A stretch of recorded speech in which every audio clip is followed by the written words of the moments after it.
The Vicomte de Bragelonne by Alexandre Dumas. Part 3. Chapter 51.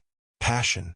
The day of his arrival, on returning from the Palais Royal, Athos, as we have seen, went straight to his hotel in the Rue Saint-Honoré. He there found the Vicomte de Bragelonne waiting for him in his chamber, chatting with Grimaud. It was not an easy thing to talk with this old servant. Two men only possessed the secret, Athos and D'Artagnan. The first succeeded because Grimaud sought to make him speak himself. D'Artagnan, on the contrary, because he knew how to make Grimaud talk. Raoul was occupied in making him describe the voyage to England, and Grimaud had related it in all its details, with a limited number of gestures and 8 words, neither more nor less. He had, at first, indicated by an undulating movement of his hand, that his master and he had crossed the sea. Upon some expedition? Raoul had asked. Grimaud, by bending down his head, had answered, "Yes." "When Monsieur le Comte incurred much danger?" asked Raoul. "Neither too much nor too little," was replied by a shrug of the shoulders. "But still, what sort of danger?" insisted Raoul. Grimaud pointed to the sword. He pointed to the fire and to a musket that was hanging on the wall. "Monsieur le Comte had an enemy there, then?" cried Raoul.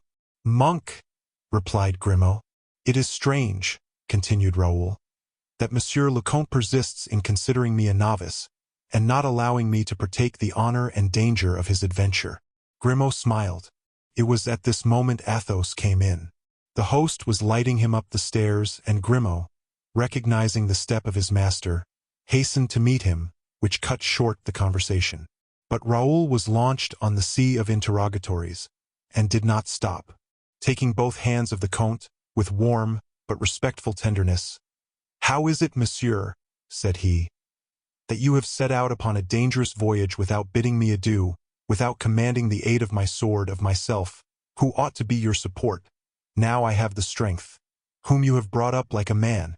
Ah, monsieur, can you expose me to the cruel trial of never seeing you again?" "Who told you, Raoul?" said the Comte, placing his cloak and hat in the hands of Grimaud, who had unbuckled his sword. "Who told you that my voyage was a dangerous one?" "I," said Grimaud. "And why did you do so?" said Athos sternly. Grimaud was embarrassed. Raoul came to his assistance by answering for him. "It is natural, monsieur, that our good Grimaud should tell me the truth in what concerns you. By whom should you be loved and supported, if not by me?" Athos did not reply. He made a friendly motion to Grimaud, which sent him out of the room. He then seated himself in a fauteuil, whilst Raoul remained standing before him. "But it is true," continued Raoul, "that your voyage was an expedition, and that steel and fire threatened you?" "Say no more about that, Vicomte," said Athos mildly. "I set out hastily, it is true, but the service of King Charles II required a prompt departure. As to your anxiety, I thank you for it, and I know that I can depend on you. You have not wanted for anything, Vicomte, in my absence, have you?" "No, monsieur, thank you. I left orders with Blaisois to pay you 100 pistoles, if you should stand in need of money." "Monsieur, I have not seen Blaisois." "You have been without money, then?"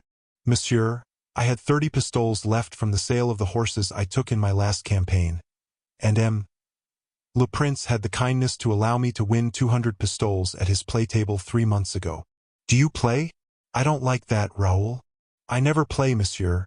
It was Le Prince who ordered me to hold his cards at Chantilly, one night when a courier came to him from the king. I won, and Le Prince commanded me to take the stakes." "Is that a practice in the household, Raoul?" asked Athos with a frown. "Yes, monsieur, every week Le Prince affords, upon one occasion or another, a similar advantage to one of his gentlemen. There are 50 gentlemen in his Highness's household. It was my turn." "Very well. You went into Spain, then?" "Yes, monsieur. I made a very delightful and interesting journey." "You have been back a month, have you not?" "Yes, monsieur." "And in the course of that month?" "In that month. What have you done?" "My duty, monsieur." "Have you not been home to La Fere?" Raoul colored. Athos looked at him with a fixed but tranquil expression. "You would be wrong not to believe me," said Raoul. "I feel that I colored, and in spite of myself. The question you did me the honor to ask me is of a nature to raise in me much emotion. I color, then, because I am agitated, not because I meditate a falsehood. I know, Raoul, you never lie. No, monsieur. Besides, my young friend, you would be wrong. What I wanted to say. I know quite well, monsieur. You would ask me if I have not been to Blois. Exactly so. I have not been there. I have not even seen the person to whom you allude." Raoul's voice trembled as he pronounced these words. Athos, a sovereign judge in all matters of delicacy, immediately added, "Raoul, you answer me with a painful feeling. You are unhappy." "Very, monsieur. You have forbidden me to go to Blois, or to see Mademoiselle de la Valliere again." Here the young man stopped. That dear name, so delightful to pronounce, made his heart bleed, although so sweet upon his lips. "And I have acted rightly, Raoul," Athos hastened to reply. "I am neither an unjust nor a barbarous father. I respect true love, but I look forward for you to a future, an immense future. A new reign is about to break upon us like a fresh dawn. War calls upon a young king full of chivalric spirit. What is wanting to assist this heroic ardor is a battalion of young and free lieutenants who would rush to the fight with enthusiasm, and fall, crying, 'Vive le roi!' instead of 'Adieu, my dear wife.' You understand that, Raoul? However brutal my reasoning may appear, I conjure you, then, to believe me, and to turn away your thoughts from those early days of youth in which you took up this habit of love, days of effeminate carelessness, which soften the heart and render it incapable of consuming those strong bitter draughts called glory and adversity. Therefore, Raoul, I repeat to you, you should see in my counsel only the desire of being useful to you, only the ambition of seeing you prosper. I believe you capable of becoming a remarkable man. March alone, and you will march better and more quickly." "You have commanded, monsieur," replied Raoul, "and I obey." "Commanded!" cried Athos. "Is it thus you reply to me? I have commanded you. Oh, you distort my words as you misconceive my intentions.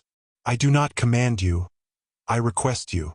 "No, monsieur, you have commanded," said Raoul persistently. "Had you requested me, your request is even more effective than your order. I have not seen Mademoiselle de la Valliere again." "But you are unhappy. You are unhappy," insisted Athos. Raoul made no reply. "I find you pale. I find you dull. The sentiment is strong. Then, it is a passion," replied Raoul. "No, a habit. Monsieur, you know I have traveled much, that I have passed 2 years far away from her. A habit would yield to an absence of 2 years, I believe. Whereas, on my return, I loved not more, that was impossible, but as much. Mademoiselle de la Valliere is for me the one lady above all others. But you are for me a god upon earth. To you I sacrifice everything." "You are wrong," said Athos. "I have no longer any right over you. Age has emancipated you. You no longer even stand in need of my consent. Besides, I will not refuse my consent after what you have told me. Marry Mademoiselle de la Valliere, if you like." Raoul was startled, but suddenly, "You are very kind, monsieur," said he, "and your concession excites my warmest gratitude, but I will not accept it." "Then you now refuse?" "Yes, monsieur. I will not oppose you in anything, Raoul. But you have at the bottom of your heart an idea against this marriage. It is not your choice. That is true. That is sufficient to make me resist. I will wait. Beware, Raoul. What you are now saying is serious." "I know it is, monsieur. As I said, I will wait." "Until I die?" said Athos, much agitated. "Oh, monsieur," cried Raoul with tears in his eyes, "is it possible that you should wound my heart thus? I have never given you cause of complaint." "Dear boy, that is true," murmured Athos, pressing his lips violently together to conceal the emotion of which he was no longer master. "No, I will no longer afflict you. Only I do not comprehend what you mean by waiting. Will you wait till you love no longer?" "Ah, for that!" "No, monsieur. I will wait till you change your opinion. I should wish to put the matter to a test, Raoul. I should like to see if Mademoiselle de la Valliere will wait as you do. I hope so, monsieur. But, take care, Raoul. Suppose she did not wait? Ah, you are young, so confiding, so loyal. Women are changeable. You have never spoken ill to me of women, monsieur. You have never had to complain of them. Why should you doubt of Mademoiselle de la Valliere? That is true, said Athos, casting down his eyes. I have never spoken ill to you of women. I have never had to complain of them. Mademoiselle de la Valliere never gave birth to a suspicion. But when we are looking forward, we must go even to exceptions, even to improbabilities. If, I say, Mademoiselle de la Valliere should not wait for you. How, monsieur? If she turned her eyes another way, if she looked favorably upon another, do you mean, monsieur? Said Raoul, pale with agony. Exactly. Well, monsieur, I would kill him, said Raoul simply, and all the men whom Mademoiselle de la Valliere should choose, until one of them had killed me, or Mademoiselle de la Valliere had restored me her heart. Athos started. I thought, resumed he in an agitated voice, that you called my just now your God, your law in this world. Oh, said Raoul, trembling.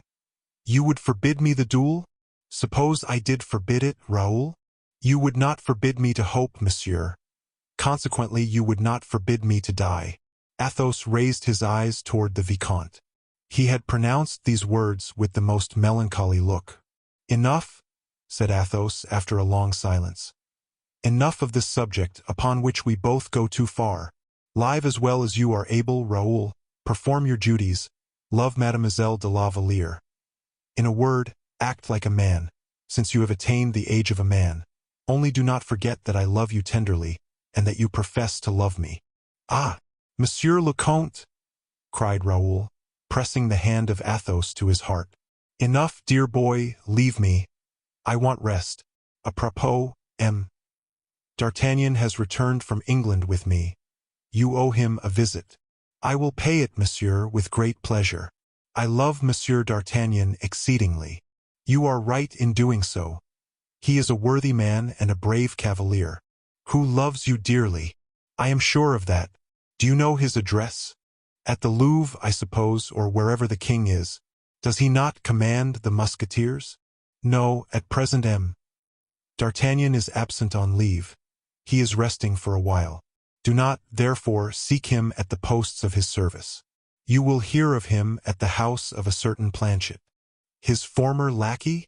Exactly, turned grocer. I know. Rue de Lombards? Somewhere thereabouts, or Rue de Arcis. I will find it, monsieur. I will find it. You will say 1,000 kind things to him on my part, and ask him to come and dine with me before I set out for La Fere. Yes, monsieur. Good night, Raoul. Monsieur, I see you wear an order I never saw you wear before. Accept my compliments. The fleece. That is true. A bauble, my boy, which no longer amuses an old child like myself. Good night, Raoul. Chapter 52. D'Artagnan's Lesson. Raoul did not meet with D'Artagnan the next day, as he had hoped. He only met with Planchet, whose joy was great at seeing the young man again, and who contrived to pay him 2 or 3 little soldierly compliments, savoring very little of the grocer's shop. But as Raoul was returning the next day from Vincennes at the head of 50 dragoons confided to him by Monsieur le Prince, he perceived, in La Place Baudoyer, a man with his nose in the air, examining a house as we examine a horse we have a fancy to buy. This man, dressed in a citizen costume buttoned up like a military pourpoint, a very small hat on his head, but a long shagreen-mounted sword by his side, turned his head as soon as he heard the steps of the horses, and left off looking at the house to look at the dragoons. It was simply D'Artagnan. D'Artagnan on foot, D'Artagnan with his hands behind him, passing a little review upon the dragoons, after having reviewed the buildings. Not a man, not a tag, not a horse's hoof escaped his inspection. Raoul rode at the side of his troop. D'Artagnan perceived him the last. Said he. Mordioux! I was not mistaken, cried Raoul, turning his horse towards him. Mistaken, no. Good day to you, replied the ex-musketeer, whilst Raoul eagerly pressed the hand of his old friend. Take care, Raoul, said D'Artagnan. The second horse of the 5th rank will lose a shoe before he gets to the Pont Marie. He has only 2 nails left in his off forefoot. Wait a minute, I will come back, said Raoul. Can you quit your detachment? The cornet is there to take my place. Then you will come and dine with me? Most willingly, Monsieur d'Artagnan. Be quick, then. Leave your horse or make them give me one. I prefer coming back on foot with you. Raoul hastened to give notice to the cornet, who took his post. He then dismounted, gave his horse to one of the dragoons, and with great delight seized the arm of M. d'Artagnan, who had watched him during all these little evolutions with the satisfaction of a connoisseur. "What, do you come from Vincennes?" said he. "Yes, Monsieur le Chevalier. And the cardinal is very ill. It is even reported he is dead. Are you on good terms with M. Fouquet?" asked D'Artagnan, with a disdainful movement of the shoulders, proving that the death of Mazarin did not affect him beyond measure. "With M. Fouquet?" said Raoul. "I do not know him. So much the worse. So much the worse. For a new king always seeks to get good men in his employment." "Oh, the king means no harm," replied the young man. "I say nothing about the crown," cried D'Artagnan. "I am speaking of the king that is M. Fouquet. If the cardinal is dead, you must contrive to stand well with M. Fouquet, if you do not wish to moulder away all your life as I have mouldered. It is true you have, fortunately, other protectors. M. Le Prince, for instance. Worn out. M. Le Comte de la Fere? Athos. Oh, that's different. Yes, Athos, and if you have any wish to make your way in England, you cannot apply to a better person. I can even say, without too much vanity, that I myself have some credit at the court of Charles II. There is a king. God speed him. Ah! cried Raoul, with the natural curiosity of well-born young people, while listening to experience and courage. Yes, a king who amuses himself, it is true, but who has had a sword in his hand, and can appreciate useful men. Athos is on good terms with Charles II. Take service there, and leave these scoundrels of contractors and farmers, General, who steal as well with French hands as others have done with Italian hands. Leave the little sniveling king, who is going to give us another reign of Francis II. Do you know anything of history, Raoul? Yes, Monsieur le Chevalier. Do you know, then, that Francis II had always the earache? No, I did not know that. That Charles IV had always the headache. Indeed. And Henry III had always the stomach ache. Raoul began to laugh. Well, my dear friend, Louis XIV always has the heartache. It is deplorable to see a king sighing from morning till night without saying once in the course of the day, Ventre Saint Gris, Corbeuf, or anything to rouse one. Was that the reason why you quitted the service, Monsieur le Chevalier? Yes, but you yourself, M. D'Artagnan, are throwing the handle after the axe. You will not make a fortune. Who? I? replied D'Artagnan in a careless tone. I am settled. I had some family property. Raoul looked at him. The poverty of D'Artagnan was proverbial. A Gascon, he exceeded in ill luck all the Gasconades of France and Navarre. Raoul had 100 times heard Job and D'Artagnan named together, as the twins Romulus and Remus. D'Artagnan caught Raoul's look of astonishment. "And has not your father told you I have been in England?" "Yes, Monsieur le Chevalier." "And that I there met with a very lucky chance?" "No, monsieur, I did not know that." "Yes, a very worthy friend of mine, a great nobleman, the Viceroy of Scotland and Ireland, has endowed me with an inheritance." "An inheritance? And a good one, too. Then you are rich?" "Ah! Receive my sincere congratulation." "Thank you. Look, that is my house. Place de Grève." "Yes. Don't you like this quarter?" "On the contrary, the lookout over the water is pleasant." "Oh, what a pretty old house. The sign Notre Dame. It is an old cabaret, which I have transformed into a private house in 2 days." "But the cabaret is still open?" "Pardieu. And where do you lodge, then?" I lodge with Planchet." "You said just now, 'This is my house.'" "I said so because, in fact, it is my house. I have bought it." "Ah," said Raoul. At 10 years' purchase, my dear Raoul, a superb affair, I bought the house for 30,000 livres. It has a garden which opens to the Rue de la Mortillerie. The cabaret lets for 1,000 livres with the first story, the garret or second floor, for 500 livres. Indeed. Yes, indeed. 500 livres for a garret? Why, it is not habitable. Therefore no one inhabits it. Only, you see, this garret has 2 windows which look out upon the place. Yes, monsieur. Well, then, every time anybody is broken on the wheel or hung, quartered or burnt, these 2 windows let for 20 pistoles. Oh, said Raoul with horror.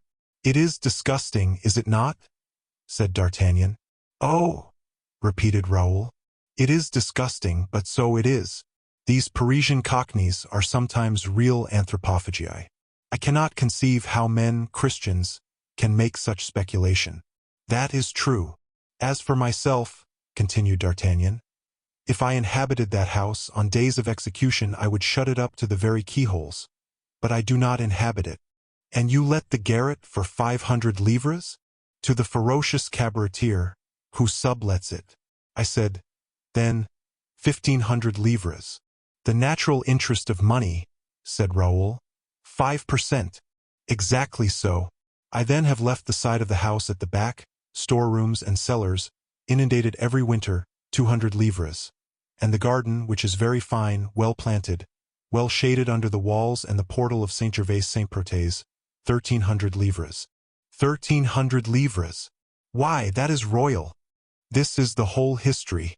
I strongly suspect some canon of the parish, these canons are all rich as Croesus. I suspect some canon of having hired the garden to take his pleasure in. The tenant has given the name of M. Goddard. That is either a false name or a real name. If true, he is a canon. If false, he is some unknown. But of what consequence is it to me? He always pays in advance.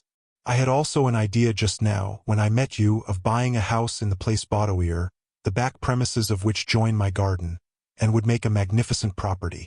Your dragoons interrupted my calculations. But come, let us take the Rue de la Vannerie. That will lead us straight to M. Planchet's. D'Artagnan mended his pace, and conducted Raoul to Planchet's dwelling, a chamber of which the grocer had given up to his old master. Planchet was out, but the dinner was ready. There was a remains of military regularity and punctuality preserved in the grocer's household. D'Artagnan returned to the subject of Raoul's future. "Your father brings you up rather strictly?"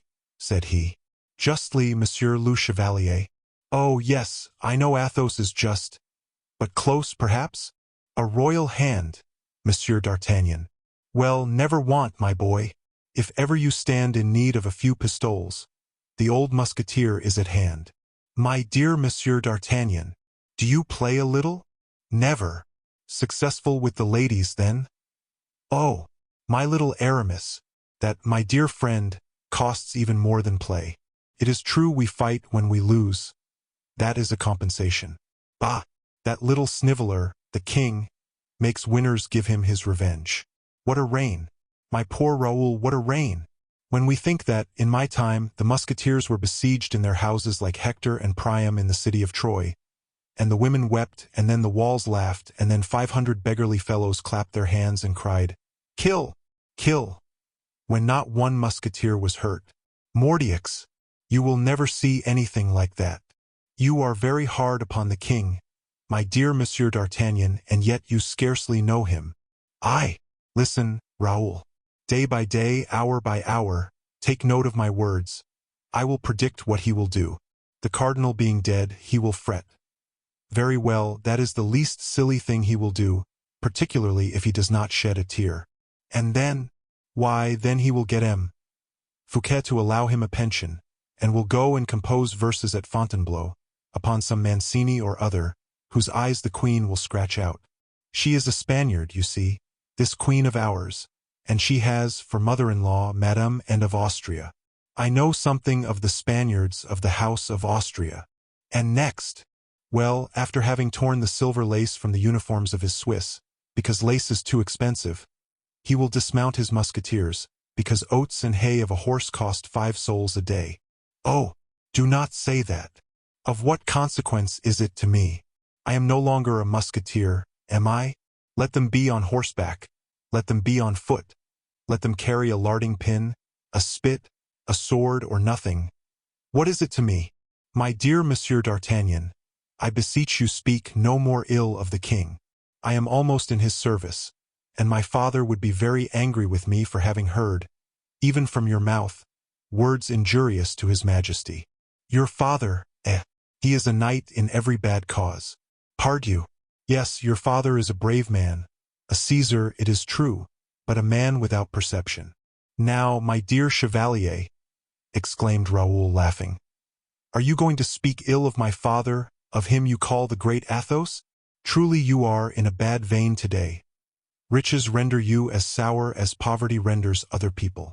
Pardieu, you are right. I am a rascal, and in my dotage. I am an unhappy wretch grown old. A tent cord untwisted, a pierced cuirass, a boot without a sole, a spur without a rowel. But do me the pleasure to add one thing. What is that, my dear Monsieur d'Artagnan? Simply say, Mazarin was a pitiful wretch. Perhaps he is dead. More the reason, I say, was, if I did not hope that he was dead, I would entreat you to say, Mazarin is a pitiful wretch. Come, say so, for love of me. Well, I will. Say it. Mazarin was a pitiful wretch, said Raoul, smiling at the musketeer, who roared with laughter, as in his best days. A moment, said the latter. You have spoken my first proposition. Here is the conclusion of it. Repeat, Raoul, repeat. But I regret Mazarin. Chevalier, you will not say it? Well, then, I will say it twice for you. But you would regret Mazarin? And they were still laughing and discussing this profession of principles, when one of the shop boys entered. A letter, monsieur, said he, for M. d'Artagnan. Thank you. Give it me, cried the musketeer. The handwriting of Monsieur le Comte, said Raoul. Yes, yes. And D'Artagnan broke the seal. Dear friend, said Athos, a person has just been here to beg me to seek for you on the part of the king. Seek me, said D'Artagnan, letting the paper fall upon the table. Raoul picked it up and continued to read aloud. Make haste. His Majesty is very anxious to speak to you and expects you at the Louvre. Expects me? Again repeated the musketeer. He, laughed Raoul. Oh, replied D'Artagnan. What the devil can this mean? Chapter 53. The King. The first moment of surprise over, D'Artagnan reperused Athos's note. It is strange, said he, that the king should send for me. Why so? Said Raoul. Do you not think, monsieur, that the king must regret such a servant as you? Oh, cried the officer, laughing with all his might. You are poking fun at me, Master Raoul. If the king had regretted me, he would not have let me leave him. No. I see in it something better, or worse, if you like. Worse? What can that be, Monsieur le Chevalier? You are young, you are a boy, you are admirable. Oh, how I should like to be as you are. To be but 24, with an unfortunate brow, under which the brain is void of everything but women, love, and good intentions. Oh, Raoul, as long as you have not received the smiles of kings, the confidence of queens, as long as you have not had 2 cardinals killed under you, the one a tiger, the other a fox, as long as you have not, but what is the good of all this trifling? We must part, Raoul. How you say the word! What a serious face! But the occasion is worthy of it. Listen to me. I have a very good recommendation to tender you. I am all attention, Monsieur d'Artagnan. You will go and inform your father of my departure. Your departure? Pardieu. You will tell him I am gone into England, and that I am living in my little country house. In England, you? And the king's orders? You get more and more silly. Do you imagine that I am going to the Louvre to place myself at the disposal of that little crowned wolf cub? The king a wolf cub? Why, Monsieur le Chevalier, you are mad. On the contrary, I never was so sane. You do not know what he wants to do with me, this worthy son of Louis le Just. But, Mordieux, that is policy. He wishes to ensconce me snugly in the Bastille. Purely and simply, look you. What for? Cried Raoul, terrified at what he heard. On account of what I told him one day at Blois. I was warm, he remembers it. You told him what? That he was mean, cowardly, and silly. Good God! Cried Raoul. Is it possible that such words should have issued from your mouth? Perhaps I don't give the letter of my speech, but I give the sense of it. But did not the king have you arrested immediately? By whom? It was I who commanded the Musketeers. He must have commanded me to convey myself to prison. I would never have consented. I would have resisted myself. And then I went into England, no more D'Artagnan. Now the cardinal is dead, or nearly so. They learn that I am in Paris, and they lay their hands on me. The cardinal was your protector? The cardinal knew me. He knew certain particularities of me. I also knew some of his. We appreciated each other mutually. And then, on rendering his soul to the devil, he would recommend Anne of Austria to make me the inhabitant of a safe place. Go, then, and find your father, relate the fact to him. And adieu, my dear Monsieur d'Artagnan, said Raoul, very much agitated, after having looked out the window. You cannot even fly. Why not? Because there is below an officer of the Swiss Guards waiting for you. Well, he will arrest you. D'Artagnan broke into a Homeric laugh. Oh, I know very well that you will resist, that you will fight even. I know very well that you will prove the conqueror. But that amounts to rebellion, and you are an officer yourself, knowing what discipline is. Devil of a boy, how logical that is, grumbled D'Artagnan. You approve of it, do you not? Yes, instead of passing into the street, where that idiot is waiting for me, I will slip quietly out at the back. I have a horse in the stable, and a good one. I will ride him to death. My means permit me to do so, and by killing one horse after another, I shall arrive at Boulogne in 11 hours. I know the road. Only tell your father one thing. What is that? That is, that the thing he knows about is placed at Planchet's house, except a fifth, and that... But, my dear D'Artagnan, rest assured that if you fly, 2 things will be said of you. What are they, my dear friend? The first, that you have been afraid. Ah, and who will dare to say that?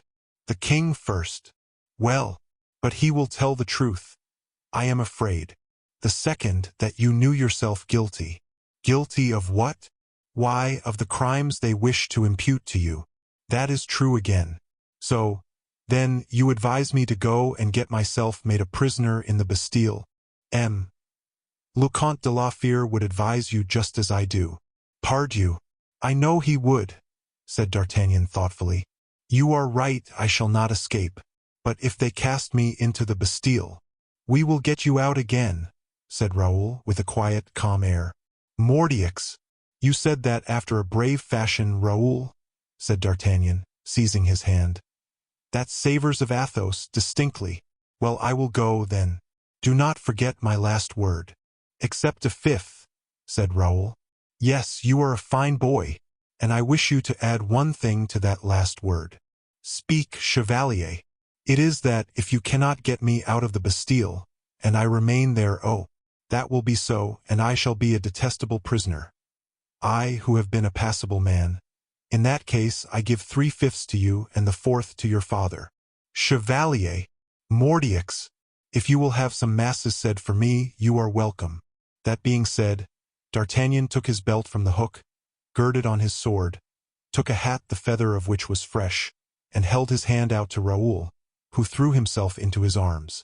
When in the shop, he cast a quick glance at the shop lads, who looked upon the scene with a pride mingled with some inquietude. Then, plunging his hands into a chest of currants, he went straight to the officer who was waiting for him at the door. Those features! Can it be you, Monsieur de Friedisch? Cried D'Artagnan gaily. Eh? What? Do we arrest our friends? Arrest? Whispered the lads among themselves. Ja, it is I, Monsieur d'Artagnan. Good day to you, said the Swiss in his mountain patois. Must I give you up my sword? I warn you that it is long and heavy. You had better let me wear it to the Louvre. I feel quite lost in the streets without a sword, and you would be more at a loss that I should with 2. "The king has given me no orders about it," replied the Swiss. "So keep your sword." "Well, that is very polite on the part of the king. Let us go at once." Monsieur Friedisch was not a talker, and D'Artagnan had too many things to think about to say much. From Planchet's shop to the Louvre was not far. They arrived in 10 minutes. It was a dark night. M. de Friedisch wanted to enter by the wicket. "No," said D'Artagnan. "You would lose time by that. Take the little staircase." The Swiss did as D'Artagnan advised, and conducted him to the vestibule of the king's cabinet. When arrived there, he bowed to his prisoner, and, without saying anything, returned to his post. D'Artagnan had not had time to ask why his sword was not taken from him, when the door of the cabinet opened, and a valet-de-chamber called, "M. D'Artagnan!" The Musketeer assumed his parade carriage, and entered with his large eyes wide open, his brow calm, his mustache stiff. The king was seated at a table writing. He did not disturb himself when the step of the Musketeer resounded on the floor. He did not even turn his head. D'Artagnan advanced as far as the middle of the room, and seeing that the king paid no attention to him, and suspecting, besides, that this was nothing but affectation, a sort of tormenting preamble to the explanation that was preparing, he turned his back on the prince, and began to examine the frescoes on the cornices and the cracks in the ceiling. This maneuver was accompanied by a little tacit monologue. "Ah, you want to humble me, do you? You whom I have seen so young, you whom I have saved as I would my own child, you whom I have served as I would a god, that is to say, for nothing. Wait a while, wait a while. You shall see what a man can do who has suffered the air of the fire of the Huguenots, under the beard of Monsieur le Cardinal, the true cardinal." At this moment Louis turned round. "Ah, are you there, Monsieur d'Artagnan?" said he. D'Artagnan saw the movement and imitated it. "Yes, sire," said he. "Very well. Have the goodness to wait till I have cast this up." D'Artagnan made no reply. He only bowed. "That is polite enough," thought he. "I have nothing to say." Louis made a violent dash with his pen, and threw it angrily away. "Ah, go on, work yourself up," thought the Musketeer. "You will put me at my ease. You shall find I did not empty the bag the other day at Blois." Louis rose from his seat, passed his hand over his brow. Then, stopping opposite to D'Artagnan, he looked at him with an air at once imperious and kind. "What the devil does he want with me? I wish he would begin," thought the Musketeer. "Monsieur," said the king, "you know, without doubt, that Monsieur le Cardinal is dead?" "I suspected so, sire." "You know that, consequently, I am master in my own kingdom?" "That is not a thing that dates from the death of Monsieur le Cardinal, sire. A man is always master in his own house when he wishes to be so." "Yes. But do you not remember all you said to me at Blois?" "Now we come to it," thought D'Artagnan. "I was not deceived. Well, so much the better. It is a sign that my scent is tolerably keen yet." "You do not answer me," said Louis. "Sire, I think I recollect." "You only think? It is so long ago. If you do not remember, I do. You said to me, 'Listen with attention.' Ah, I shall listen with all my ears, sire, for it is very likely the conversation will turn in a fashion very interesting to me." Louis once more looked at the Musketeer. The latter smoothed the feather of his hat, then his mustache, and waited bravely. Louis XIV continued, "You quitted my service, monsieur, after having told me the whole truth?" "Yes, sire. That is, after having declared to me all you thought to be true, with regard to my mode of thinking and acting. That is always a merit. You began by telling me that you had served my family 30 years, and were fatigued. I said so, yes, sire. And you afterwards admitted that that fatigue was a pretext, and that discontent was the real cause. I was discontented, in fact, but that discontent has never betrayed itself, that I know of, and if, like a man of heart, I have spoken out before your majesty, I have not even thought of the matter before anybody else. Do not excuse yourself, D'Artagnan, but continue to listen to me. When making me the reproach that you were discontented, you received in reply a promise. Wait, is that not true? Yes, sire, as true as what I told you. You answered me, hereafter. No, now, immediately. Do not excuse yourself, I tell you. It was natural, but you had no charity for your poor prince, Monsieur d'Artagnan. Sire, charity for a king, on the part of a poor soldier. You understand me very well. You knew that I stood in need of it. You knew very well that I was not master. You knew very well that my hope was in the future. Now, you answered me when I spoke of the future, my discharge, and that directly. That is true, murmured D'Artagnan, biting his mustache. You did not flatter me when I was in distress, added Louis. But, said D'Artagnan, raising his head nobly, if I did not flatter your majesty when poor, neither did I betray you. I have shed my blood for nothing. I have watched like a dog at a door, knowing full well that neither bread nor bone would be thrown to me. I, although poor likewise, asked nothing of your majesty but the discharge you speak of. I know you are a brave man, but I was a young man, and you ought to have had some indulgence for me. What had you to reproach the king with? That he left King Charles II. Without assistance? Let us say further, that he did not marry Mademoiselle de Mancini. When saying these words, the king fixed upon the musketeer a searching look. Ah, thought the latter. He is doing far more than remembering, he divines. The devil! Your sentence, continued Louis, fell upon the king and fell upon the man. But, Monsieur d'Artagnan, that weakness, for you considered it a weakness. D'Artagnan made no reply. You reproached me also with regard to Monsieur, the defunct cardinal. Now, Monsieur le Cardinal, did he not bring me up? Did he not support me? Elevating himself and supporting himself at the same time, I admit, but the benefit was discharged. As an ingrate or an egotist, would you, then, have better loved or served me? Sire, we will say no more about it, monsieur. It would only create in you too many regrets, and me too much pain. D'Artagnan was not convinced. The young king, in adopting a tone of hauteur with him, did not forward his purpose. You have since reflected? Resumed Louis.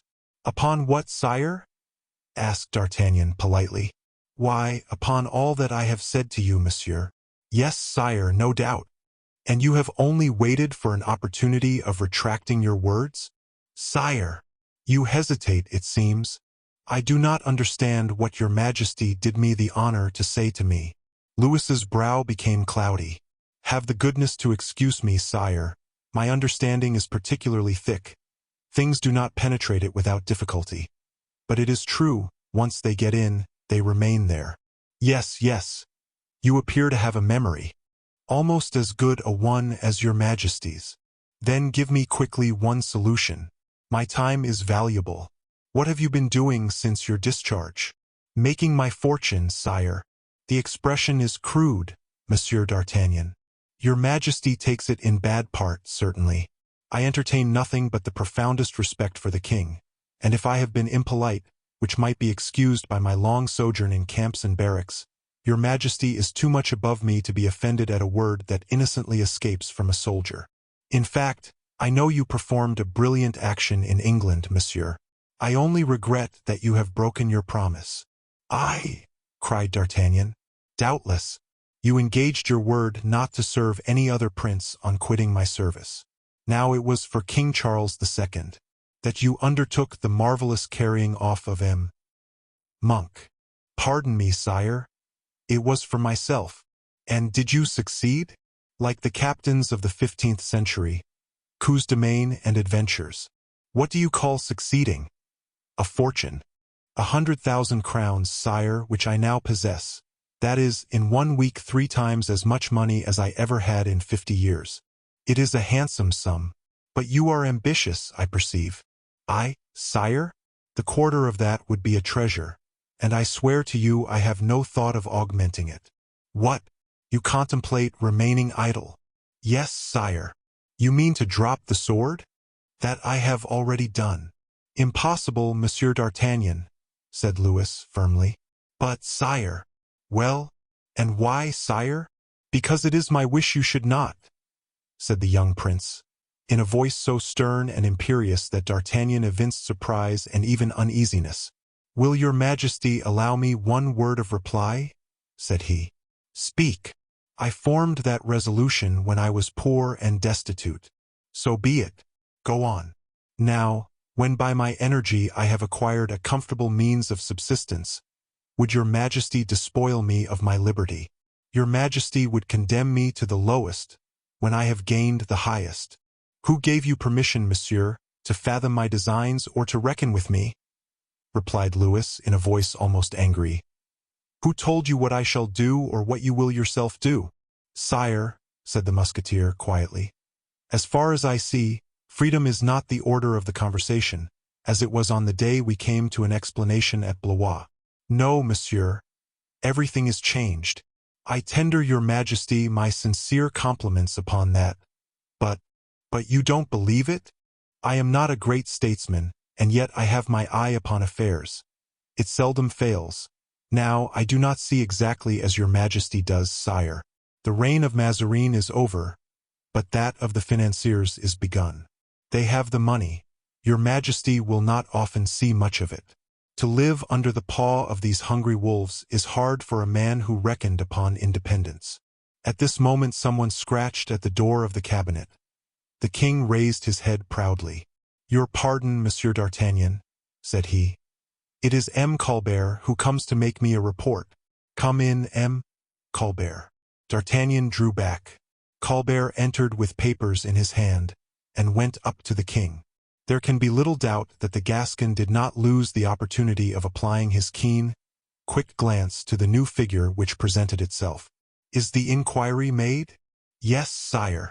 "And the opinion of the inquisitors?" "Is that the accused merit confiscation and death." "Ah, said the king, without changing countenance, and casting an oblique look at D'Artagnan. "And your own opinion, M. Colbert?" said he. Colbert looked at D'Artagnan in his turn. That imposing countenance checked the words upon his lips. Louis perceived this. "Do not disturb yourself," said he. "It is M. D'Artagnan. Do you not know M. D'Artagnan again?" These two men looked at each other. D'Artagnan, with eyes open and bright as the day. Colbert, with his half-closed and dim. The frank intrepidity of the financier annoyed the other. The circumspection of the financier disgusted the soldier. Ah, this is the gentleman who made that brilliant stroke in England," said Colbert, and he bowed slightly to D'Artagnan. Ah, said the Gascon. "This is the gentleman who clipped off the lace from the uniform of the Swiss, a praiseworthy piece of economy." The financier thought to pierce the Musketeer, but the Musketeer ran the financier through. "Monsieur d'Artagnan," resumed the king, who had not remarked all the shades of which Mazarin would have missed not one. "This concerns the farmers of the revenue who have robbed me, whom I am hanging, and whose death warrants I am about to sign." Oh, said D'Artagnan, starting. "What did you say?" "Oh, nothing, sire. This is no business of mine." The king had already taken up the pen, and was applying it to the paper. "Sire," said Colbert in a subdued voice, "I beg to warn your Majesty that if an example be necessary, there will be difficulty in the execution of your orders." "What do you say?" said Louis. "You must not conceal from yourself," continued Colbert quietly, "that attacking the farmers general is attacking the superintendents. The two unfortunate guilty men in question are the particular friends of a powerful personage, and the punishment, which otherwise might be comfortably confined to the chatelet, will doubtless be a signal for disturbances." Louis colored and turned towards D'Artagnan, who took a slight bite at his mustache, not without a smile of pity for the financier, and for the king who had to listen to him so long. But Louis seized the pen, and with a movement so rapid that his hand shook, he affixed his signature at the bottom of the two papers presented by Colbert. Then looking the latter in the face, "Monsieur Colbert," said he, "when you speak to me on business, exclude more frequently the word difficulty from your reasonings and opinions. As to the word impossibility, never pronounce it." Colbert bowed, much humiliated at having to undergo such a lesson before the Musketeer. He was about to go out, but, jealous to repair his check, "I forgot to announce to your Majesty," said he, that the confiscations amount to the sum of 5 millions of livres. That's pretty well, thought D'Artagnan. Which makes in my coffers? Said the king. 18 millions of livres, sire, replied Colbert, bowing. Mordioux, growled D'Artagnan. That's glorious. Monsieur Colbert, added the king, you will, if you please, go through the gallery where M. Léon is waiting, and will tell him to bring hither what he has drawn up, by my order. Directly, sire. If your majesty wants me no more this evening? No, monsieur. Good night. And Colbert went out. Now, let us return to our affair, M. D'Artagnan, said the king, as if nothing had happened. You see that, with respect to money, there is already a notable change. Something to the tune of from 0 to 18 millions, replied the musketeer gaily. Ah, that was what your majesty wanted the day King Charles II came to Blois. The two states would not have been embroiled today, for I must say that there also I see another stumbling block. Well, in the first place, replied Louis, you are unjust, monsieur, for if Providence had made me able to give my brother the million that day, you would not have quitted my service, and consequently you would not have made your fortune, as you told me just now you have done. But, in addition to this, I have had another piece of good fortune, and my difference with Great Britain need not alarm you. A valet de chamber interrupted the king by announcing M. Léon. Come in, monsieur, said the king. You are punctual, that is like a good servant. Let us see your letter to my brother Charles II. D'Artagnan pricked up his ears. A moment, monsieur, said Louis carelessly to the Gascon. I must expedite to London my consent to the marriage of my brother, M. le Duc d'Anjou, with the Princess Henrietta Stuart. He is knocking me about, it seems, murmured D'Artagnan, whilst the king signed the letter, and dismissed M. de Léon. But ma foi, the more he knocks me about in this manner, the better I like it. The king followed M. de Léon with his eyes, till the door was closed behind him. He even made 3 steps as if he would follow the minister.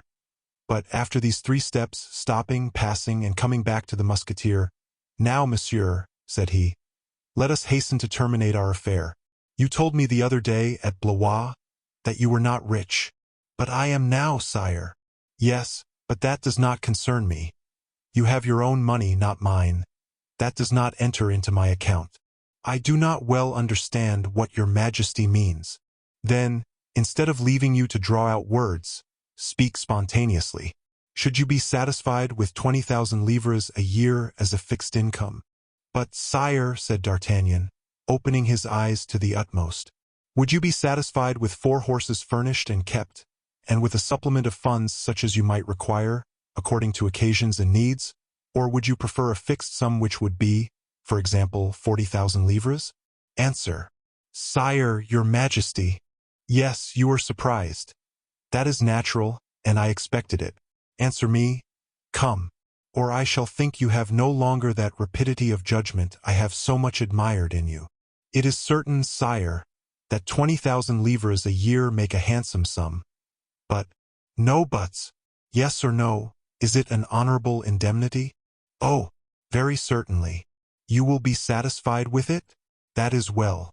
It will be better to reckon the extra expenses separately. You can arrange that with Colbert. Now let us pass to something more important. But, sire, I told your majesty that you wanted rest. I know you did. Only I replied that I would not allow it. I am master, I suppose?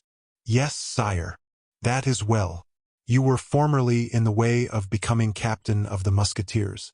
Yes, sire. Well, here is your commission signed. I place it in this drawer. The day on which you return from a certain expedition which I have to confide to you, on that day you may yourself take the commission from the drawer. D'Artagnan still hesitated, and hung down his head. Come, monsieur, said the king. One would believe, to look at you, that you did not know that at the court of the most Christian king, the captain general of the Musketeers takes precedence of the maréchals of France. Sire, I know he does. Then, am I to think you do put no faith in my word? Oh, sire, never dream of such a thing. I have wished to prove to you that you, so good a servant, had lost a good master. Am I anything like the master that will suit you? I begin to think you are, sire. Then, monsieur, you will resume your functions.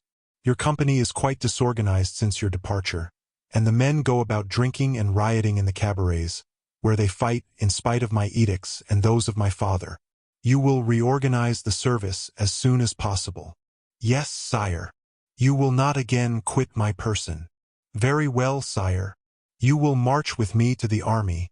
You will encamp round my tent. Then, sire, said D'Artagnan, if it is only to impose upon me a service like that, your majesty need not give me 20,000 livres a year. I shall not earn them. I desire that you shall keep open house. I desire that you should keep a liberal table. I desire that my captain of Musketeers should be a personage. And I, said D'Artagnan bluntly, I do not like easily found money. I like money won. Your majesty gives me an idle trade, which the first comber would perform for 4,000 livres. Louis XIV began to laugh. You are a true Gascon, Monsieur D'Artagnan. You will draw my heart's secret from me. Bah! Has your majesty a secret? Then, yes, monsieur. Well, then I accept the 20,000 livres, for I will keep that secret, and discretion is above all price in these times. Will your majesty speak now? Boot yourself, Monsieur D'Artagnan, and to horse. Directly, sire. Within 2 days. That is well, sire, for I have my affairs to settle before I set out, particularly if it is likely there should be any blows stirring. That may happen. We can receive them. But, sire, you have addressed yourself to avarice, to ambition. You have addressed yourself to the heart of M. D'Artagnan, but you have forgotten one thing. What is that? You have said nothing to his vanity. When shall I be a knight of the king's orders? Does that interest you? Why, yes, sire. My friend Athos is quite covered with orders, and that dazzles me. You shall be a knight of my order a month after you have taken your commission of captain. Ah, said the officer thoughtfully. After the expedition. Precisely. Where is your majesty going to send me? Are you acquainted with Bretagne? No, sire. Have you any friends there? In Bretagne? No, my foi. So much the better. Do you know anything about fortifications? I believe I do, sire, said D'Artagnan, smiling. That is to say, you can readily distinguish a fortress from a simple fortification, such as is allowed to chatelains or vassals? I distinguish a fort from a rampart as I distinguish a cuirass from a raised pie crust, sire. Is that sufficient? Yes, monsieur. You will set out, then. For Bretagne? Yes. Alone. Absolutely alone. That is to say, you must not even take a lackey with you. May I ask your majesty for what reason? Because, monsieur, it will be necessary to disguise yourself sometimes, as the servant of a good family. Your face is very well known in France, M. D'Artagnan. And then, sire? And then you will travel slowly through Bretagne, and will examine the fortifications of that country. The coasts, yes, and the isles, commencing by Belle-Île-en-Mer. Ah, which belongs to M. Fouquet, said D'Artagnan in a serious tone, raising his intelligent eye to Louis XIV. I fancy you are right, monsieur, and that Belle-Isle does belong to M. Fouquet, in fact. Then your majesty wishes me to ascertain if Belle-Isle is a strong place? Yes. If the fortifications of it are new or old? Precisely. And if the vassals of M. Fouquet are sufficiently numerous to form a garrison? That is what I want to know. You have placed your finger on the question. And if they are not fortifying, sire? You will travel about Bretagne, listening and judging. Then I am a king's spy? Said D'Artagnan, bluntly, twisting his mustache. No, monsieur. Your pardon, sire. I spy on your majesty's account. You start on a voyage of discovery, monsieur. Would you march at the head of your musketeers, with your sword in your hand, to observe any spot whatever, or an enemy's position? At this word D'Artagnan started. Do you, continued the king, imagine yourself to be a spy? No, said D'Artagnan, but pensively. The thing changes its face when one observes an enemy. One is but a soldier. And if they are fortifying Belle-Isle? added he quickly. You will take an exact plan of the fortifications. Will they permit me to enter? That does not concern me. That is your affair. Did you not understand that I reserved for you a supplement of 20,000 livres per annum, if you wished it? Yes, sire. But if they are not fortifying? You will return quietly, without fatiguing your horse. Sire, I am ready. You will begin tomorrow by going to Monsieur le Surintendant's to take the first quarter of the pension I give you. Do you know M. Fouquet? Very little, sire, but I beg your majesty to observe that I don't think it immediately necessary that I should know him. Your pardon, monsieur, for he will refuse you the money I wish you to take, and it is that refusal I look for. Ah, said D'Artagnan. Then, sire, the money being refused, you will go and seek it at M. Colbert's. A propos, have you a good horse? An excellent one, sire. How much did it cost you? 150 pistoles. I will buy it of you. Here is a note for 200 pistoles. But I want a horse for my journey, sire. Well, and you take mine from me. Not at all. On the contrary, I give it you. Only as it is now mine and not yours, I am sure you will not spare it. Your majesty is in a hurry, then? A great hurry. Then what compels me to wait 2 days? Reasons known to myself. That's a different affair. The horse may make up the 2 days, in the 8 he has to travel. And then there is the post. No, the post compromises, Monsieur d'Artagnan. Begone, and do not forget you are my servant. Sire, it is not my duty to forget it. At what hour tomorrow shall I take my leave of your majesty? Whence do you lodge? I must henceforward lodge at the Louvre. That must not be now. Keep your lodgings in the city. I will pay for them. As to your departure, it must take place at night. You must set out without being seen by anyone, or, if you are seen, it must not be known that you belong to me. Keep your mouth shut, monsieur. Your majesty spoils all you have said by that single word. I asked where you lodged, for I cannot always send to M. Le Comte de la Fere to seek you. I lodge with M. Planchet, a grocer, Rue de Lombards, at the sign of the Pilon d'Or. Go out but little, show yourself less, and await my orders. And yet, sire, I must go for the money. That is true, but when going to the superintendent's, where so many people are constantly going, you must mingle with the crowd. I want the notes, sire, for the money. Here they are. The king signed them, and D'Artagnan looked on, to assure himself of their regularity. Adieu, Monsieur d'Artagnan, added the king. I think you have perfectly understood me. I understand that your majesty sends me to Belle-Île-en-Mer. That is all. To learn how M. Fouquet's works are going on. That is all. Very well. I admit you may be taken. And I do not admit it, replied the Gascon boldly. I admit you may be killed, continued the king. That is not probable, sire. In the first case, you must not speak. In the second, there must be no papers found upon you. D'Artagnan shrugged his shoulders without ceremony, and took leave of the king, saying to himself, The English shower continues. Let us remain under the spout. Chapter 54. The Houses of M. Fouquet.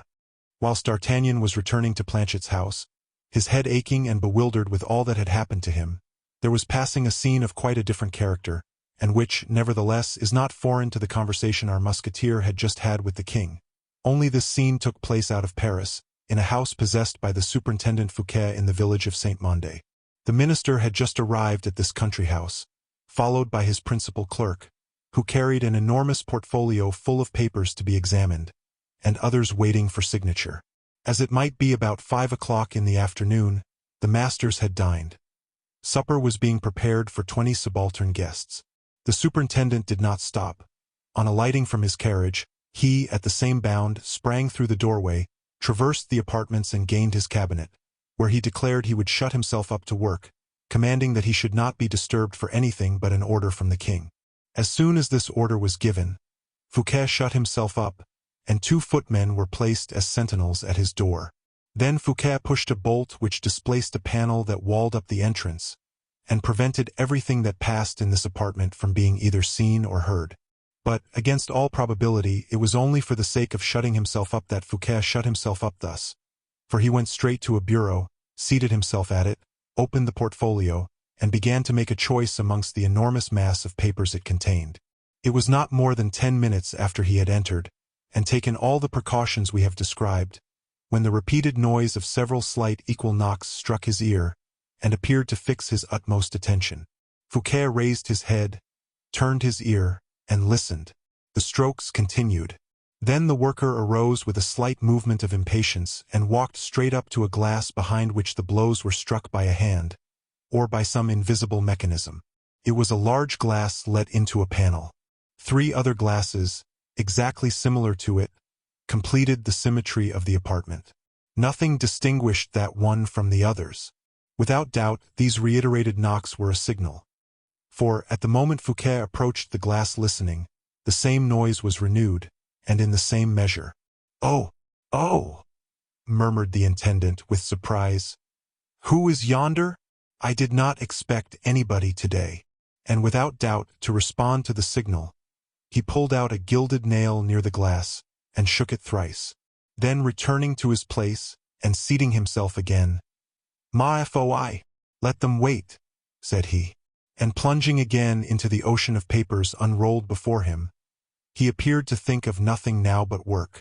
In fact, with incredible rapidity and marvelous lucidity, Fouquet deciphered the largest papers and most complicated writings, correcting them, annotating them with a pen moved as if by a fever, and the work melting under his hands, signatures, figures, references, became multiplied as if 10 clerks, that is to say, 100 fingers and 10 brains had performed the duties, instead of the 5 fingers and single brain of this man. From time to time only Fouquet, absorbed by his work, raised his head to cast a furtive glance upon a clock placed before him. The reason of this was, Fouquet set himself a task, and when this task was once set, in 1 hour's work he, by himself, did what another would not have accomplished in a day, always certain, consequently, provided he was not disturbed, of arriving at the close in the time his devouring activity had fixed. But in the midst of his ardent labor, the soft strokes upon the little bell placed behind the glass sounded again, hasty, and, consequently, more urgent. "The lady appears to be impatient," said Fouquet. "Humph! A calm. That must be the Comtesse. But no, the Comtesse is gone to Rambouillet for 3 days. The Presidente, then? Oh, no, the Presidente would not assume such grand airs. She would ring very humbly, then she would wait my good pleasure. The greatest certainty is that I do not know who it can be, but that I know who it cannot be. And since it is not you, Marquise, since it cannot be you, deuce take the rest." And he went on with his work in spite of the reiterated appeals of the bell. At the end of a quarter of an hour, however, impatience prevailed over Fouquet in his turn. He might be said to consume, rather than to complete the rest of his work. He thrust his papers into his portfolio, and giving a glance at the mirror, whilst the taps continued faster than ever, "Oh, oh," said he, "whence comes all this racket? What has happened? And who can the Ariadne be who expects me so impatiently? Let us see." He then applied the tip of his finger to the nail parallel to the one he had drawn. Immediately the glass moved like a folding door and discovered a secret closet, rather deep, into which the superintendent disappeared as if going into a vast box.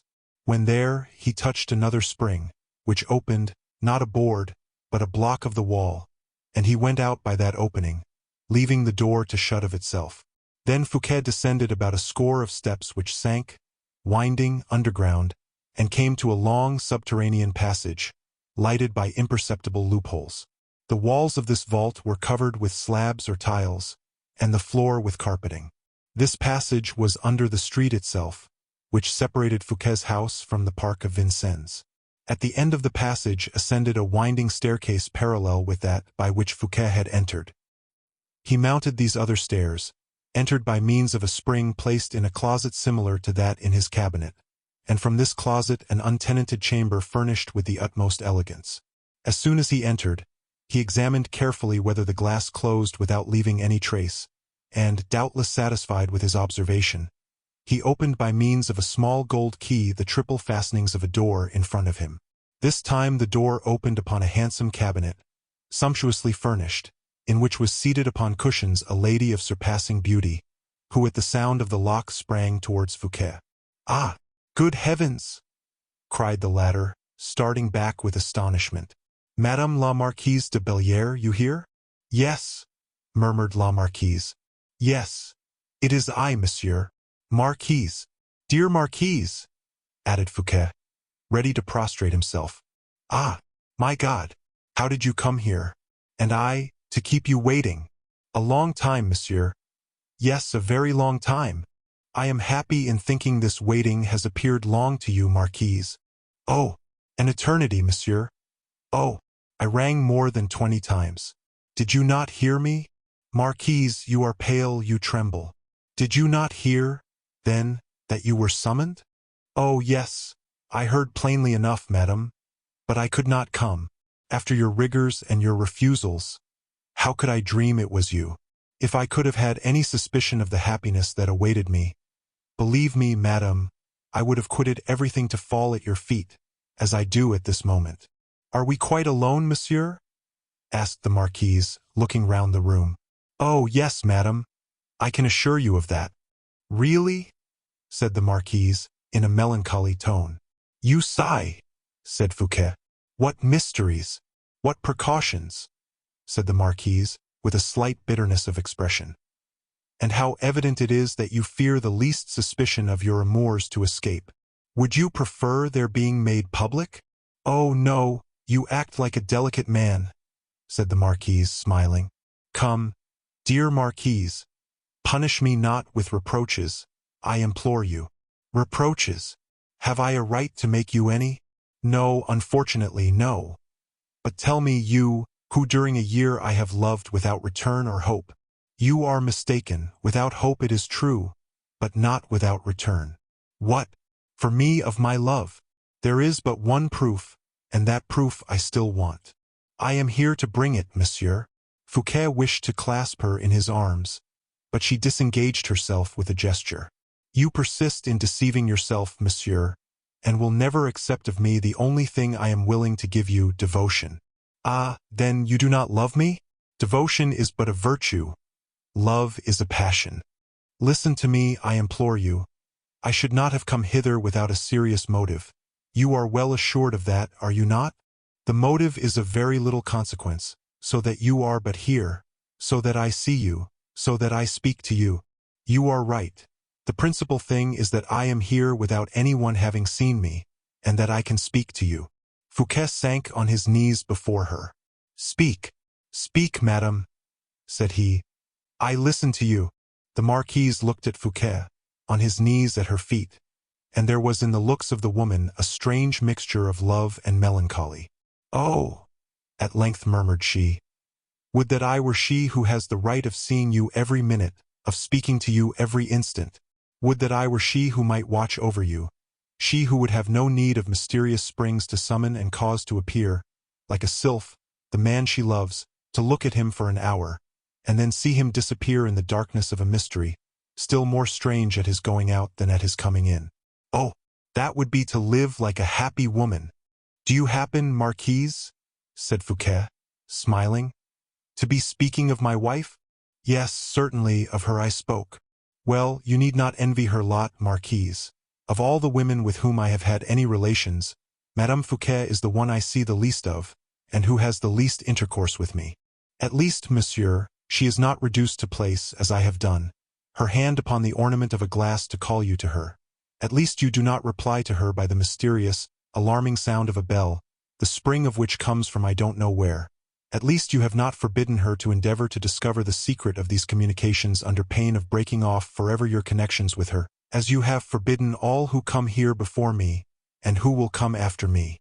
Dear Marquise, how unjust you are, and how little do you know what you are doing in thus exclaiming against mystery. It is with mystery alone we can love without trouble. It is with love without trouble alone that we can be happy. But let us return to ourselves, to that devotion of which you were speaking, or rather let me labor under a pleasing delusion, and believe this devotion is love." "Just now," repeated the marquise, passing over her eyes a hand that might have been a model for the graceful contours of antiquity. Just now I was prepared to speak. My ideas were clear and bold. Now I am quite confused, quite troubled. I fear I bring you bad news. If it is to that bad news I owe your presence, Marquise, welcome be even that bad news. Or rather, Marquise, since you allow that I am not quite indifferent to you, let me hear nothing of the bad news, but speak of yourself. No, no, on the contrary, demand it of me. Require me to tell it to you instantly, and not to allow myself to be turned aside by any feeling whatever. Fouquet, my friend, it is of immense importance. You astonish me, Marquise.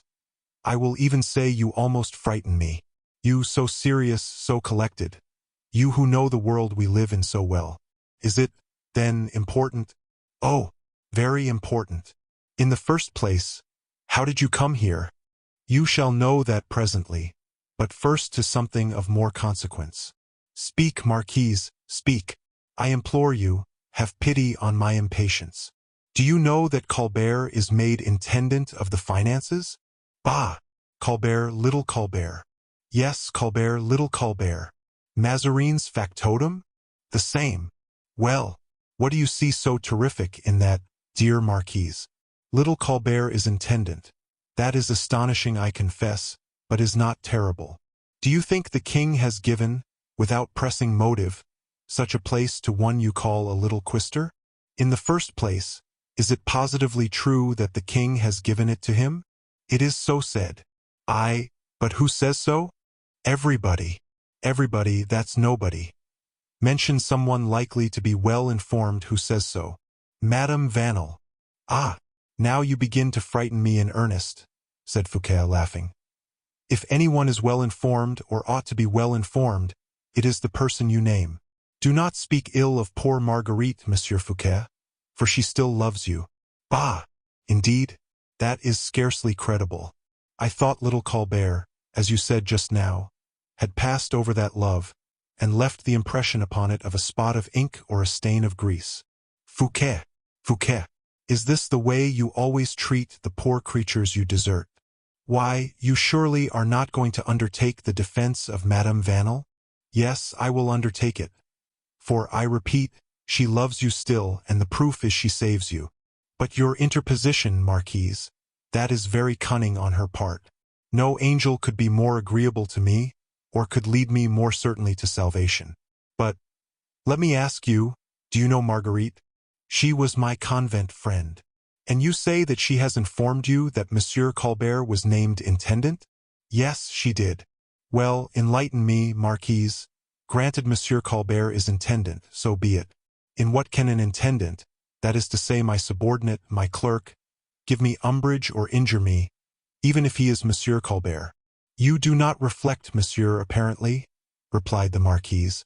Upon what? This, that Monsieur Colbert hates you. Hates me? Cried Fouquet. Good heavens! Marquise, whence do you come? Where can you live? Hates me? Why, all the world hates me, he, of course, as others do. He more than others. More than others, let him. He is ambitious. Who is not, Marquise? Yes, but with him ambition has no bounds. I am quite aware of that, since he made it a point to succeed me with Madame Vanel, and obtained his end. Look at that. Do you mean to say he has the presumption to pass from intendant to superintendent? Have you not yourself already had the same fear? Oh, said Fouquet. To succeed with Madame Vanel is one thing, to succeed me with the king is another. France is not to be purchased so easily as the wife of a maitre de camps. Monsieur, everything is to be bought. If not by gold, by intrigue.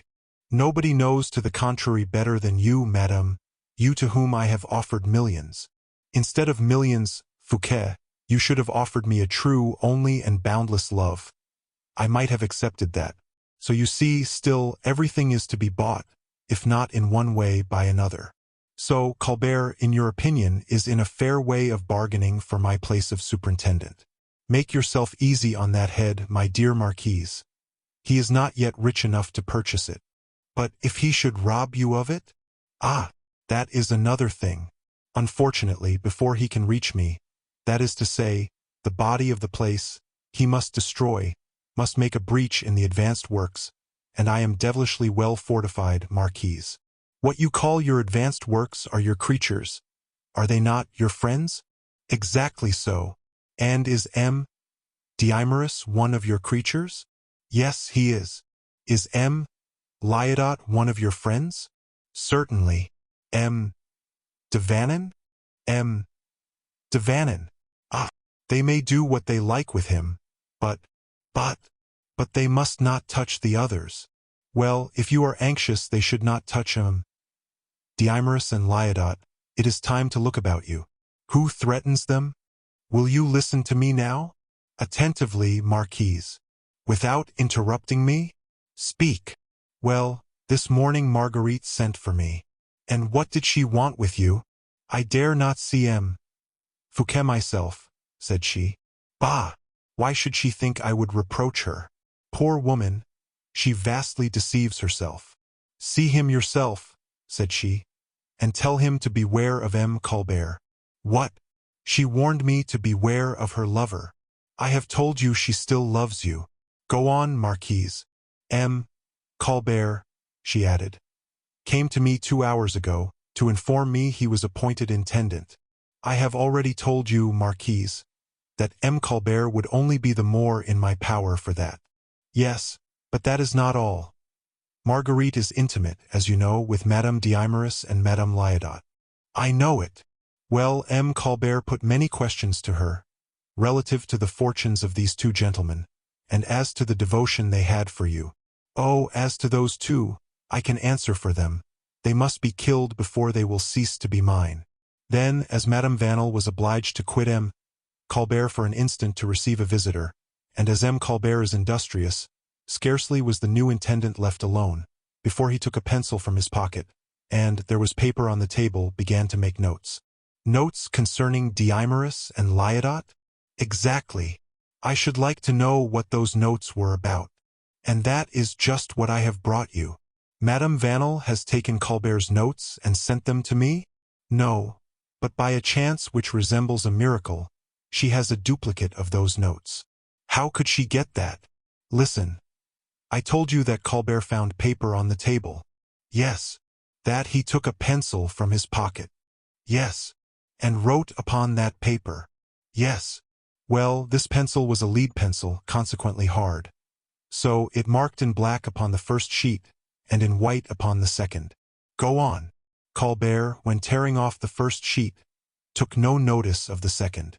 Well, on the second was to be read what had been written on the first. Madame Vanel read it and sent for me. Yes. Then, when she was assured I was your devoted friend, she gave me the paper, and told me the secret of this house. And this paper? Said Fouquet, in some degree of agitation. Here it is, monsieur, read it, said the Marquise. Fouquet read, names of the farmers of revenue to be condemned by the Chamber of Justice. Deimerus, friend of M.F. Lyodot, friend of M.F. de Vannon Indif. Deimerus and Lyodot, cried Fouquet, reading the paper eagerly again. Friends of M.F. pointed the Marquise with her finger. But what is the meaning of these words? To be condemned by the Chamber of Justice. Dame, said the Marquise. That is clear enough, I think. Besides, that is not all. Read on. And Fouquet continued. The two first to death, the third to be dismissed, with de Hautmont and de la Valette, who will only have their property confiscated. Great God! Cried Fouquet. To death, Lyodot and Deimerus. But even if the Chamber of Justice should condemn them to death, the king will never ratify their condemnation, and they cannot be executed without the king's signature. The king has made M. Colbert intendant. Oh! Cried Fouquet, as if he caught a glimpse of the abyss that yawned beneath his feet. Impossible! But who passed a pencil over the marks made by Colbert? I did. I was afraid the first would be effaced. Oh, I will know all. You will know nothing, monsieur. You despise your enemy too much for that. Pardon me, my dear Marquise. Excuse me. Yes, M. Colbert is my enemy, I believe him to be so. Yes, Colbert is a man to be dreaded, I admit. But I have time, and as you are here, as you have assured me of your devotion, as you have allowed me to hope for your love, as we are alone, I came here to save you, Monsieur Fouquet, and not to ruin myself, said the Marquise, rising. Therefore beware. Marquise, in truth you terrify yourself too much at least, unless this terror is but a pretext. He is very deep, this Colbert. Beware. Fouquet, in his turn, drew himself up. And I? Asked he. And you have only a noble heart. Beware. So, I have done what was right, my friend, at the risk of my reputation. Adieu. Not adieu. Au revoir. Perhaps, said the Marquise, giving her hand to Fouquet a kiss, and walking towards the door with so firm a step that he did not dare to bar her passage. As to Fouquet, he retook, with his head hanging down and a fixed cloud on his brow, the path of the subterranean passage along which ran the metal wires that communicated from one house to the other, transmitting, through two glasses, the wishes and signals of hidden correspondence. Chapter 55. The Abbé Fouquet. Fouquet hastened back to his apartment by the subterranean passage, and immediately closed the mirror with the spring. He was scarcely in his well-known voice crying, "Open the door, monseigneur. I entreat you, open the door." Fouquet quickly restored a little order to everything that might have revealed either his absence or his agitation. He spread his papers over the desk, took up a pen, and to gain time said, through the closed door, "Who is there?" "What, monseigneur? Do you not know me?" replied the voice. Yes, said Fouquet to himself. "Yes, my friend, I know you well enough." And then, aloud, "Is it not Gourville?" "Why, yes, monseigneur." Fouquet rose, cast a look at one of his glasses, went to the door, pushed back the bolt, and Gourville entered. "Ah, monseigneur, cried he. "What cruelty! In what? I have been a quarter of an hour imploring you to open the door, and you would not even answer me. Once and for all, you know that I will not be disturbed when I am busy.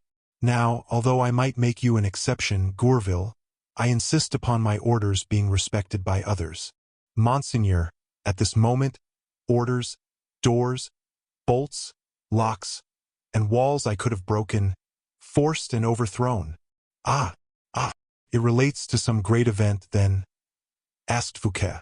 "Oh, I assure you it does, monseigneur," replied Gourville. "And what is this event?"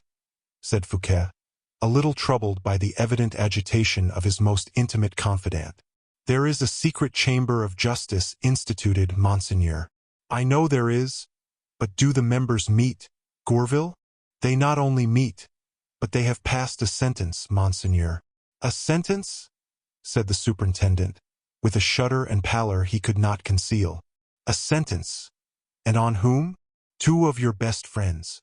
Lyodot and Diemerus, do you mean? But what sort of a sentence?" "Sentence of death." "Passed? Oh, you must be mistaken, Gourville. That is impossible. Here is a copy of the sentence which the king is to sign today, if he has not already signed it." Fouquet seized the paper eagerly, read it, and returned it to Gourville. "The king will never sign that," said he. Gourville shook his head. "Monseigneur Colbert is a bold counselor. Do not be too confident." "Monsieur Colbert again!" cried Fouquet. "How is it that that name rises upon all occasions to torment my ears during the last 2 or 3 days? You make so trifling a subject of too much importance. Gourville, let Colbert appear, I will face him. Let him raise his head, I will crush him. But you understand, there must be an outline upon which my look may fall. There must be a surface upon which my feet may be placed. Patience, monseigneur, for you do not know what Colbert is. Study him quickly. It is with this dark financier as it is with meteors, which the eye never sees completely before their disastrous invasion. When we feel them, we are dead." "Oh, Gourville, this is going too far," replied Fouquet, smiling. "Allow me, my friend, not to be so easily frightened. Colbert a meteor? Corbleu, we confront the meteor." Let us see acts and not words. What has he done? He has ordered 2 gibbets of the executioner of Paris, answered Gourville. Fouquet raised his head, and a flash gleamed from his eyes. Are you sure of what you say? Cried he. Here is the proof, monseigneur. And Gourville held out to the superintendent a note communicated by a certain secretary of the Hôtel de Ville, who was one of Fouquet's creatures. Yes, that is true, murmured the minister. The scaffold may be prepared, but the king has not signed. Gourville, the king will not sign. I shall soon know, said Gourville. How? If the king has signed, the gibbets will be sent this evening to the Hôtel de Ville, in order to be got up and ready by tomorrow morning. Oh, no, no, cried the superintendent once again. You are all deceived, and deceive me in my turn. Lyodot came to see me only the day before yesterday. Only 3 days ago I received a present of some Syracuse wine from poor Diomeris. What does that prove? Replied Gourville. Except that the Chamber of Justice has been secretly assembled, has deliberated in the absence of the accused, and that the whole proceeding was complete when they were arrested. What? Are they, then, arrested? No doubt they are. But where, when, and how have they been arrested? Lyodot yesterday at daybreak, Diomeris the day before yesterday in the evening as he was returning from the house of his mistress. Their disappearances had disturbed nobody. But at length Colbert all at once raised the mask and caused the affair to be published. It is being cried by sound of trumpet at this moment in Paris, and in truth, monseigneur, there is scarcely anybody but yourself ignorant of the event. Fouquet began to walk about in his chamber with an uneasiness that became more and more serious. What do you decide upon, monseigneur? Said Gourville. If it were really as easy as you say, I would go to the king, cried Fouquet. But as I go to the Louvre, I will pass by the Hôtel de Ville. We shall see if the sentence is signed. Incredulity! Thou art the pest of all great minds, said Gourville, shrugging his shoulders. Gourville! Yes, continued he, and incredulity! Thou ruinest as contagion destroys the most robust health. That is to say, in an instant. Let us go, cried Fouquet. Desire the door to be opened, Gourville. Be cautious, said the latter. The Abbé Fouquet is there. Ah, my brother? Replied Fouquet, in a tone of annoyance. He is there, is he? He knows all the ill news, then, and is rejoiced to bring it to me, as usual. The devil! If my brother is there, my affairs are bad, Gourville. Why did you not tell me that sooner? I should have been the more readily convinced. Monseigneur calumniates him, said Gourville, laughing. If he is come, it is not with a bad intention. What, do you excuse him? Cried Fouquet. A fellow without a heart, without ideas, a devourer of wealth. He knows you are rich, and would ruin me. No, but he would have your purse. That is all. Enough, enough. 100,000 crowns per month during 2 years. Corbleu! It is I that pay, Gourville, and I know my figures. Gourville laughed in a silent, sly manner. Yes, yes, you mean to say it is the king pays, said the superintendent. Ah, Gourville, that is a vile joke. This is not the place. Monseigneur, do not be angry. Well, then, send away the Abbé Fouquet. I have not a sou. Gourville made a step towards the door. He has been a month without seeing me, continued Fouquet. Why could he not be 2 months? Because he repents of living in bad company, said Gourville, and prefers you to all his bandits. Thanks for the preference. You make a strange advocate, Gourville, today, the advocate of the Abbé Fouquet. Eh, but everything and every man has a good side. Their useful side, monseigneur. The bandits whom the Abbé keeps in pay and drink have their useful side. Have they? Prove that, if you please. Let the circumstance arise, monseigneur, and you will be very glad to have these bandits under your hand. You advise me, then, to be reconciled to the Abbé?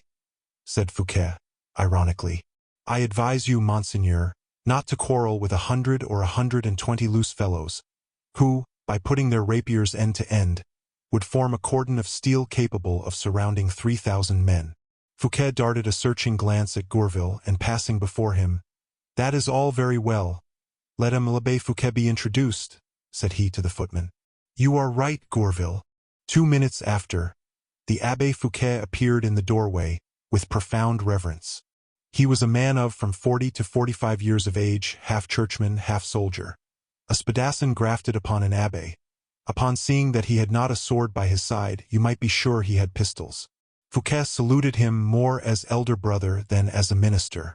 "What can I do to serve you, Monsieur l'Abbé?" said he. Oh, how coldly you speak to me, brother."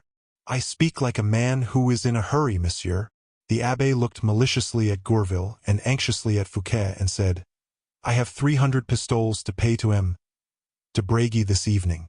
A play debt, a sacred debt." "What next?"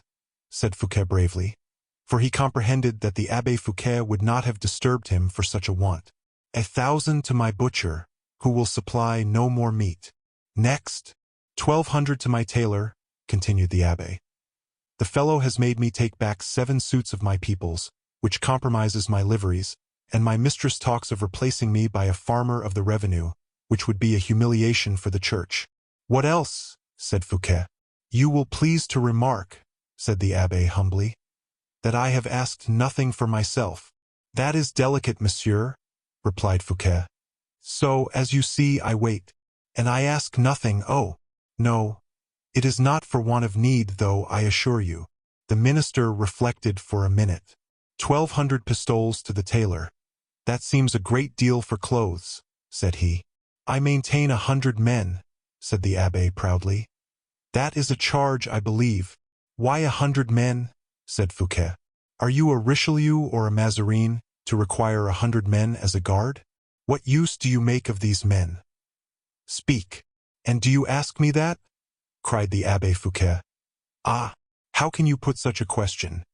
Why I maintain 100 men? Ah, why, yes, I do put that question to you. What have you to do with 100 men? Answer. Ingrate, continued the Abbé, more and more affected. Explain yourself. Why, Monsieur the Superintendent, I only want 1 valet de chambre, for my part, and even if I were alone, could help myself very well. But you who have so many enemies, 100 men are not enough for me to defend you with. 100 men. You ought to have 10,000. I maintain, then, these men in order that in public places, in assemblies, no voice may be raised against you. And without them, monsieur, you would be loaded with imprecations, you would be torn to pieces, you would not last a week. No, not a week, do you understand? Ah, I did not know you were my champion to such an extent, Monsieur l'Abbé. You doubt it, cried the abbé. Listen, then, to what happened no longer ago than yesterday, in the Rue de la Hochette. A man was cheapening a fowl. Well, how could that injure me, abbé? This way. The fowl was not fat. The purchaser refused to give 18 sous for it, saying that he could not afford 18 sous for the skin of a fowl from which M. Fouquet had sucked all the fat. Go on. The joke caused a deal of laughter, continued the abbé.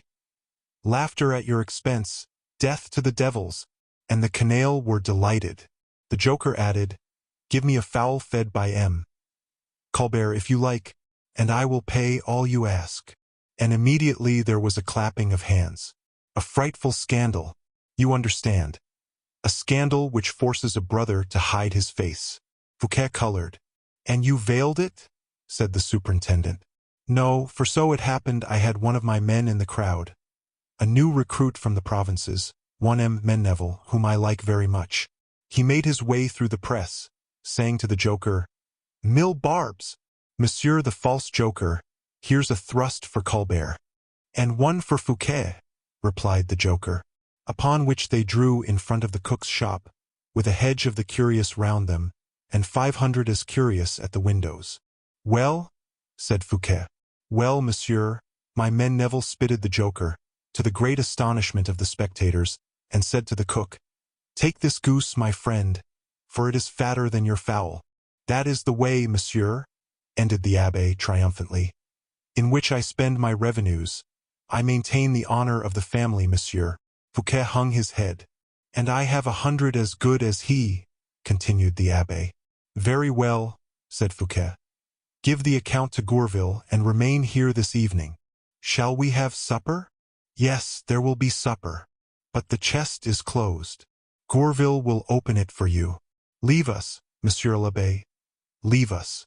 Then we are friends? Said the Abbé with a bow. Oh yes, friends. Come, Gourville. Are you going out? You will not stay to supper, then? I shall be back in an hour. Rest easy, Abbé. Then aside to Gourville, let them put to my English horses, said he, and direct the coachman to stop at the Hôtel de Ville de Paris. Chapter 56. De La Fontaine's wine.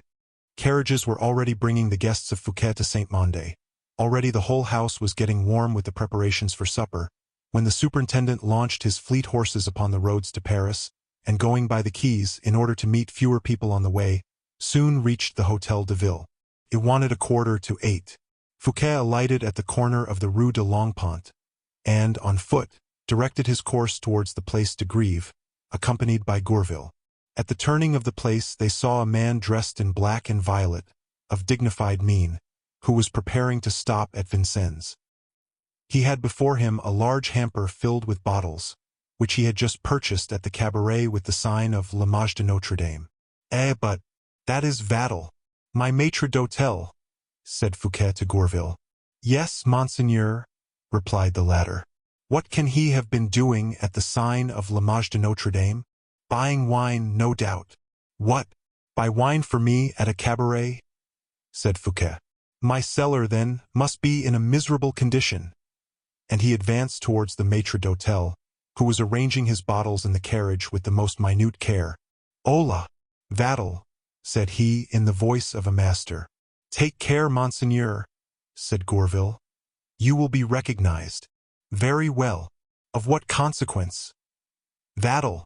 The man dressed in black and violet turned round. He had a good and mild countenance, without expression, a mathematician minus the pride. A certain fire sparkled in the eyes of this personage. A rather sly smile played round his lips. But the observer might soon have remarked that this fire and this smile applied to nothing, enlightened nothing. Vattel laughed like an absent man, and amused himself like a child. At the sound of his master's voice he turned round, exclaiming, "Oh, monseigneur! Yes, it is I. What the devil are you doing here, Vattel? Wine. You are buying wine at a cabaret in the Place de Grève. But, monseigneur," said Vattel, quietly after having darted a hostile glance at Gourville, "why am I interfered with here? Is my cellar kept in bad order?" "No, certes, Vattel, no." But what?" replied Vattel. Gourville touched Fouquet's elbow. "Don't be angry, Vattel. I thought my cellar, your cellar, sufficiently well stocked for us to be able to dispense with recourse to the cellar of L'Image de Notre Dame." Monsieur," said Vattel, shrinking from monseigneur to monsieur with a degree of disdain. "Your cellar is so well stocked that when certain of your guests dine with you they have nothing to drink." Fouquet, in great surprise, looked at Gourville. "What do you mean by that?" "I mean that your butler had not wine for all tastes, monsieur, and that M. de La Fontaine, M. Pelisson, and M. Conrart do not drink when they come to the house. These gentlemen do not like strong wine." "What is to be done, then?" "Well, and therefore?" "Well, then, I have found here a vin de Joigny which they like. I know they come here once a week to drink at the Image de Notre Dame. That is the reason I am making this provision." Fouquet had no more to say. He was convinced. Vattel, on his part, had much more to say, without doubt, and it was plain he was getting warm. "It is just as if you would reproach me, monseigneur, for going to the Rue Planche Milbrae to fetch myself the cider M. Lauret drinks when he comes to dine at your house." "Lauret drinks cider at my house?" cried Fouquet, laughing. "Certainly he does, monsieur, and that is the reason why he dines there with pleasure."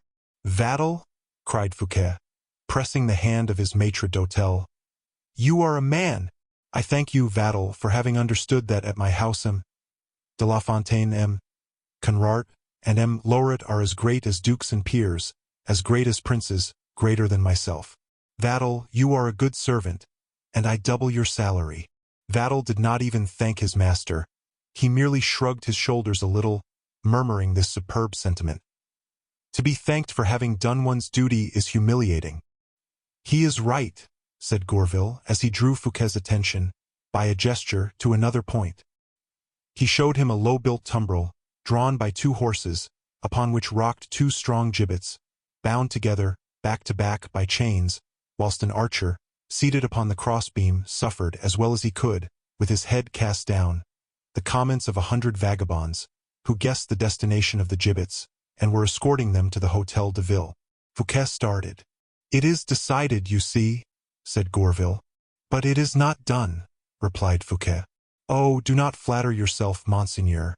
If they have thus lulled your friendship and suspicions, if things have gone so far, you will be able to undo nothing. But I have not given my sanction. M. de Lyonne has ratified for you. I will go to the Louvre." "Oh no, you will not." "Would you advise such baseness?" cried Fouquet. "Would you advise me to abandon my friends? Would you advise me, whilst able to fight, to throw the arms I hold in my hand to the ground? I do not advise you to do anything of the kind, monseigneur. Are you in a position to quit the post of superintendent at this moment?" "No." "Well, if the king wishes to displace you, he will displace me absent as well as present." "Yes, but you will not have insulted him." "Yes, but I shall have been base. Now I am not willing that my friends should die, and they shall not die. For that it is necessary you should go to the Louvre, is it not? Gourville, beware. Once at the Louvre you will be forced to defend your friends openly, that is to say, to make a profession of faith, or you will be forced to abandon them irrevocably." "Never." "Pardon me. The king will propose the alternative to you, rigorously, or else you will propose it to him yourself." "That is true. That is the reason why conflict must be avoided.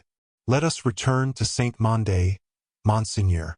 "Gourville, I will not stir from this place, where the crime is to be carried out, where my disgrace is to be accomplished. I will not stir, I say, till I have found some means of combating my enemies." "Monseigneur," replied Gourville, "you would excite my pity, if I did not know you for one of the great spirits of this world. You possess 150 millions, you are equal to the king in position, and 150 millions his superior in money. M. Colbert has not even had the wit to have the will of Mazarin accepted. Now, when a man is the richest person in a kingdom and will take the trouble to spend the money, if things are done he does not like, it is because he is a poor man. Let us return to Saint-Mandé, I say, to consult with Pelisson. We will. No, monseigneur, to count your money." "So be it," said Fouquet with angry eyes. "Yes, yes, to Saint-Mandé." He got into his carriage again, and Gourville with him. Upon their road, at the end of the Faubourg Saint-Antoine, they overtook the humble equipage of Vattel, who was quietly conveying home his vin de Joigny. The black horses, going at a swift pace, alarmed, as they passed, the timid hack of the maitre d'hôtel, who, putting his head out at the window, cried in a fright, "Take care of my bottles!" Chapter 57. The Gallery of Saint-Mandé. 50 persons were waiting for the superintendent. He did not even take the time to place himself in the hands of his valet de chambre for a minute, but from the perron went straight into the premier salon. There his friends were assembled in full chat. The intendant was about to order supper to be served, but, above all, the Abbé Fouquet watched for the return of his brother, and was endeavoring to do the honors of the house in his absence. Upon the arrival of the superintendent, a murmur of joy and affection was heard. Fouquet, full of affability, good humor, and munificence, was beloved by his poets, his artists, and his men of business. His brow, upon which his little court read, as upon that of a god, all the movements of his soul, and thence drew rules of conduct. His brow, upon which affairs of state never impressed a wrinkle, was this evening paler than usual, and more than one friendly eye remarked that pallor. Fouquet placed himself at the head of the table, and presided gaily during supper. He recounted Vattel's expedition to La Fontaine. He related the history of Menneval and the skinny fowl to Pelisson, in such a manner that all the table heard it. A tempest of laughter and jokes ensued, which was only checked by a serious and even sad gesture from Pelisson. The Abbé Fouquet, not being able to comprehend why his brother should have led the conversation in that direction, listened with all his ears, and sought in the countenance of Gourville, or in that of his brother, an explanation which nothing afforded him. Polisson took up the matter. "Did they mention M. Colbert then?" said he. "Why not?" replied Fouquet. "If true, as it is said to be, that the king has made him his intendant?" Scarcely had Fouquet uttered these words, with a marked intention, then an explosion broke forth among the guests. "The miser," said one. "The mean, pitiful fellow," said another. "The hypocrite," said a third. Polisson exchanged a meaning look with Fouquet. "Messers," said he, "in truth we are abusing a man whom no one knows. It is neither charitable nor reasonable, and here is Monsieur le Surintendant, who, I am sure, agrees with me." "Entirely," replied Fouquet. "Let the fat fowls of M. Colbert alone. Our business today is with the faisans troughs of M. Vattel." This speech stopped the dark cloud which was beginning to throw its shade over the guests. Gourville succeeded so well in animating the poets with the vin de joigny. The abbé, intelligent as a man who stands in need of his host's money, so enlivened the financiers and the men of the sword, that, amidst the vapors of this joy and the noise of conversation, inquietudes disappeared completely. The will of Cardinal Mazarin was the text of the conversation at the second course and dessert. Then Fouquet ordered bowls of sweetmeats and fountains of liquor to be carried into the salon adjoining the gallery. He led the way thither, conducting by the hand a lady, the queen, by his preference, of the evening. The musicians then supped, and the promenades in the gallery and the gardens commenced, beneath a spring sky, mild and flower-scented. Polisson then approached the superintendent, and said, "Something troubles Monseigneur?" "Greatly," replied the minister. "Ask Gourville to tell you what it is." Polisson, on turning round, found La Fontaine treading upon his heels. He was obliged to listen to a Latin verse, which the poet had composed upon Vattel. La Fontaine had, for an hour, been scanning this verse in all corners, seeking someone to pour it out upon advantageously. He thought he had caught Polisson, but the latter escaped him. He turned towards Sorel, who had, himself, just composed a quatrain in honor of the supper and the amphitryon. La Fontaine in vain endeavored to gain attention to his verses. Sorel wanted to obtain a hearing for his quatrain. He was obliged to retreat before le Comte de Charost, whose arm Fouquet had just taken. L'Abbé Fouquet perceived that the poet, absent-minded as usual, was about to follow the two talkers, and he interposed. La Fontaine seized upon him and recited his verses. The abbé, who was quite innocent of Latin, nodded his head, in cadence, at every roll which La Fontaine impressed upon his body, according to the undulations of the dactyls and spondees. While this was going on, behind the confiture basins, Fouquet related the event of the day to his son-in-law, M. de Charost. "We will send the idle and useless to look at the fireworks," said Polisson to Gourville, "whilst we converse here." "So be it," said Gourville, addressing 4 words to Vattel.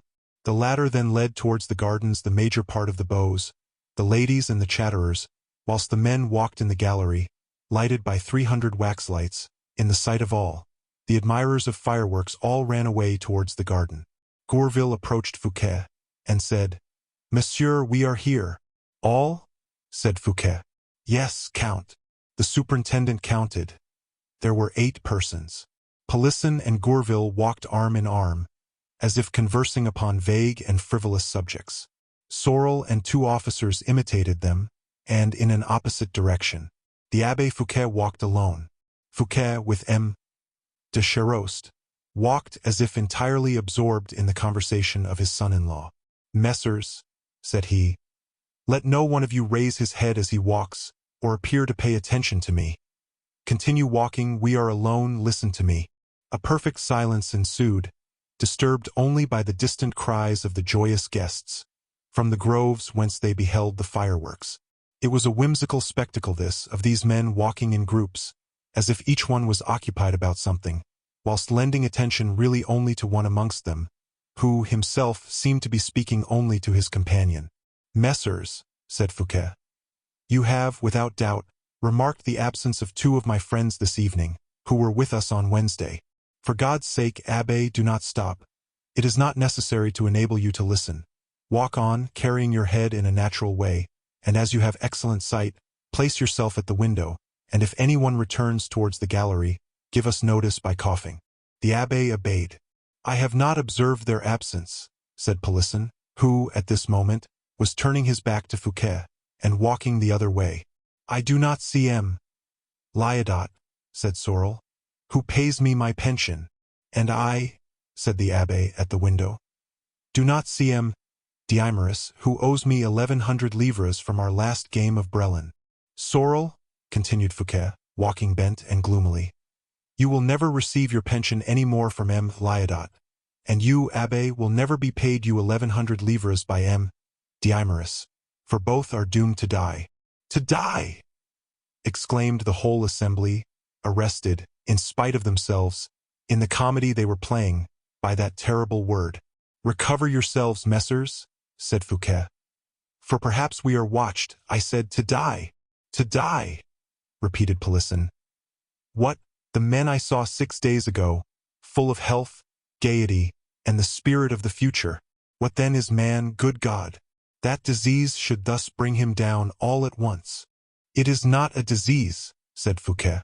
"Then there is a remedy," said Sorel. "No remedy. Messrs. de Lyodot and Diemerius are on the eve of their last day." "Of what are these gentlemen dying, then?" asked an officer. "Ask of him who kills them," replied Fouquet. "Who kills them? Are they being killed, then?" cried the terrified chorus. "They do better still. They are hanging them," murmured Fouquet, in a sinister voice, which sounded like a funeral knell in that rich gallery, splendid with pictures, flowers, velvet, and gold. Involuntarily everyone stopped. The abbé quitted his window. The first fuses of the fireworks began to mount above the trees. A prolonged cry from the gardens attracted the superintendent to enjoy the spectacle. He drew near to a window, and his friends placed themselves behind him, attentive to his least wish. "Messers," said he, "M. Colbert has caused to be arrested, tried, and will execute my 2 friends. What does it become me to do?" "Mordieu!" exclaimed the abbé, the first one to speak. "Run M. Colbert through the body." "Monseigneur," said Polisson, "you must speak to his majesty." "The king, my dear Polisson, himself signed the order for the execution." "Well," said the Comte de Charost, "the execution must not take place then, that is all." "Impossible," said Gourville, "unless we could corrupt the jailers." "Or the governor," said Fouquet. "This night the prisoners might be allowed to escape. Which of you will take charge of the transaction?" "I," said the abbé, "will carry the money." "And I," said Polisson, "will be the bearer of the words." "Words and money," said Fouquet. 500,000 livres to the governor of the conciergerie, that is sufficient. Nevertheless, it shall be 1,000,000, if necessary." "1,000,000!" cried the abbé. "Why, for less than half I would have half Paris sacked." "There must be no disorder," said Polisson. "The governor being gained, the 2 prisoners escape. Once clear of the fangs of the law, they will call together the enemies of Colbert, and prove to the king that his young justice, like all other monstrosities, is not infallible." "Go to Paris, then, Polisson," said Fouquet, "and bring hither the 2 victims. Tomorrow we shall see." Gourville gave Polisson the 500,000 livres. "Take care the wind does not carry you away," said the abbé. "What a responsibility! Peste! Let me help you a little." "Silence!" said Fouquet. "Somebody is coming. Ah! The fireworks are producing a magical effect."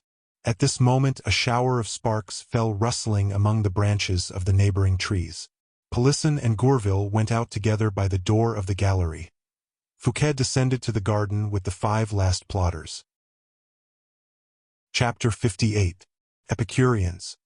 As Fouquet was giving, or appearing to give, all his attention to the brilliant illuminations, the languishing music of the violins and hautboys, the sparkling sheaves of the artificial fires, which, inflaming the heavens with glowing reflections, marked behind the trees the dark profile of the dungeon of Vincennes.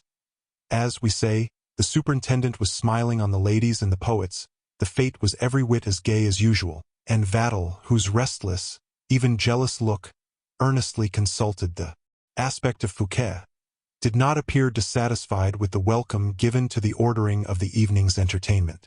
The fireworks over, the company dispersed about the gardens and beneath the marble porticos with the delightful liberty which reveals in the master of the house so much forgetfulness of greatness, so much courteous hospitality, so much magnificent carelessness. The poets wandered about, arm in arm, through the groves. Some reclined upon beds of moss, to the great damage of velvet clothes and curled heads, into which little dried leaves and blades of grass insinuated themselves. The ladies, in small numbers, listened to the songs of the singers and the verses of the poets. Others listened to the prose, spoken with much art, by men who were neither actors nor poets, but to whom youth and solitude gave an unaccustomed eloquence, which appeared to them better than everything else in the world. "Why," said La Fontaine, "does not our master Epicurus descend into the garden? Epicurus never abandoned his pupils. The master is wrong." "Monsieur," said Conrart, "you yourself are in the wrong persisting in decorating yourself with the name of an Epicurean. Indeed, nothing here reminds me of the doctrine of the philosopher of Gargetta." "Bah!" said La Fontaine. "Is it not written that Epicurus purchased a large garden and lived in it tranquilly with his friends?"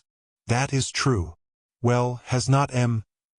Fouquet purchased a large garden at Saint-Mandé, and do we not live here very tranquilly with him and his friends?" "Yes, without doubt. Unfortunately, it is neither the garden nor the friends which constitute the resemblance. Now, what likeness is there between the doctrine of Epicurus and that of M. Fouquet? This pleasure gives happiness. Next, well, I do not think we ought to consider ourselves unfortunate, for my part at least. A good repast, vin de joigny, which they have the delicacy to go and fetch for me from my favorite cabaret. Not one impertinence heard during a supper an hour long, in spite of the presence of 10 millionaires and 20 poets. I stop you there. You mentioned vin de joigny and a good repast. Do you persist in that? I persist. Antico, as they say at Port Royal. Then please to recollect that the great Epicurus lived, and made his pupils live, upon bread, vegetables, and water. That is not certain, said La Fontaine.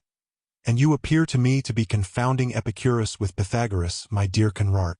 Remember, likewise, that the ancient philosopher was rather a bad friend of the gods and the magistrates. Oh, that is what I will not admit, replied La Fontaine. Epicurus was like M. Fouquet.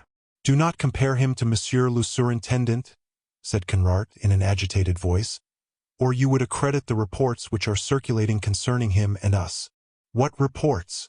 That we are bad Frenchmen, lukewarm with regard to the king, deaf to the law. I return, then, to my text, said La Fontaine.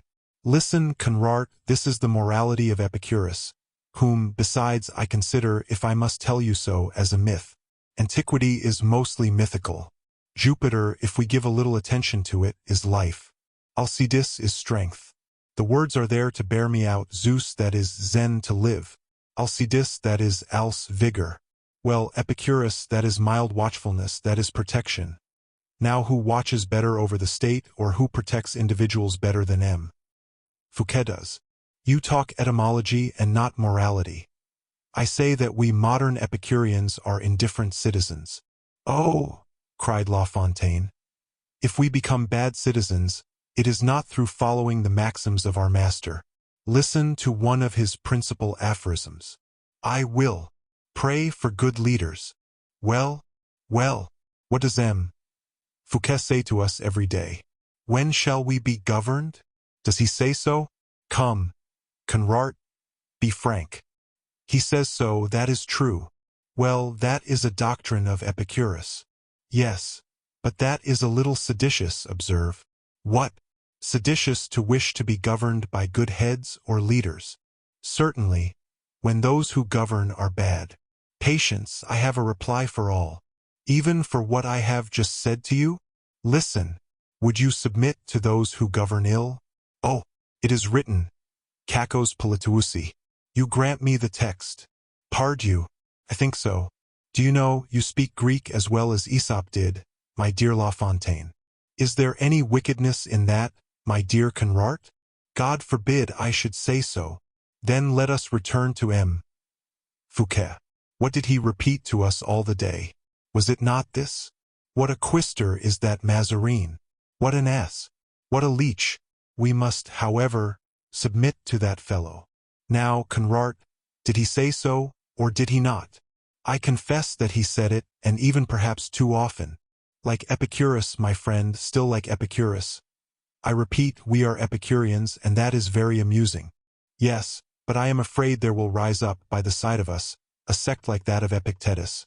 You know him well, the philosopher of Hierapolis, he who called bread luxury, vegetables prodigality, and clear water drunkenness. He who, being beaten by his master, said to him, grumbling a little it is true, but without being angry, I will lay a wager you have broken my leg. And who won his wager? He was a goose, that fellow Epictetus. Granted, but he might easily become the fashion by only changing his name into that of Colbert. Bah! Replied La Fontaine. That is impossible. Never will you find Colbert in Epictetus. You are right, I shall find Coluber there at the most. Ah! You are beaten, Conrart. You are reduced to a play upon words. M. Arnaud pretends that I have no logic. I have more than M. Nicole. Yes, replied Conrart. You have logic, but you are a Jansenist. This peroration was hailed with a boisterous shout of laughter. By degrees the promenaders had been attracted by the exclamations of the two disputants around the arbor under which they were arguing. The discussion had been religiously listened to, and Fouquet himself, scarcely able to suppress his laughter, had given an example of moderation. But with the denouement of the scene he threw off all restraint, and laughed aloud. Everybody laughed as he did, and the two philosophers were saluted with unanimous felicitations. La Fontaine, however, was declared conqueror, on account of his profound erudition and his irrefragable logic. Conrart obtained the compensation due to an unsuccessful combatant. He was praised for the loyalty of his intentions and the purity of his conscience. At the moment when this jollity was manifesting itself by the most lively demonstrations, when the ladies were reproaching the two adversaries with not having admitted women into the system of Epicurean happiness, Gourville was seen hastening from the other end of the garden, approaching Fouquet, and detaching him, by his presence alone, from the group. The superintendent preserved on his face the smile and character of carelessness. But scarcely was he out of sight than he threw off the mask. "Well," said he eagerly, "where is Polisson? What is he doing?" "Polisson has returned from Paris." "Has he brought back the prisoners?" "He has not even seen the concierge of the prison." "What? Did he not tell him he came from me?" "He told him so, but the concierge sent him this reply: If anyone came to me from M. Fouquet, he would have a letter from M. Fouquet." "Oh!" cried the latter. "If a letter is all he wants—" "It is useless, monsieur," said Polisson, showing himself at the corner of the little wood. "Useless! Go yourself and speak in your own name." "You are right. I will go in as if to work. Let the horses remain harnessed, Polisson. Entertain my friends, Gourville." "One last word of advice, monseigneur," replied the latter. "Speak, Gourville. Do not go to the concierge save at the last minute. It is brave, but it is not wise. Excuse me, Monsieur Polisson, if I am not of the same opinion as you. But take my advice, monseigneur. Send again a message to this concierge. He is a worthy man, but do not carry it yourself." "I will think of it," said Fouquet. "Besides, we have all the night before us. Do not reckon too much on time. Were the hours we have twice as many as they are, they would not be too much," replied Polisson. "It is never a fault to arrive too soon." "Adieu," said the superintendent. "Come with me, Polisson. Gourville, I commend my guests to your care." And he set off. The Epicureans did not perceive that the head of the school had left them. The violins continued playing all night long. Chapter 59. A quarter of an hour's delay. Fouquet, on leaving his house for the second time that day, felt himself less heavy and less disturbed than might have been expected. He turned towards Polisson, who was meditating in the corner of the carriage some good arguments against the violent proceedings of Colbert. "My dear Polisson," said Fouquet, "it is a great pity you are not a woman." "I think, on the contrary, it is very fortunate," replied Polisson. "For, monseigneur, I am excessively ugly." Polisson, Polisson, said the superintendent, laughing. You repeat too often you are ugly, not to leave people to believe that it gives you much pain. In fact it does, monseigneur, much pain. There is no man more unfortunate than I. I was handsome, the smallpox rendered me hideous. I am deprived of a great means of attraction. Now I am your principal clerk or something of that sort. I take great interest in your affairs, and if, at this moment, I were a pretty woman, I could render you an important service. What? I would go and find the concierge of the Palais. I would seduce him, for he is a gallant man, extravagantly partial to women. Then I would get away our 2 prisoners. I hope to be able to do so myself, although I am not a pretty woman, replied Fouquet. Granted, monseigneur, but you are compromising yourself very much. Oh, cried Fouquet, suddenly, with one of those secret transports which the generous blood of youth, or the remembrance of some sweet emotion, infuses into the heart. Oh, I know a woman who will enact the personage we stand in need of, with the lieutenant governor of the concierge. And, on my part, I know 50, monseigneur, 50 trumpets, which will inform the universe of your generosity, of your devotion to your friends, and, consequently, will ruin you sooner or later in ruining themselves. I do not speak of such women, Polisson. I speak of a noble and beautiful creature who joins to the intelligence and wit of her sex the valor and coolness of ours. I speak of a woman, handsome enough to make the walls of a prison bow down to salute her, discreet enough to let no one suspect by whom she has been sent. A treasure, said Polisson. You would make a famous present to Monsieur the Governor of the Concierge. Peste, monseigneur, he might have his head cut off. But he would, before dying, have had such happiness as no man had enjoyed before him. And I add, said Fouquet, that the concierge of the Palais would not have his head cut off, for he would receive of me my horses, to effect his escape, and 500,000 livres wherewith to live comfortably in England. I add that this lady, my friend, would give him nothing but the horses and the money. Let us go and seek her, Polisson. The superintendent reached forth his hand towards the golden and silken cord placed in the interior of his carriage, but Polisson stopped him. Monseigneur, said he, you are going to lose as much time in seeking this lady as Columbus took to discover the New World. Now we have but 2 hours in which we can possibly succeed. The concierge once gone to bed, how shall we get at him without making a disturbance? When daylight dawns, how can we conceal our proceedings? Go yourself, monseigneur, and do not seek either woman or angel tonight. But, my dear Polisson, here we are before her door. What? Before the angel's door? Why, yes.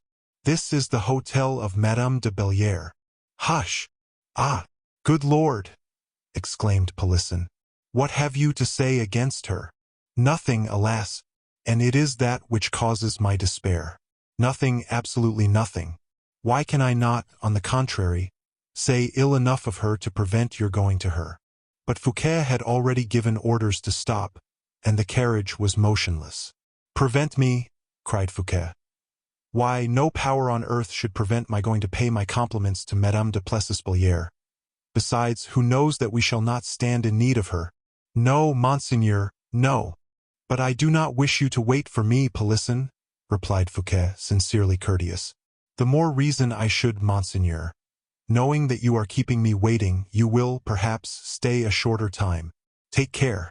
You see there is a carriage in the courtyard. She has someone with her. Fouquet leaned towards the steps of the carriage. One word more, cried Polisson. Do not go to this lady till you have been to the concierge, for heaven's sake. 5 minutes, Polisson, replied Fouquet, alighting at the steps of the hotel, leaving Polisson in the carriage in a very ill humor. Fouquet ran upstairs, told his name to the footman, which excited an eagerness and a respect that showed the habit the mistress of the house had of honoring that name in her family.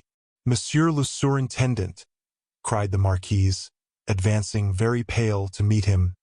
What an honor! What an unexpected pleasure, said she. Then, in a low voice, take care, added the Marquise. Marguerite Vanel is here.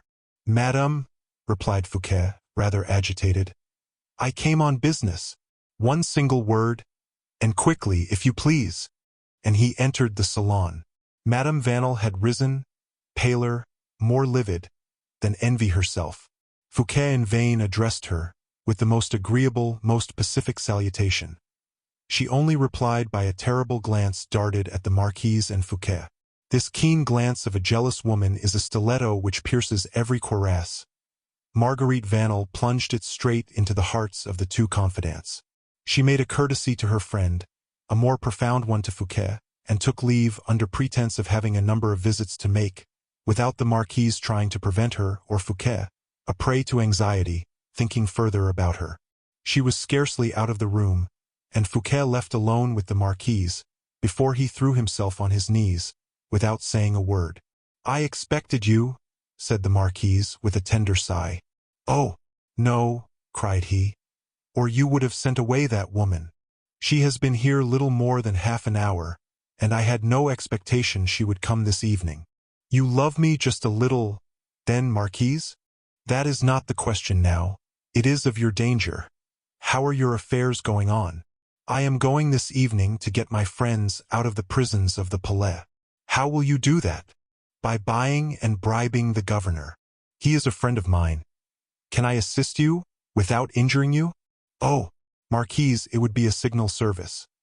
But how can you be employed without your being compromised?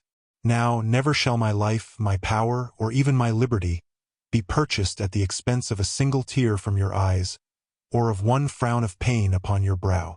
Monseigneur, no more such words, they bewilder me. I have been culpable in trying to serve you, without calculating the extent of what I was doing. I love you in reality as a tender friend, and as a friend, I am grateful for your delicate attentions. But, alas, alas, you will never find a mistress in me." "Marquise!" cried Fouquet, in a tone of despair. "Why not?" "Because you are too much beloved," said the young woman in a low voice. "Because you are too much beloved by too many people, because the splendor of glory and fortune wound my eyes, whilst the darkness of sorrow attracts them. Because, in short, I, who have repulsed you in your proud magnificence, I who scarcely looked at you in your splendor, I came, like a mad woman, to throw myself, as it were, into your arms, when I saw a misfortune hovering over your head. You understand me now, Monseigneur? Become happy again, that I may remain chaste in heart and in thought. Your misfortune entails my ruin." "Oh, madame," said Fouquet, with an emotion he had never before felt, "were I to fall to the lowest degree of human misery, and hear from your mouth that word which you now refuse me, that day, madame, you will be mistaken in your noble egotism. That day you will fancy you are consoling the most unfortunate of men, and you will have said, 'I love you,' to the most illustrious, the most delighted, the most triumphant of the happy beings of this world." He was still at her feet, kissing her hand, when Pelisson entered precipitately, crying in very ill humor, "Monseigneur, madame, for heaven's sake, excuse me. Monseigneur, you have been here half an hour. Oh, do not both look at me so reproachfully. Madame, pray who is that lady who left your house soon after Monseigneur came in?" "Madame Vanel," said Fouquet. "Ha!" cried Pelisson. "I was sure of that. Well, what then?" "Why, she got into her carriage, looking deadly pale. What consequence is that to me?" "Yes, but what she said to her coachman is of consequence to you." "Kind heaven!" cried the Marquise. "What was that?" "To M. Colbert's," said Pelisson in a hoarse voice. "Bon Dieu!" "Begone, begone, Monseigneur," replied the Marquise, pushing Fouquet out of the salon, whilst Pelisson dragged him by the hand. "Am I, then, indeed," said the superintendent, "become a child to be frightened by a shadow?" "You are a giant," said the Marquise, "whom a viper is trying to bite in the heel." Pelisson continued to drag Fouquet to the carriage. "To the Palais at full speed," cried Pelisson to the coachman. The horses set off like lightning. No obstacle relaxed their pace for an instant. Only at the Arcade Saint-Jean, as they were coming out upon the Place de Grève, a long file of horsemen, barring the narrow passage, stopped the carriage of the superintendent. There was no means of forcing this barrier.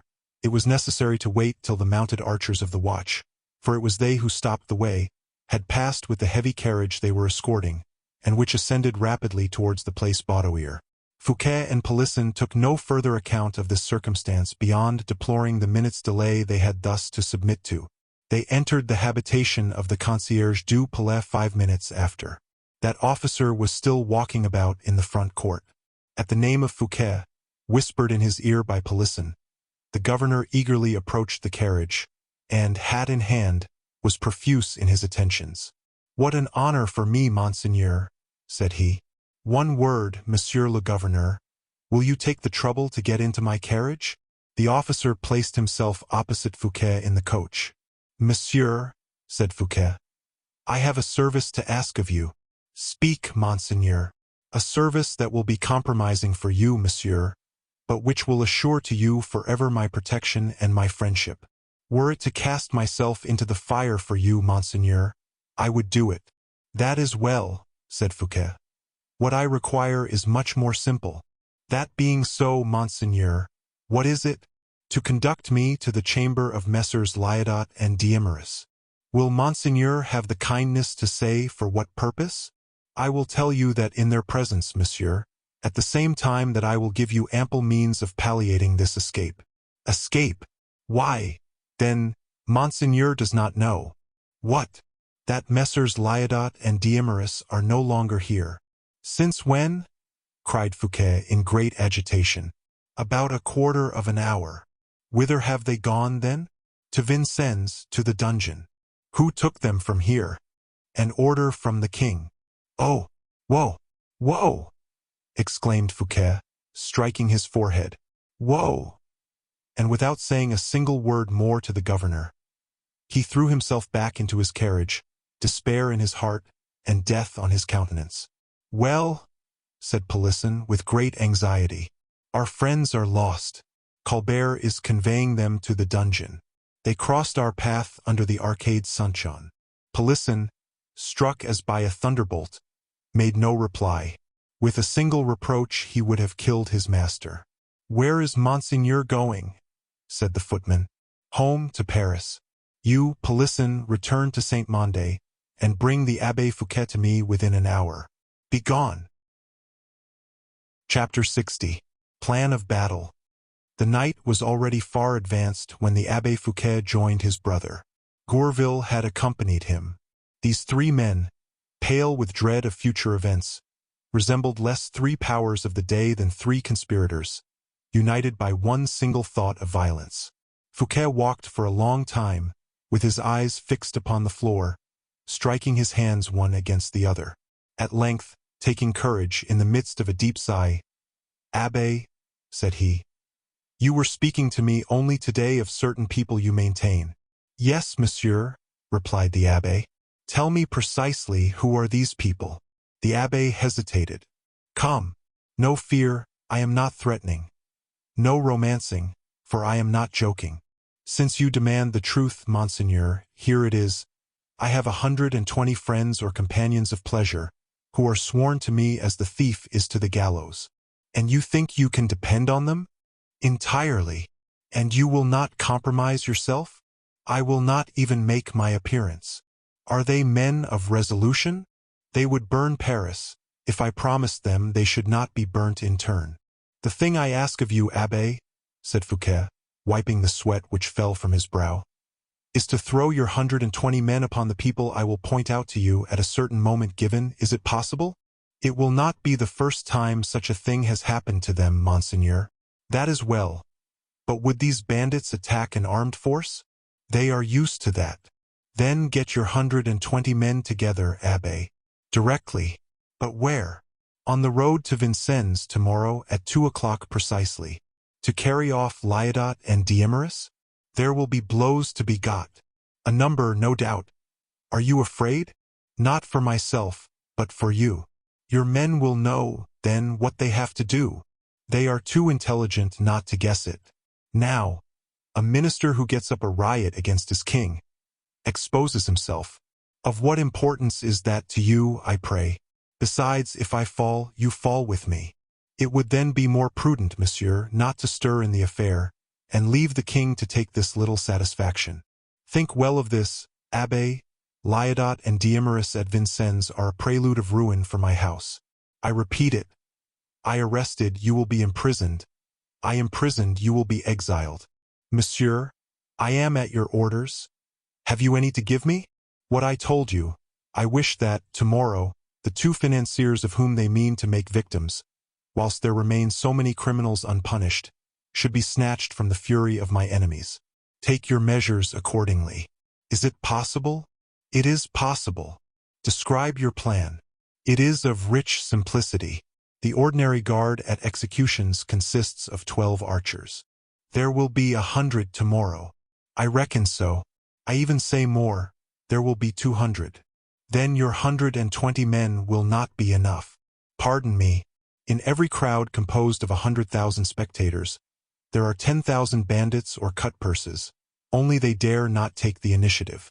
Well, there will then be, tomorrow, on the Place de Grève, which I choose as my battlefield, 10,000 auxiliaries to my 120 men. The attack commenced by the latter, the others will finish it. That all appears feasible. But what will be done with regard to the prisoners upon the Place de Grève? This, they must be thrust into some house. That will make a siege necessary to get them out again. And stop. Here is another idea, more sublime still. Certain houses have 2 issues, one upon the place, and the other into the Rue de la Mortellerie, or La Vannerie, or La Tixeranderie. The prisoners entering by one door will go out at another. Yes, but fix upon something positive. I am seeking to do so. And cried Fouquet, I have found it. Listen to what has occurred to me at this moment. I am listening. Fouquet made a sign to Gourville, who appeared to understand. One of my friends lends me sometimes the keys of a house which he rents, Rue Baudoyer, the spacious gardens of which extend behind a certain house on the Place de Grève. That is the place for us, said the abbé. What house? A cabaret, pretty well frequented, whose sign represents the image of Notre Dame. I know it, said the abbé. This cabaret has windows opening upon the place, a place of exit into the court, which must abut upon the gardens of my friend by a door of communication. Good, said the abbé. Enter by the cabaret, take the prisoners in. Defend the door while you enable them to fly by the garden and the Place Baudoyer. That is all plain. Monsieur, you would make an excellent general, like Monsieur le Prince. Have you understood me? Perfectly well.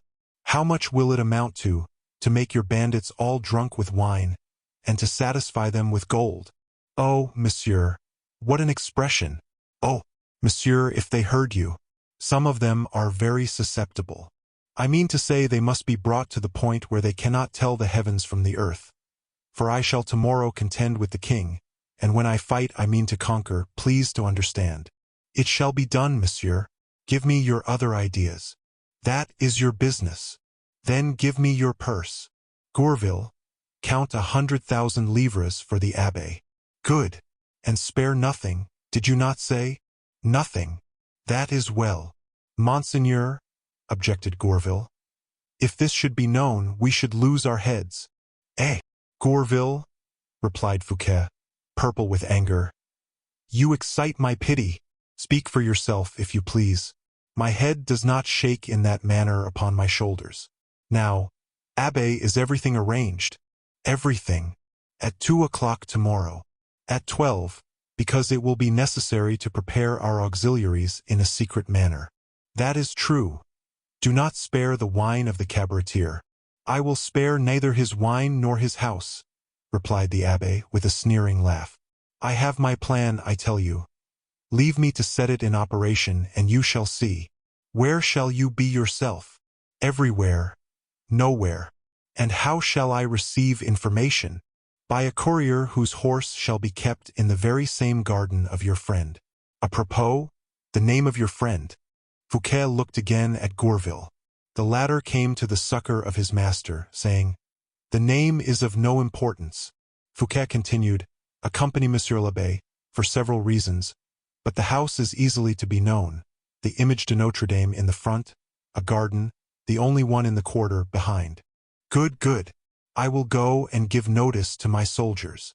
Accompany him, Gourville, said Fouquet. and count him down the money. One moment, Abbé, one moment, Gourville. What name will be given to this carrying off? A very natural one, monsieur, the riot. The riot on account of what? For, if ever the people of Paris are disposed to pay their court to the king, it is when he hangs financiers. I will manage that, said the abbé. Yes, but you may manage it badly and people will guess. Not at all, not at all. I have another idea. What is that? My men shall cry out, Colbert, vive Colbert, and shall throw themselves upon the prisoners as if they would tear them in pieces, and shall force them from the gibbets, as too mild a punishment.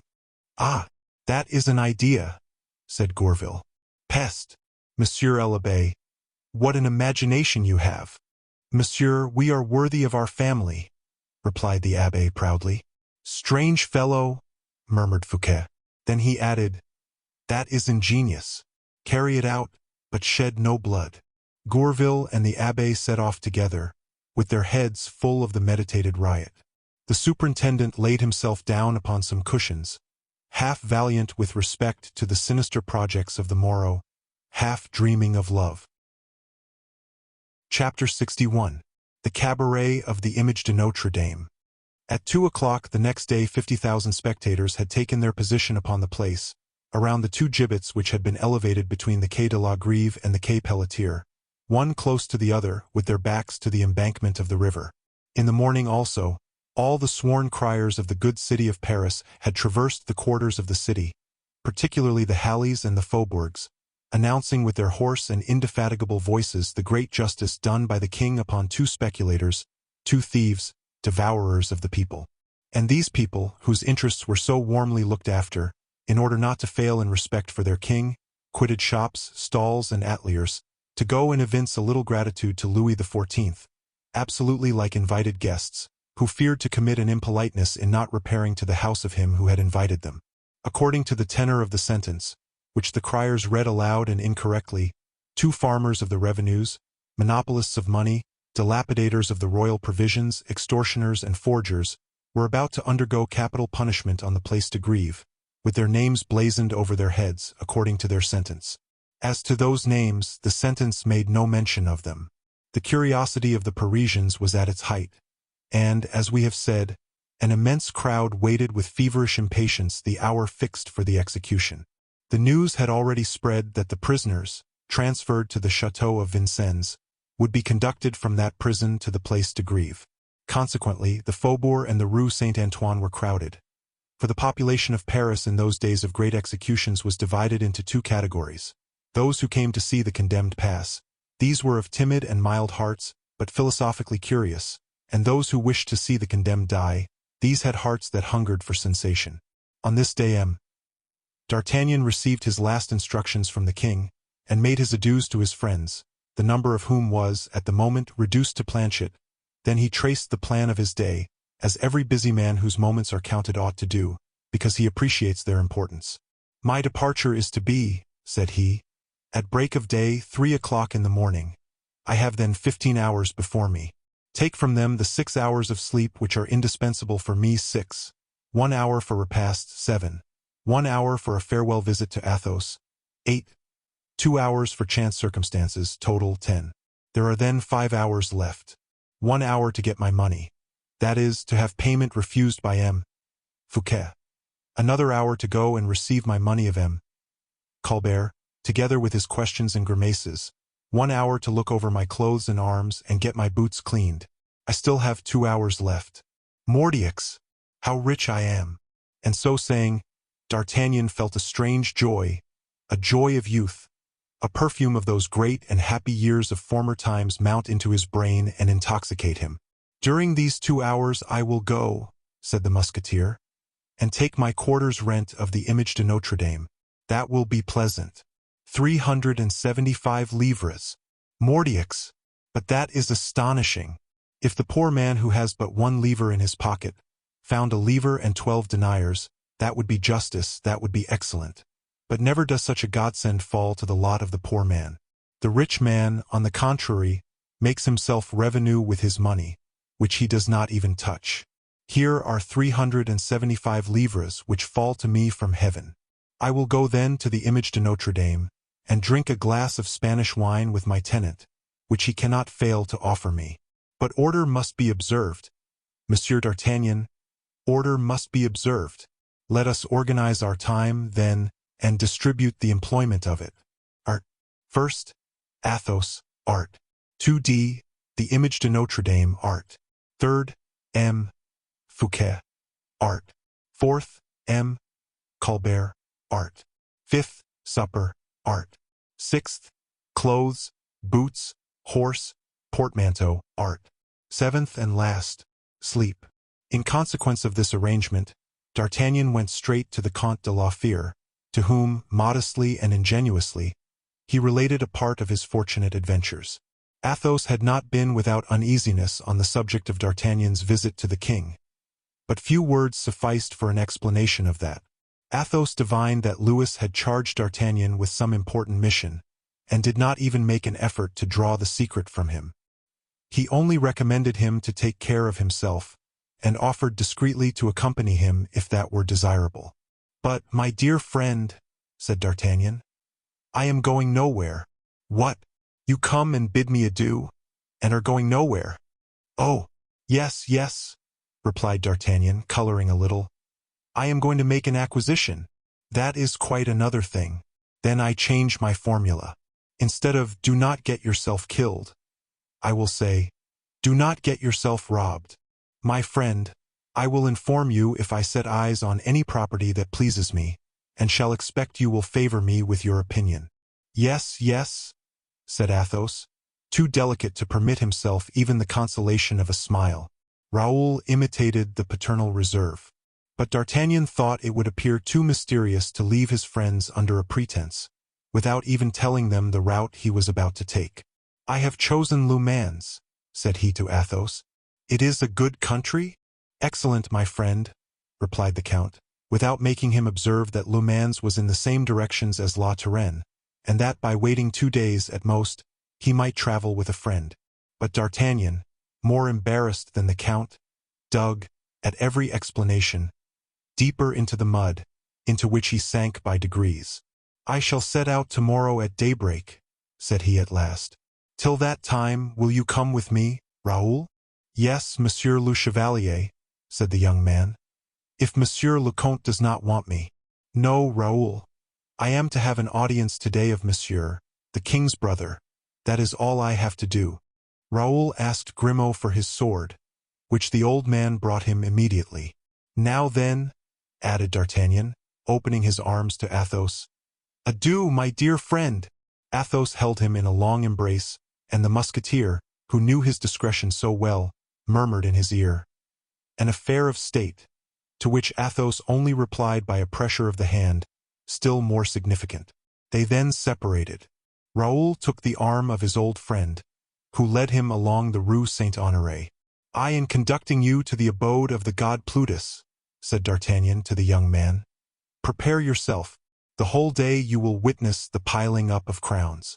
Heavens, how I am changed! Oh, what numbers of people there are in the street," said Raoul. "Is there a procession today?" asked D'Artagnan of a passer-by. "Monsieur, it is a hanging," replied the man. "What, a hanging at the Grève?" said D'Artagnan. "Yes, monsieur. The devil take the rogue who gets himself hung the day I want to go and take my rent," cried D'Artagnan. "Raoul, did you ever see anybody hung?" "Never, monsieur. Thank God." "Oh, how young that sounds! If you were on guard in the trenches, as I was, and a spy. But, pardon me, Raoul, I am doting. You are quite right. It is a hideous sight to see a person hung. At what hour do they hang them, monsieur, if you please?" "Monsieur," replied the stranger respectfully, delighted at joining conversation with 2 men of the sword, "it will take place at about 3 o'clock. Aha! It is now only 1:30. Let us step out. We shall be there in time to touch my 375 livres, and get away before the arrival of the malefactor." "Malefactors, monsieur?" continued the bourgeois. "There are 2 of them. Monsieur, I return to you many thanks," said D'Artagnan, who, as he grew older, had become polite to a degree. Drawing Raoul along, he directed his course rapidly in the direction of La Grève. Without that great experience musketeers have of a crowd, to which were joined an irresistible strength of wrist, and an uncommon suppleness of shoulders, our two travelers would not have arrived at their place of destination. They followed the line of the quay, which they had gained on quitting the Rue Saint-Honoré, where they left Athos. D'Artagnan went first.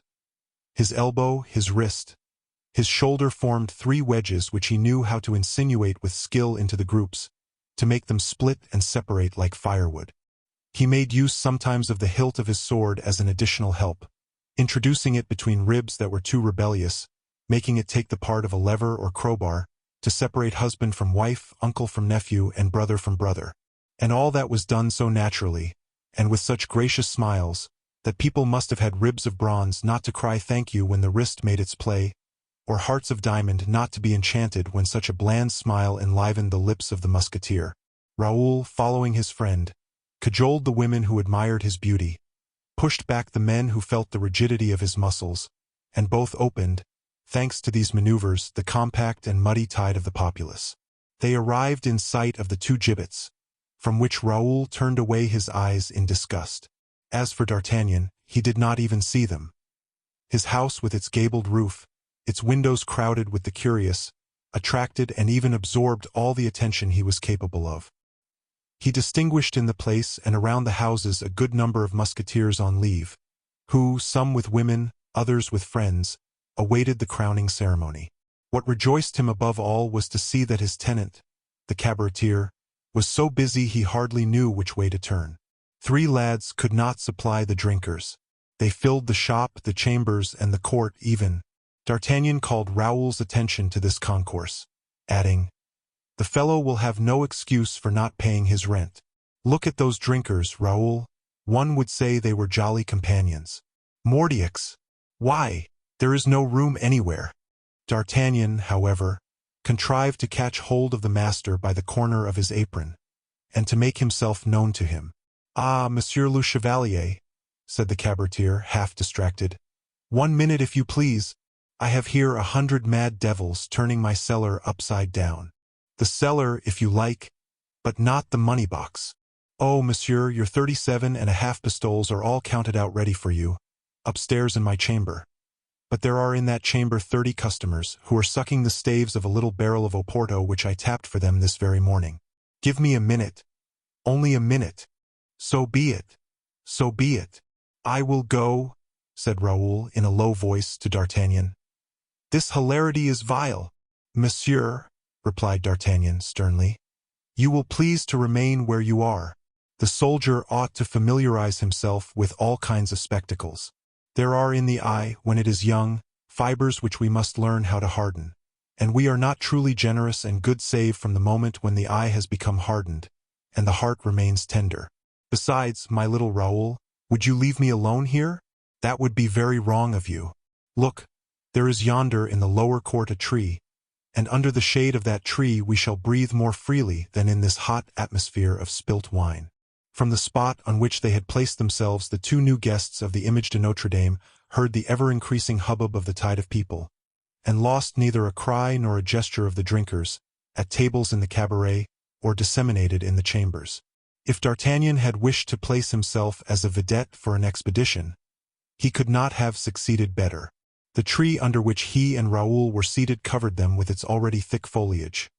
It was a low, thick chestnut tree, with inclined branches, that cast their shade over a table so dilapidated the drinkers had abandoned it. We said that, from this post D'Artagnan saw everything.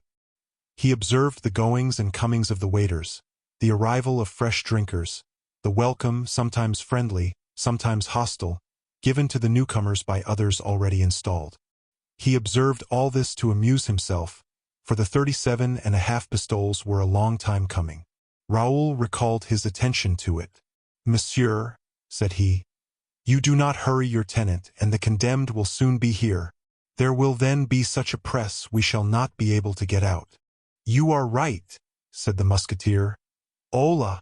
Oh, somebody there. Mordioux!" But it was in vain he cried and knocked upon the wreck of the old table, which fell to pieces beneath his fist. Nobody came. D'Artagnan was preparing to go and seek the cabaretier himself, to force him to a definite explanation, when the door of the court in which he was with Raoul, a door which communicated with the garden situated at the back, opened, and a man dressed as a cavalier, with his sword in the sheath, but not at his belt, crossed the court without closing the door, and having cast an oblique glance at D'Artagnan and his companion, directed his course towards the cabaret itself, looking about in all directions with his eyes capable of piercing walls of consciences. "Humph!" said D'Artagnan. "My tenants are communicating. That, no doubt, now is some amateur in hanging matters." At the same moment the cries and disturbance in the upper chambers ceased. Silence, under such circumstances, surprises more than a twofold increase of noise. D'Artagnan wished to see what was the cause of this sudden silence. He then perceived that this man, dressed as a cavalier, had just entered the principal chamber, and was haranguing the tipplers, who all listened to him with the greatest attention. D'Artagnan would perhaps have heard his speech but for the dominant noise of the popular clamors, which made a formidable accompaniment to the harangue of the orator. But it was soon finished, and all the people the cabaret contained came out, one after the other, in little groups, so that there only remained 6 in the chamber. One of these 6, the man with the sword, took the cabaretier aside, engaging him in discourse more or less serious, whilst the others lit a great fire in the chimney-place, a circumstance rendered strange by the fine weather and the heat. "It is very singular," said D'Artagnan to Raoul, "but I think I know those faces yonder." "Don't you think you can smell the smoke here?" said Raoul. "I rather think I can smell a conspiracy," replied D'Artagnan. He had not finished speaking, when 4 of these men came down into the court, and without the appearance of any bad design, mounted guard at the door of communication, casting, at intervals, glances at D'Artagnan, which signified many things. "Mordioux," said D'Artagnan, in a low voice, "there is something going on. Are you curious, Raoul?" "According to the subject, Chevalier." "Well, I am as curious as an old woman. Come a little more in front. We shall get a better view of the place. I would lay a wager that view will be something curious. But you know, Monsieur le Chevalier, that I am not willing to become a passive and indifferent spectator of the death of the 2 poor devils. And then, do you think I am a savage? We will go in again when it is time to do so. Come along." And they made their way towards the front of the house, and placed themselves near the window which, still more strangely than the rest, remained unoccupied. The 2 last drinkers, instead of looking out at this window, kept up the fire. On seeing D'Artagnan and his friend enter, "Ah, a reinforcement," murmured they. D'Artagnan jogged Raoul's elbow. "Yes, my braves, a reinforcement," said he. "Cordu, there is a famous fire. Whom are you going to cook?" The 2 men uttered a shout of jovial laughter, and, instead of answering, threw on more wood. D'Artagnan could not take his eyes off them. "I suppose," said one of the fire-makers, "they sent you to tell us the time, did not they?" "Without doubt they have," said D'Artagnan, anxious to know what was going on. "Why should I be here else if it were not for that?" "Then place yourself at the window, if you please, and observe."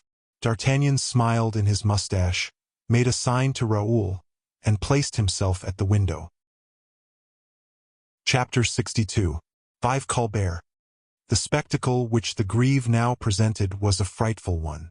The heads, leveled by the perspective, extended afar, thick and agitated as the ears of corn in a vast plain.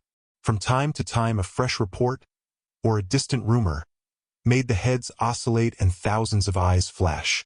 Now and then there were great movements. All those ears of corn bent, and became waves more agitated than those of the ocean, which rolled from the extremities to the center, and beat, like the tides, against the hedge of archers who surrounded the gibbets.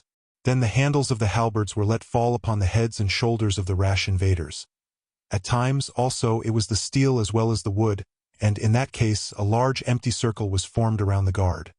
A space conquered upon the extremities, which underwent in their turn the oppression of the sudden movement, which drove them against the parapets of the Seine.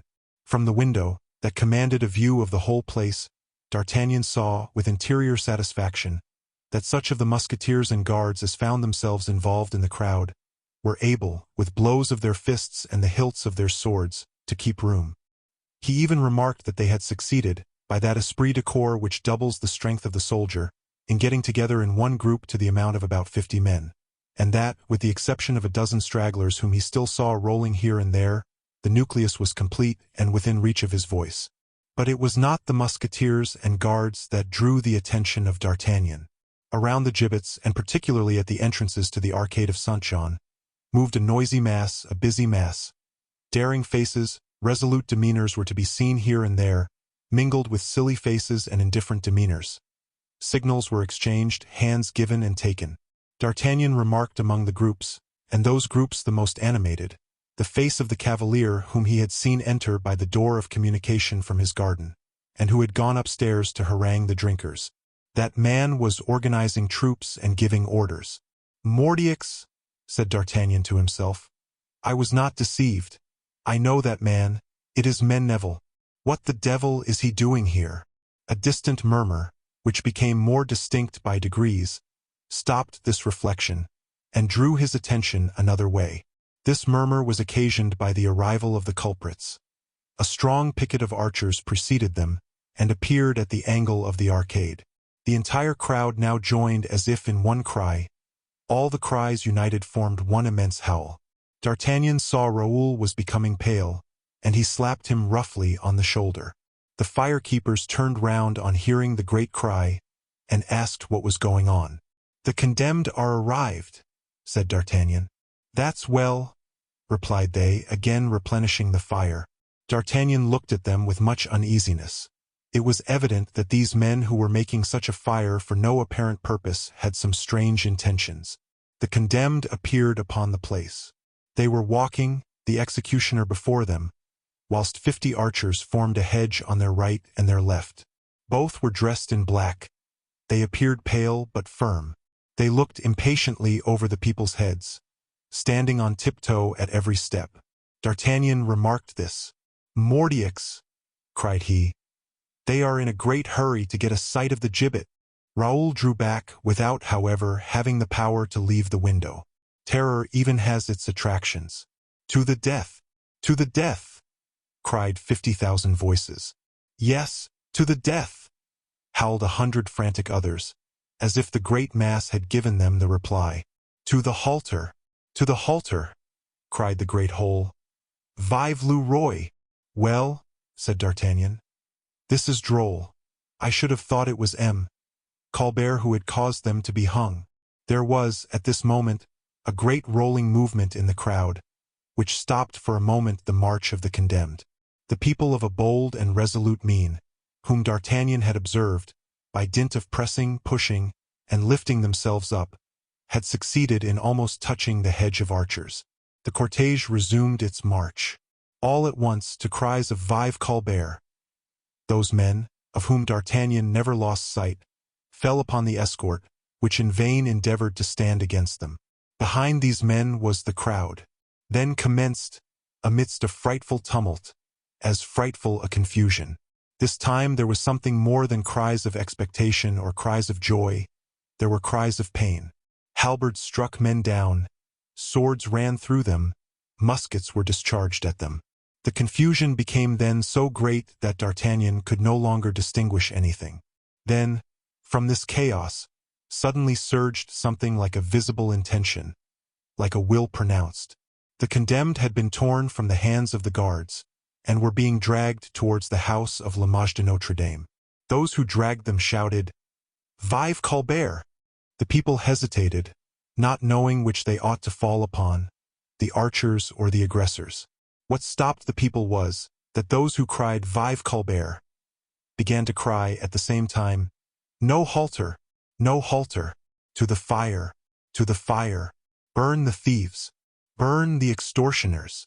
This cry, shouted with an ensemble, obtained enthusiastic success. The populace had come to witness an execution, and here was an opportunity offered them of performing one themselves. It was this that must be most agreeable to the populace. Therefore, they ranged themselves immediately on the party of the aggressors against the archers, crying with the minority, which had become, thanks to them, the most compact majority, "Yes, yes, to the fire with the thieves! Vive Colbert! Mordioux!" exclaimed D'Artagnan.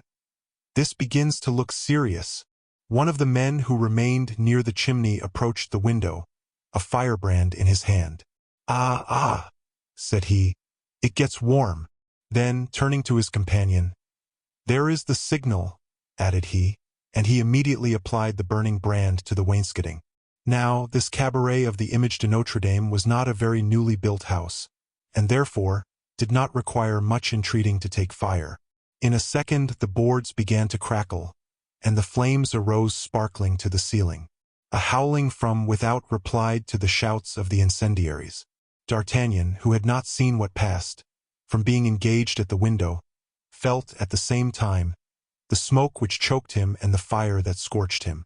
"Hola!" cried he, turning round. "Is the fire here? Are you drunk or mad, my masters?" The two men looked at each other with an air of astonishment. "In what?" asked they of D'Artagnan. "Was it not a thing agreed upon?" "A thing agreed upon that you should burn my house," vociferated D'Artagnan, snatching the brand from the hand of the incendiary and striking him with it across the face. The second wanted to assist his comrade, but Raoul, seizing him by the middle, threw him out of the window, whilst D'Artagnan pushed his man down the stairs. Raoul, first disengaged, tore the burning wainscoting down, and threw it flaming into the chamber. At a glance D'Artagnan saw there was nothing to be feared from the fire, and sprang to the window. The disorder was at its height. The air was filled with simultaneous cries of, "To the fire! To the death! To the halter! To the stake! Vive Colbert! Vive le Roi!" The group which had forced the culprits from the hands of the archers had drawn close to the house, which appeared to be the goal towards which they dragged them. Menneville was at the head of this group, shouting louder than all the others, "To the fire! To the fire! Vive Colbert!" D'Artagnan began to comprehend what was meant. They wanted to burn the condemned, and his house was to serve as a funeral pile. "Halt, there!" cried he, sword in hand, and one foot upon the window. "Menneville, what do you want to do?" "Monsieur D'Artagnan," cried the latter, give way, give way! To the fire! To the fire with the thieves! Vive Colbert!" These cries exasperated D'Artagnan. "Mordieux!" said he. "What? Burn the poor devils who are only condemned to be hung? That is infamous!" Before the door, however, the mass of anxious spectators, rolled back against the walls, had become more thick and closed up the way. Menneville and his men, who were dragging along the culprits, were within 10 paces of the door. Menneville made a last effort. "Passage! Passage!" cried he, pistol in hand. "Burn them! Burn them!" repeated the crowd. "The Image de Notre Dame is on fire. Burn the thieves! Burn the monopolists in the Image de Notre Dame!" There now remained no doubt. It was plainly D'Artagnan's house that was their object. D'Artagnan remembered the old cry, always so effective from his mouth. "A moi! Musketeers!" shouted he with the voice of a giant, with one of those voices which dominate over cannon, the sea, the tempest. "A moi! Musketeers!" And suspending himself by the arm from the balcony, he allowed himself to drop amidst the crowd, which began to draw back form a house that rained men. Raoul was on the ground as soon as he, both sword in hand. All the musketeers on the place heard that challenging cry, all turned round at that cry and recognized D'Artagnan. "To the captain! To the captain!" cried they in their turn, and the crowd opened before them as though before the prow of a vessel.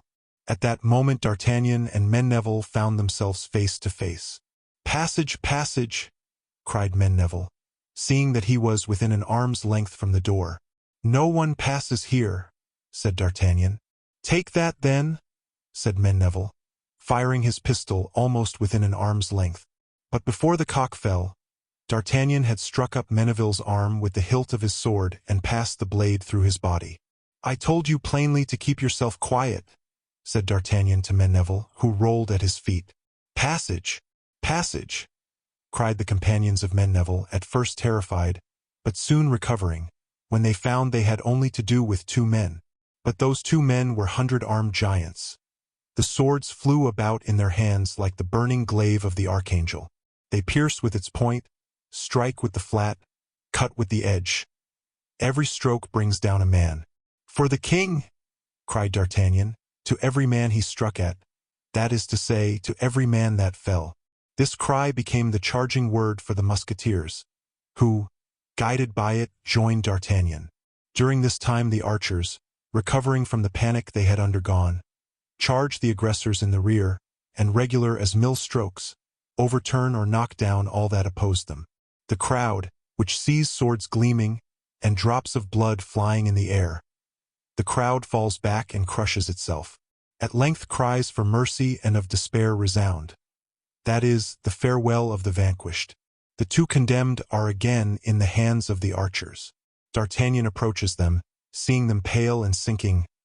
"Console yourselves, poor men," said he. "You will not undergo the frightful torture with which these wretches threatened you. The king has condemned you to be hung. You shall only be hung. Go on, hang them, and it will be over. There is no longer anything going on at the Image de Notre Dame. The fire has been extinguished with 2 tons of wine in default of water. The conspirators have fled by the garden. The archers are dragging the culprits to the gibbets." From this moment the affair did not occupy much time. The executioner, heedless about operating according to the rules of the art, made such haste that he dispatched the condemned in a couple of minutes. In the meantime the people gathered around D'Artagnan.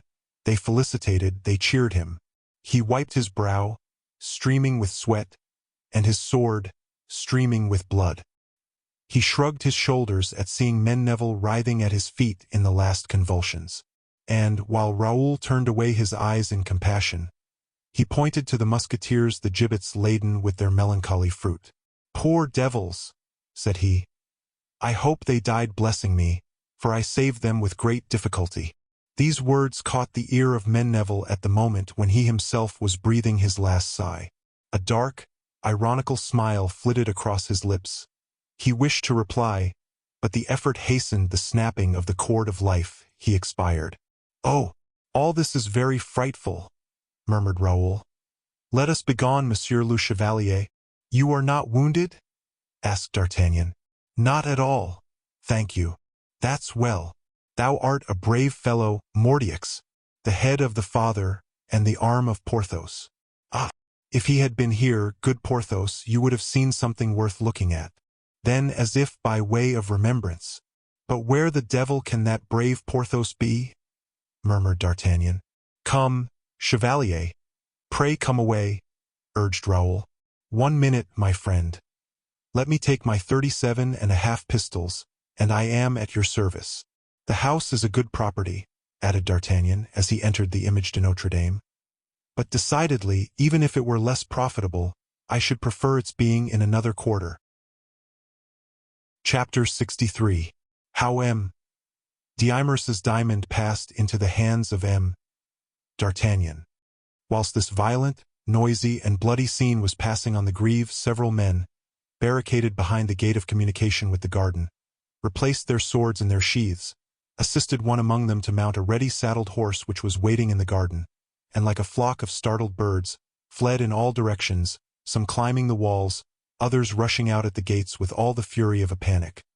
He who mounted the horse, and gave him the spur so sharply that the animal was near leaping the wall, this cavalier, we say, crossed the Place Baudoyer, passed like lightning before the crowd in the streets, riding against, running over and knocking down all that came in his way, and, 10 minutes after, arrived at the gates of the superintendent, more out of breath than his horse. The Abbé Fouquet, at the clatter of hoofs on the pavement, appeared at a window of the court, and before even the cavalier had set foot to the ground, "Well, Danicamp?" cried he, leaning half out of the window. "Well, it is all over," replied the cavalier. "All over," cried the abbé. "Then they are saved?" "No, monsieur," replied the cavalier. "They are hung." "Hung!" repeated the abbé, turning pale. A lateral door suddenly opened, and Fouquet appeared in the chamber, pale, distracted, with lips half opened, breathing a cry of grief and anger. He stopped upon the threshold to listen to what was addressed from the court to the window. "Miserable wretches," said the abbé. "You did not fight then? Like lions. Say like cowards. Monsieur, 100 men accustomed to war, sword in hand, are worth 10,000 archers in a surprise. Where is Menneville, that boaster, that braggart, who was to come back either dead or a conqueror? Well, monsieur, he kept his word. He is dead. Dead. Who killed him? A demon disguised as a man, a giant armed with 10 flaming swords, a madman, who at one blow extinguished the fire, put down the riot, and caused 100 musketeers to rise up out of the pavement of the Grève." Fouquet raised his brow, streaming with sweat, murmuring, "Oh, Lyodot and Diemerus, dead, dead, dead, and I dishonored." The abbé turned round, and perceiving his brother, despairing and livid, "Come, come," said he. "It is a blow of fate, monsieur. We must not lament thus. Our attempt has failed because God—" "Be silent, abbé, be silent," cried Fouquet. "Your excuses are blasphemies. Order that man up here, and let him relate the details of this terrible event." "But, brother—" "Obey, monsieur." The abbé made a sign, and in half a minute the man's step was heard upon the stairs. At the same time Gourville appeared behind Fouquet, like the guardian angel of the superintendent, pressing one finger on his lips to enjoin observation even amidst the bursts of his grief. The minister resumed all the serenity that human strength left at the disposal of a heart half broken with sorrow. Danicamp appeared. "Make your report," said Gourville. "Monsieur," replied the messenger, "we received orders to carry off the prisoners, and to cry 'Vive Colbert!' whilst carrying them off." "To burn them alive, was it not, abbé?" interrupted Gourville. "Yes, yes, the order was given to Menneville. Menneville knew what was to be done, and Menneville is dead." This news appeared rather to reassure Gourville than to sadden him. "Yes, certainly to burn them alive," said the abbé eagerly. "Granted, monsieur, granted," said the man, looking into the eyes and the faces of the two interlocutors, to ascertain what there was profitable or disadvantageous to himself in telling the truth. "Now proceed," said Gourville. "The prisoners," cried Danicamp, "were brought to the Grève, and the people, in a fury, insisted upon their being burnt instead of being hung." "And the people were right," said the abbé. "Go on." "But," resumed the man, "at the moment the archers were broken, at the moment the fire was set to one of the houses of the place destined to serve as a funeral pile for the guilty, this fury, this demon, this giant of whom I told you, and who, we had been informed, was the proprietor of the house in question, aided by a young man who accompanied him, threw out of the window those who kept the fire, called to his assistance the musketeers who were in the crowd, leaped himself from the window of the first story into the place, and plied his sword so desperately that the victory was restored to the archers. The prisoners were retaken, and Menneville killed. When once recaptured, the condemned were executed in 3 minutes. Fouquet, in spite of his self-command, could not prevent a deep groan escaping him. "And this man, the proprietor of the house, what is his name?" said the abbé. "I cannot tell you, not having even been able to get sight of him. My post had been appointed in the garden, and I remained at my post. Only the affair was related to me as I repeat it. I was ordered, when once the affair was at an end, to come at best speed and announce to you the manner in which it finished. According to this order, I set out, full gallop, and here I am." "Very well, monsieur, we have nothing else to ask of you," said the abbé, more and more dejected, in proportion as the moment approached for finding himself alone with his brother. "Have you been paid?" asked Gourville. "Partly, monsieur," replied Danicamp. "Here are 20 pistols. Begone, monsieur, and never forget to defend, as this time has been done, the true interests of the king." "Yes, monsieur," said the man, bowing and pocketing the money, after which he went out. Scarcely had the door closed after him when Fouquet, who had remained motionless, advanced with a rapid step and stood between the abbé and Gourville. Both of them at the same time opened their mouths to speak to him. "No excuses," said he, "no recriminations against anybody. If I had not been a false friend, I should not have confided to anyone the care of delivering Lyodot and Diemerus. I alone am guilty. To me alone are reproaches and remorse due.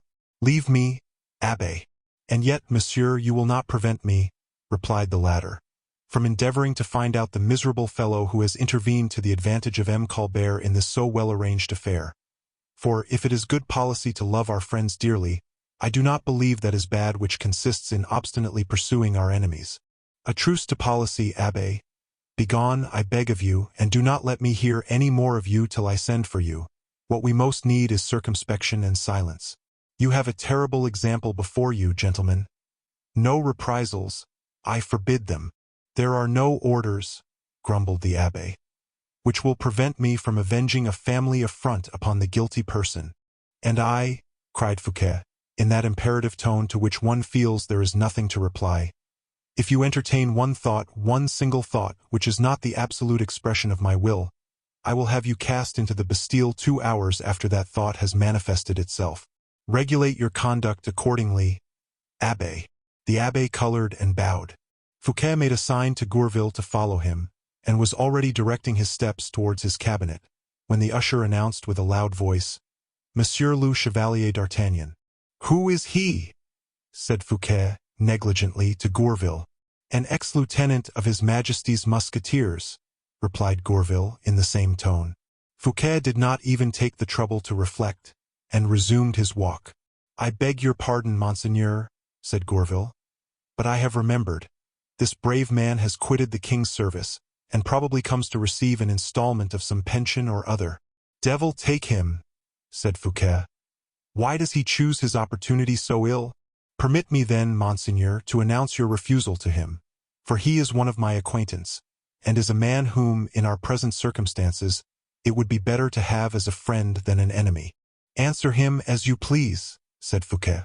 Eh, good Lord, said the abbé, still full of malice, like an egotistical man. Tell him there is no money, particularly for musketeers. But scarcely had the abbé uttered this imprudent speech, when the partly open door was thrown back, and D'Artagnan appeared. Eh, Monsieur Fouquet, said he, I was well aware there was no money for musketeers here. Therefore I did not come to obtain any, but to have it refused. That being done, receive my thanks. I give you good day, and will go and seek it at M. Colbert's. And he went out, making an easy bow. Gourville, said Fouquet, run after that man and bring him back. Gourville obeyed, and overtook D'Artagnan on the stairs. D'Artagnan, hearing steps behind him, turned round and perceived Gourville. Mordioux, my dear monsieur, said he, there are sad lessons which you gentlemen of finance teach us. I come to M.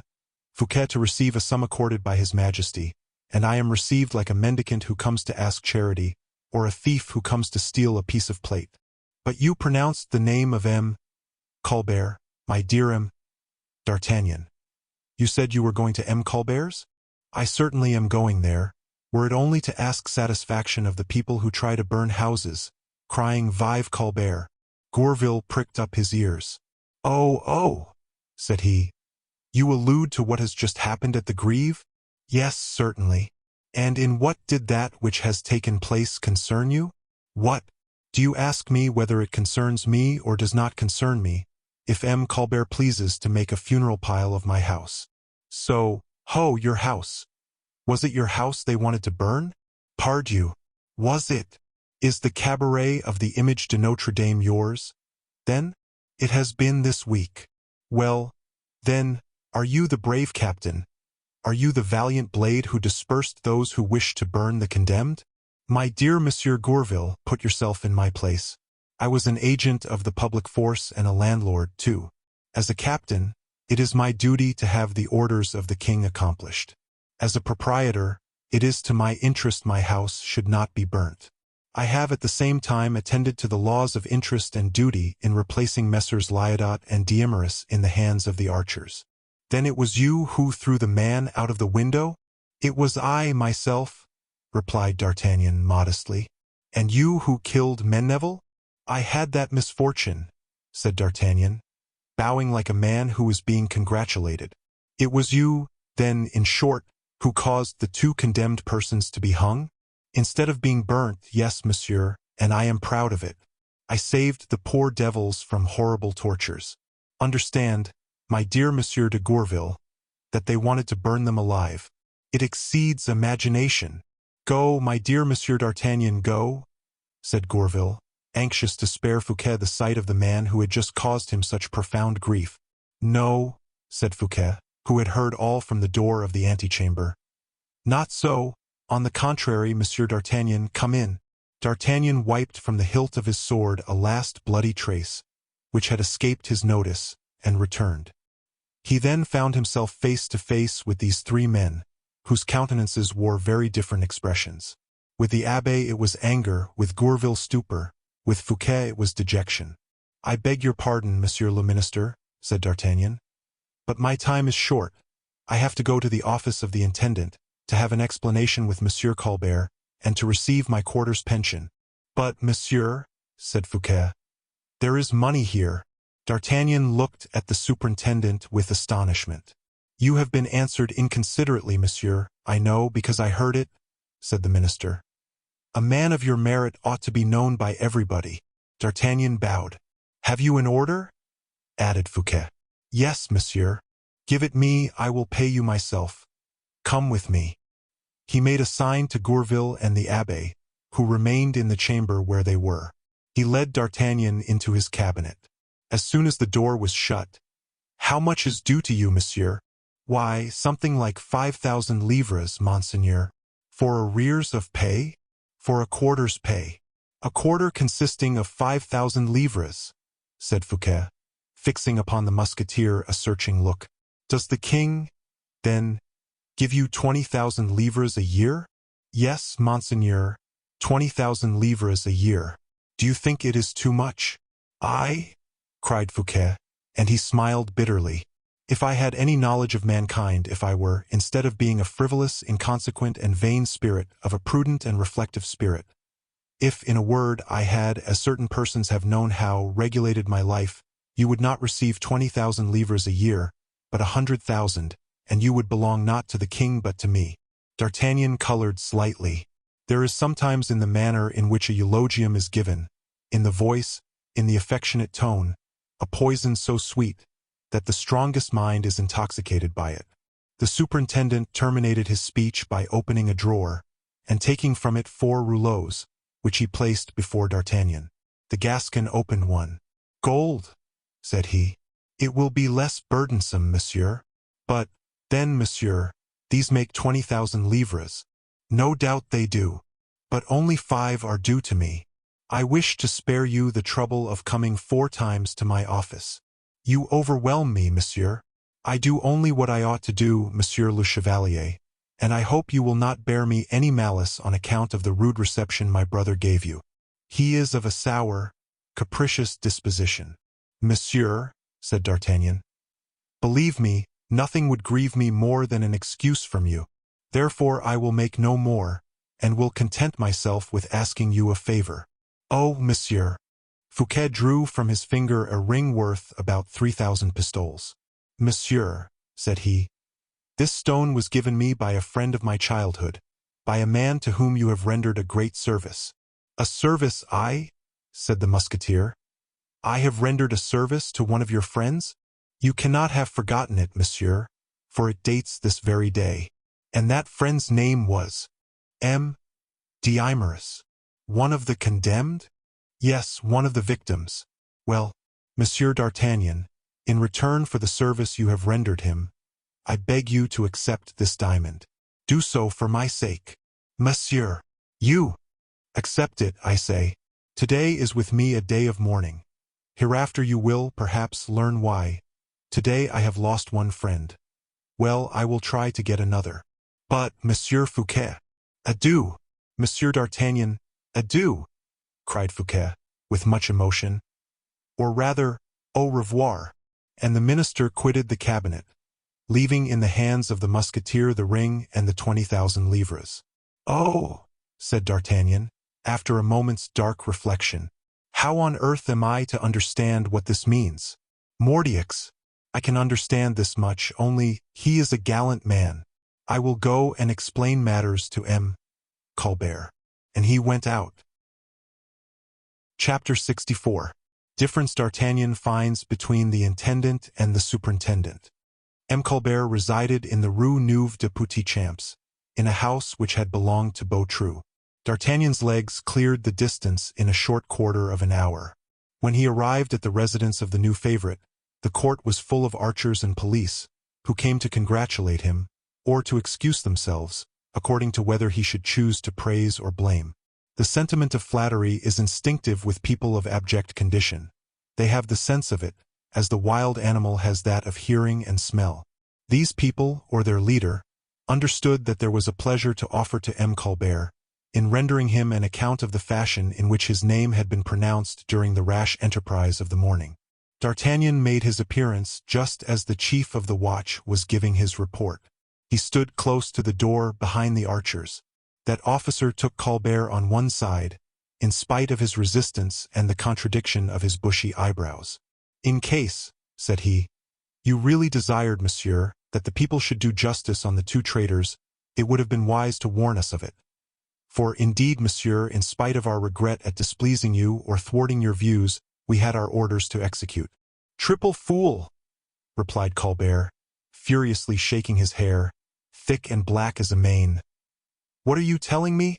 What? That I could have had an idea of a riot? Are you mad or drunk?" "But, monsieur," they cried. "Vive Colbert," replied the trembling watch.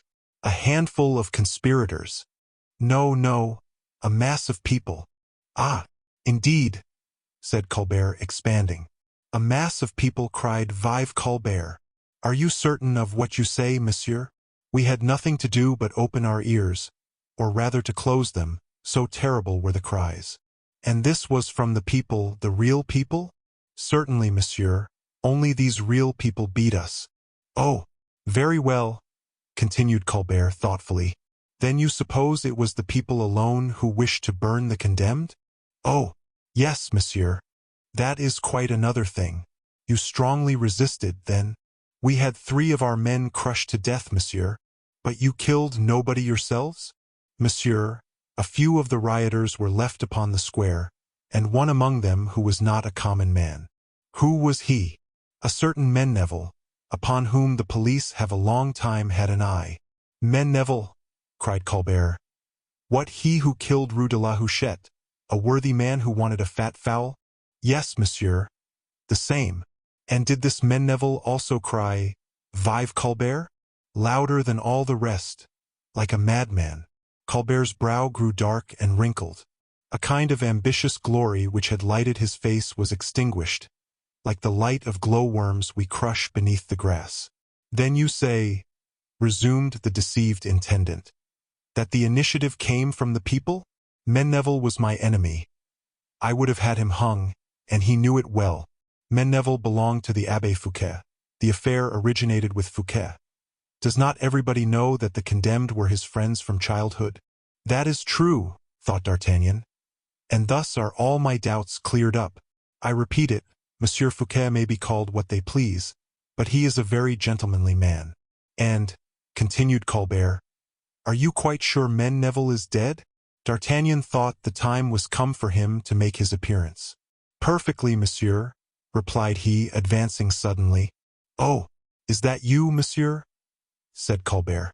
"In person," replied the Musketeer with his deliberate tone. "It appears that you had in Menneville a pretty enemy." "It was not I, monsieur, who had an enemy," replied Colbert. "It was the king." "Double brute," thought D'Artagnan. "To think to play the great man and the hypocrite with me. Well," continued he to Colbert, "I am very happy to have rendered so good a service to the king. Will you take upon you to tell his majesty, monsieur l'intendant? What commission is this you give me, and what do you charge me to tell his majesty, monsieur?" "Be precise, if you please," said Colbert, in a sharp voice, tuned beforehand to hostility. "I give you no commission," replied D'Artagnan, with that calmness which never abandons the banterer. "I thought it would be easy for you to announce to his majesty that it was I who, being there by chance, did justice upon Menneville and restored order to things." Colbert opened his eyes and interrogated the chief of the watch with a look. "Ah, it is very true," said the latter, "that this gentleman saved us." Why did you not tell me, monsieur, that you came to relate me this? Said Colbert with envy. Everything is explained, and more favorably for you than for anybody else. You are in error, monsieur l'intendant. I did not at all come for the purpose of relating that to you. It is an exploit, nevertheless. Oh, said the musketeer carelessly. Constant habit blunts the mind. To what do I owe the honor of your visit, then? Simply to this. The king ordered me to come to you. Ah, said Colbert, recovering himself when he saw D'Artagnan draw a paper from his pocket.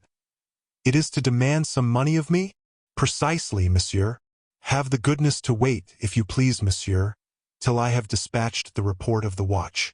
D'Artagnan turned upon his heel, insolently enough, and finding himself face to face with Colbert, after his first turn, he bowed to him as a harlequin would have done. Then, after a second evolution, he directed his steps towards the door in quick time.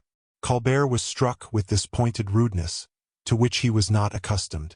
In general, men of the sword, when they came to his office, had such a want of money, that though their feet seemed to take root in the marble, they hardly lost their patience.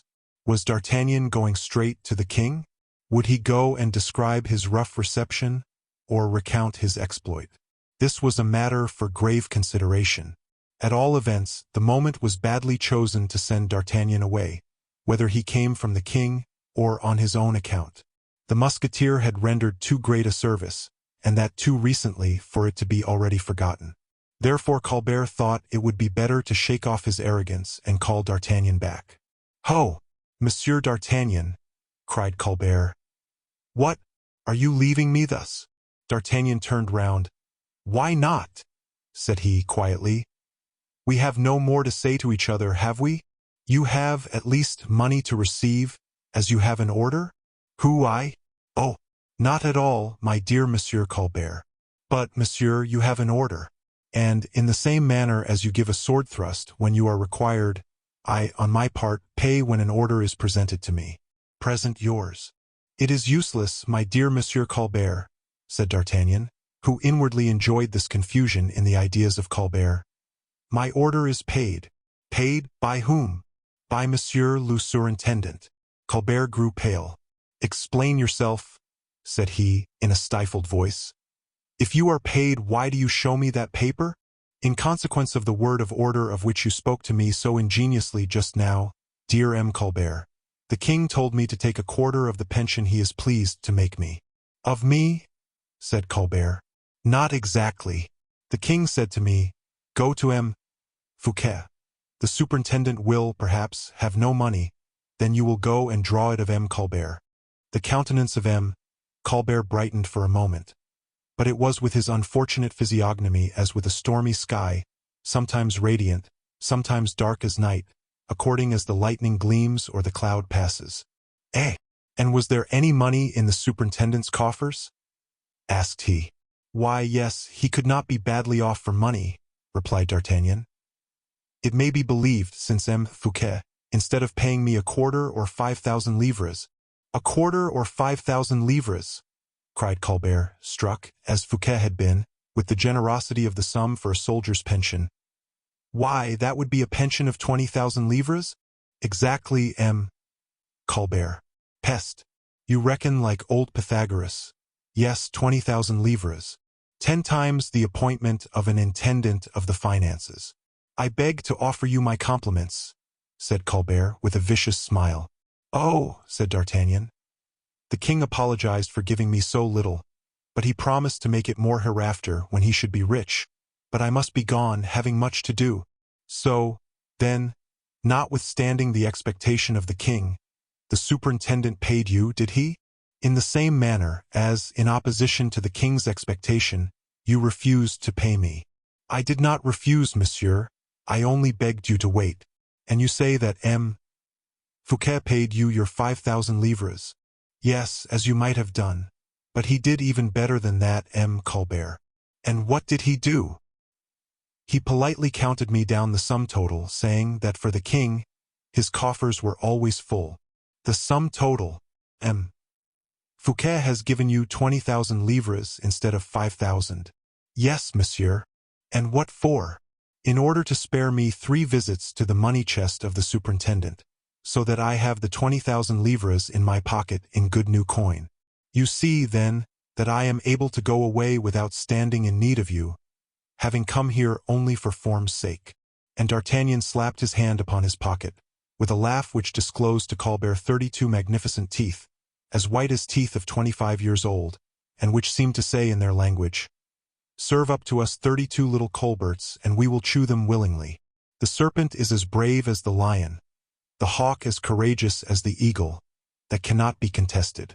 It can only be said of animals that are decidedly cowardly, and are so called, that they will be brave only when they have to defend themselves." Colbert was not frightened at the 32 teeth of D'Artagnan. He recovered, and suddenly, "Monsieur," said he, "Monsieur le Surintendant has done what he had no right to do." "What do you mean by that?" replied D'Artagnan. "I mean that your note—" "Will you let me see your note, if you please?" "Very willingly. Here it is." Colbert seized the paper with an eagerness which the Musketeer did not remark without uneasiness, and particularly without a certain degree of regret at having trusted him with it. "Well, monsieur, the royal order says thus: at sight, I command that there be paid to him, D'Artagnan, the sum of 5,000 livres, forming a quarter of the pension I have made him." "So, in fact, it is written," said D'Artagnan, affecting calmness. "Very well. The king only owed you 5,000 livres. Why has more been given to you?" "Because there was more, and M. Fouquet was willing to give me more. That does not concern anybody." "It is natural," said Colbert with a proud ease, "that you should be ignorant of the usages of state finance. But, monsieur, when you have 1,000 livres to pay, what do you do?" "I never have 1,000 livres to pay," replied D'Artagnan. "Once more," said Colbert, irritated. "Once more, if you had any sum to pay, would you not pay what you ought?" "That only proves one thing," said D'Artagnan, "and that is, that you have your own particular customs in finance, and M. Fouquet has his own. Mine, monsieur, are the correct ones. I do not say that they are not. And you have accepted what was not due to you." D'Artagnan's eyes flashed. "What is not due to me yet, you meant to say, M. Colbert, for if I have received what was not due to me at all, I should have committed a theft." Colbert made no reply to this subtlety. "You then owe 15,000 livres to the public chest," said he, carried away by his jealous ardor. "Then you must give me credit for them," replied D'Artagnan, with his imperceptible irony. "Not at all, monsieur." "Well, what will you do, then? You will not take my rouleaus from me, will you? You must return them to my chest." "I? Oh, Monsieur Colbert, don't reckon upon that. The king wants his money, monsieur. And I, monsieur, I want the king's money. That may be so, but you must return this." "Not a so. I have always understood that in matters of comptabilite, as you call it, a good cashier never gives back or takes back." "Then, monsieur, we shall see what the king will say about it. I will show him this note, which proves that M. Fouquet not only pays what he does not owe, but that he does not even take care of vouchers for the sums that he has paid." "Ah! Now I understand why you have taken that paper, M. Colbert." Colbert did not perceive all that there was of a threatening character in his name pronounced in a certain manner. "You shall see hereafter what use I will make of it," said he, holding up the paper in his fingers. "Oh," said D'Artagnan, snatching the paper from him with a rapid movement. "I understand perfectly well, M. Colbert. I have no occasion to wait for that." And he crumpled up the paper he had so cleverly seized. "Monsieur, monsieur," cried Colbert, "this is violence. Nonsense. You must not be particular about a soldier's manners," replied D'Artagnan. "I kiss your hands, my dear M. Colbert." And he went out, laughing in the face of the future minister. "That man now," muttered he, "was about to grow quite friendly. It is a great pity I was obliged to cut his company so soon." Chapter 65. Philosophy of the Heart and Mind. For a man who had seen so many much more dangerous ones, the position of D'Artagnan with respect to M. Colbert was only comic. D'Artagnan, therefore, did not deny himself the satisfaction of laughing at the expense of Monsieur l'Intendant, from the Rue de Petits Champs to the Rue de Lombards. It was a great while since D'Artagnan had laughed so long together. He was still laughing when Planchet appeared, laughing likewise at the door of his house. For Planchet, since the return of his patron, since the entrance of the English guineas, passed the greater part of his life in doing what D'Artagnan had only done from the Rue Neuve de Petits Champs to the Rue de Lombards. "You are home, then, my dear master?" said Planchet. "No, my friend," replied the Musketeer. "I am off, and that quickly. I will sup with you, go to bed, sleep 5 hours, and at break of day leap into my saddle. Has my horse had an extra feed?" "Eh, my dear master," replied Planchet. "You know very well that your horse is the jewel of the family, that my lads are caressing it all day, and cramming it with sugar, nuts, and biscuits. You ask me if he has had an extra feed of oats. You should ask if he has not had enough to burst him. Very well, Planchet, that is all right. Now, then, I pass to what concerns me. My supper. Ready. A smoking roast joint, white wine, crayfish, and fresh-gathered cherries. All ready, my master. You are a capital fellow, Planchet. Come on, then, let us sup, and I will go to bed." During supper D'Artagnan observed that Planchet kept rubbing his forehead, as if to facilitate the issue of some idea closely pent within his brain. He looked with an air of kindness at this worthy companion of former adventures and misadventures, and, clinking glass against glass, "Come, Planchet," said he, "let us see what it is that gives you so much trouble to bring forth. Mordioux, speak freely and quickly." "Well, this is it," replied Planchet. "You appear to me to be going on some expedition or another. I don't say that I am not. Then you have some new idea? That is possible, too, Planchet. Then there will be fresh capital to be ventured? I will lay down 50,000 livres upon the idea you are about to carry out." And so saying, Planchet rubbed his hands one against the other with a rapidity evincing great delight. "Planchet," said D'Artagnan, "there is but one misfortune in it." "And what is that?" "That the idea is not mine. I can risk nothing upon it." These words drew a deep sigh from the heart of Planchet. That avarice is an ardent counselor. She carries away her man as Satan did Jesus to the mountain, and when once she has shown to an unfortunate all the kingdoms of the earth, she is able to repose herself, knowing full well that she has left her companion, envy, to gnaw at his heart. Planchet had tasted of riches easily acquired, and was never afterwards likely to stop in his desires. But as he had a good heart in spite of his covetousness, as he adored D'Artagnan, he could not refrain from making him 1,000 recommendations, each more affectionate than the others. He would not have been sorry, nevertheless, to have caught a little hint of the secret his master concealed so well. Tricks, turns, counsels, and traps were all useless. D'Artagnan let nothing confidential escape him. The evening passed thus. After supper the portmanteau occupied D'Artagnan.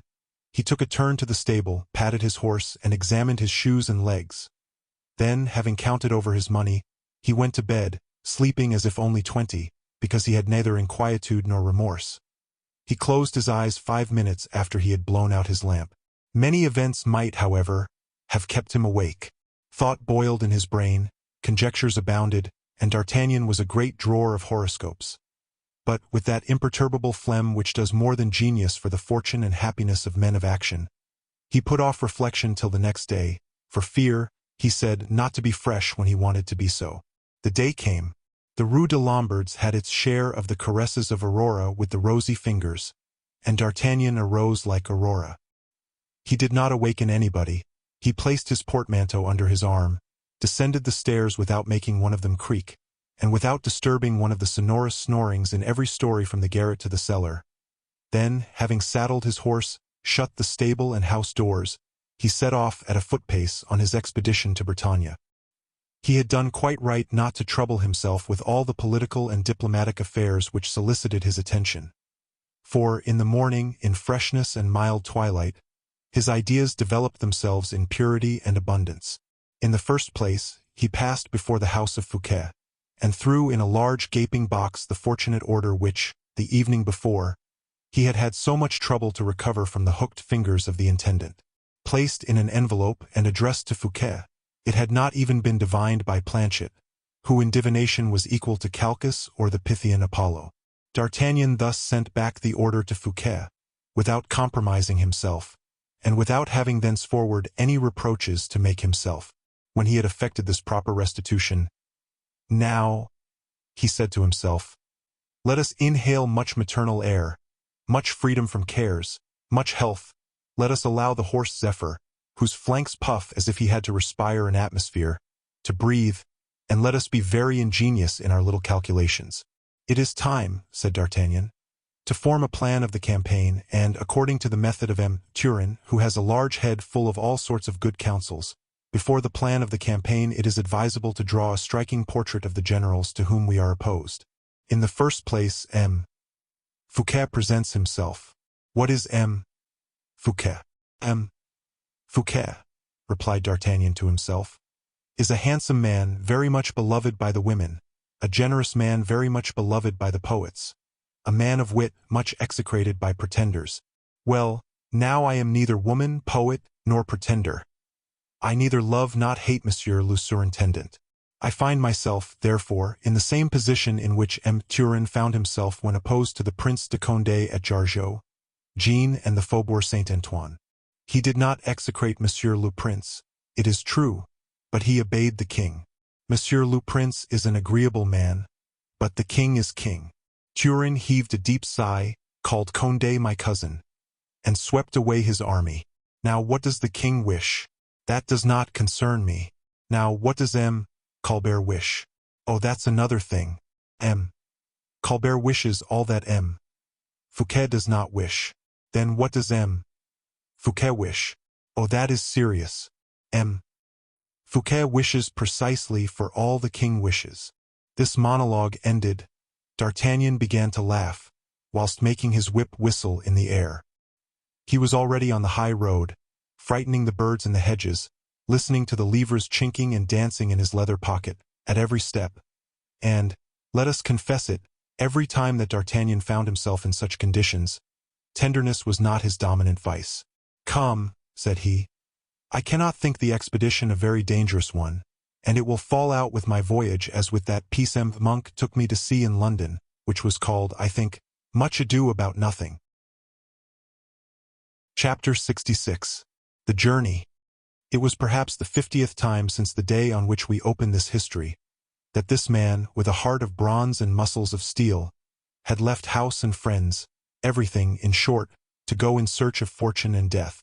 The one, that is to say, death, had constantly retreated before him as if afraid of him. The other, that is to say, fortune, for only a month past had really made an alliance with him. Although he was not a great philosopher, after the fashion of either Epicurus or Socrates, he was a powerful spirit, having knowledge of life and endowed with thought. No one is as brave, as adventurous, or as skillful as D'Artagnan, without at the same time being inclined to be a dreamer. He had picked up, here and there, some scraps of M. de la Rochefoucauld, worthy of being translated into Latin by M. de Port Royal, and he had made a collection en passant in the society of Athos and Aramis of many morsels of Seneca and Cicero, translated by them and applied to the uses of common life. That contempt of riches which our Gascon had observed as an article of faith during the 35 first years of his life, had for a long time been considered by him as the first article of the code of bravery. "Article first," said he, "a man is brave because he has nothing. A man has nothing because he despises riches." Therefore, with these principles, which, as we have said, had regulated the 35 first years of his life, D'Artagnan was no sooner possessed of riches than he felt it necessary to ask himself if, in spite of his riches, he were still brave. To this, for any other but D'Artagnan, the events of the Place de Grève might have served as a reply. Many consciences would have been satisfied with them, but D'Artagnan was brave enough to ask himself sincerely and conscientiously if he were brave. Therefore, to this. But it appears to me that I drew promptly enough, and cut and thrust pretty freely on the Place de Grève, to be satisfied of my bravery. D'Artagnan had himself replied, "Gently, Captain, that is not an answer. I was brave that day because they were burning my house, and there are 100 and even 1,000 to speak against one, that if those gentlemen of the riots had not formed that unlucky idea, their plan of attack would have succeeded, or, at least, it would not have been I who would have opposed myself to it. Now, what will be brought against me? I have no house to be burnt in Bretagne. I have no treasure there that can be taken from me to know, but I have my skin, that precious skin of M. D'Artagnan, which to him is worth more than all the houses and all the treasures of the world. That skin to which I cling above everything, because it is, everything considered, the binding of a body which encloses a heart very warm and ready to fight, and, consequently, to live. Then I do desire to live, and, in reality, I live much better, more completely, since I have become rich. Who the devil ever said that money spoiled life? Upon my soul, it is no such thing. On the contrary, it seems as if I absorbed a double quantity of air and sun. Mordioux! What will it be then, if I double that fortune? And if, instead of the switch I now hold in my hand, I should ever carry the baton of a marechal, then I really don't know if there will be, from that moment, enough of air and sun for me. In fact, this is not a dream. Who the devil would oppose it, if the king made me a marechal, as his father, King Louis XIII, made a duke and constable of Albert de Luynes? Am I not as brave and much more intelligent than that imbecile de Vitry? Ah, that's exactly what will prevent my advancement. I have too much wit. Luckily, if there is any justice in this world, fortune owes me many compensations. She owes me certainly a recompense for all I did for and of Austria, and an indemnification for all she has not done for me. Then, at the present, I am very well with a king, and with a king who has the appearance of determining to reign. May God keep him in that illustrious road, for, if he is resolved to reign, he will want me, and if he wants me, he will give me what he has promised me, warmth and light, so that I march, comparatively, now as I marched formerly, from nothing to everything. Only the nothing of today is the all of former days. There has only this little change taken place in my life. And now let us see. Let us take the part of the heart as I just now was speaking of it. But in truth, I only spoke of it from memory. And the Gascon applied his hand to his breast, as if he were actually seeking the place where his heart was. Ah, wretch! Murmured he, smiling with bitterness. Ah, poor mortal species! You hoped, for an instant, that you had not a heart, and now you find you have one, bad courtier as thou art, and even one of the most seditious. You have a heart which speaks to you in favor of M. Fouquet. And what is M. Fouquet, when the king is in question? A conspirator, a real conspirator, who did not even give himself the trouble to conceal his being a conspirator. Therefore, what a weapon would you not have against him, if his good grace and his intelligence had not made a scabbard for that weapon? An armed revolt. For, in fact, M. Fouquet has been guilty of an armed revolt. Thus, while the king vaguely suspects M. Fouquet of rebellion, I know it, I could prove that M. Fouquet had caused the shedding of the blood of His Majesty's subjects. Now then, let us see. Knowing all that, and holding my tongue, what further would this heart wish in return for a kind action of M. Fouquet's? For an advance of 15,000 livres, for a diamond worth 1,000 pistoles, for a smile in which there was as much bitterness as kindness. I save his life. Now then, I hope, continued the Musketeer, that this imbecile of a heart is going to preserve silence, and so be fairly quits with M. Fouquet. Now then, the king becomes my son, and as my heart is quits with M. Fouquet, let him beware who places himself between me and my son. Forward, for His Majesty Louis XIV. Forward! These reflections were the only impediments which were able to retard the progress of D'Artagnan. These reflections once made, he increased the speed of his horse. But, however perfect his horse Zephyr might be, it could not hold out at such a pace forever. The day after his departure from Paris, his mount was left at Chartres, at the house of an old friend D'Artagnan had met with in an hotelier of that city. From that moment the Musketeer traveled on post-horses. Thanks to this mode of locomotion, he traversed the space separating Chartres from Chateaubriand.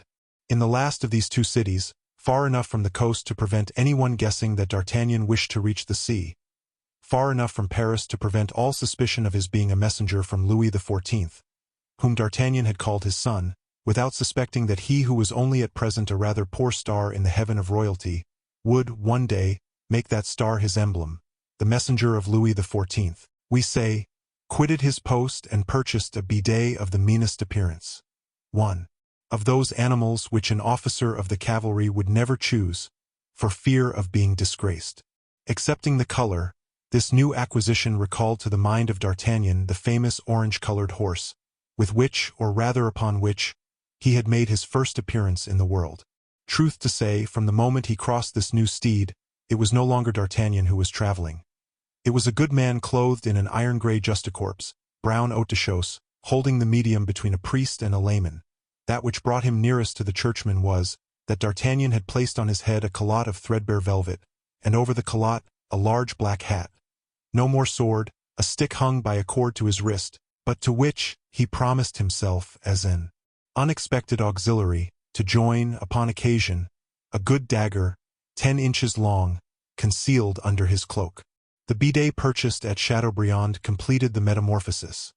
It was called, or rather D'Artagnan called if, Furette, ferret. "If I have changed Zephyr into Furette," said D'Artagnan, "I must make some diminutive or other of my own name. So, instead of D'Artagnan, I will be Agnan short. That is a concession which I naturally owe to my grey coat, my round hat, and my rusty calotte." Monsieur d'Artagnan travelled, then, pretty easily upon Furette, who ambled like a true butter-woman's pad, and who, with his amble, managed cheerfully about 12 leagues a day, upon 4 spindle-shanks, of which the practised eye of D'Artagnan had appreciated the strength and safety beneath the thick mass of hair which covered them.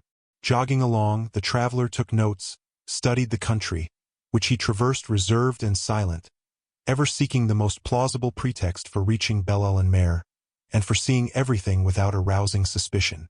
In this manner, he was enabled to convince himself of the importance the event assumed in proportion as he drew near to it.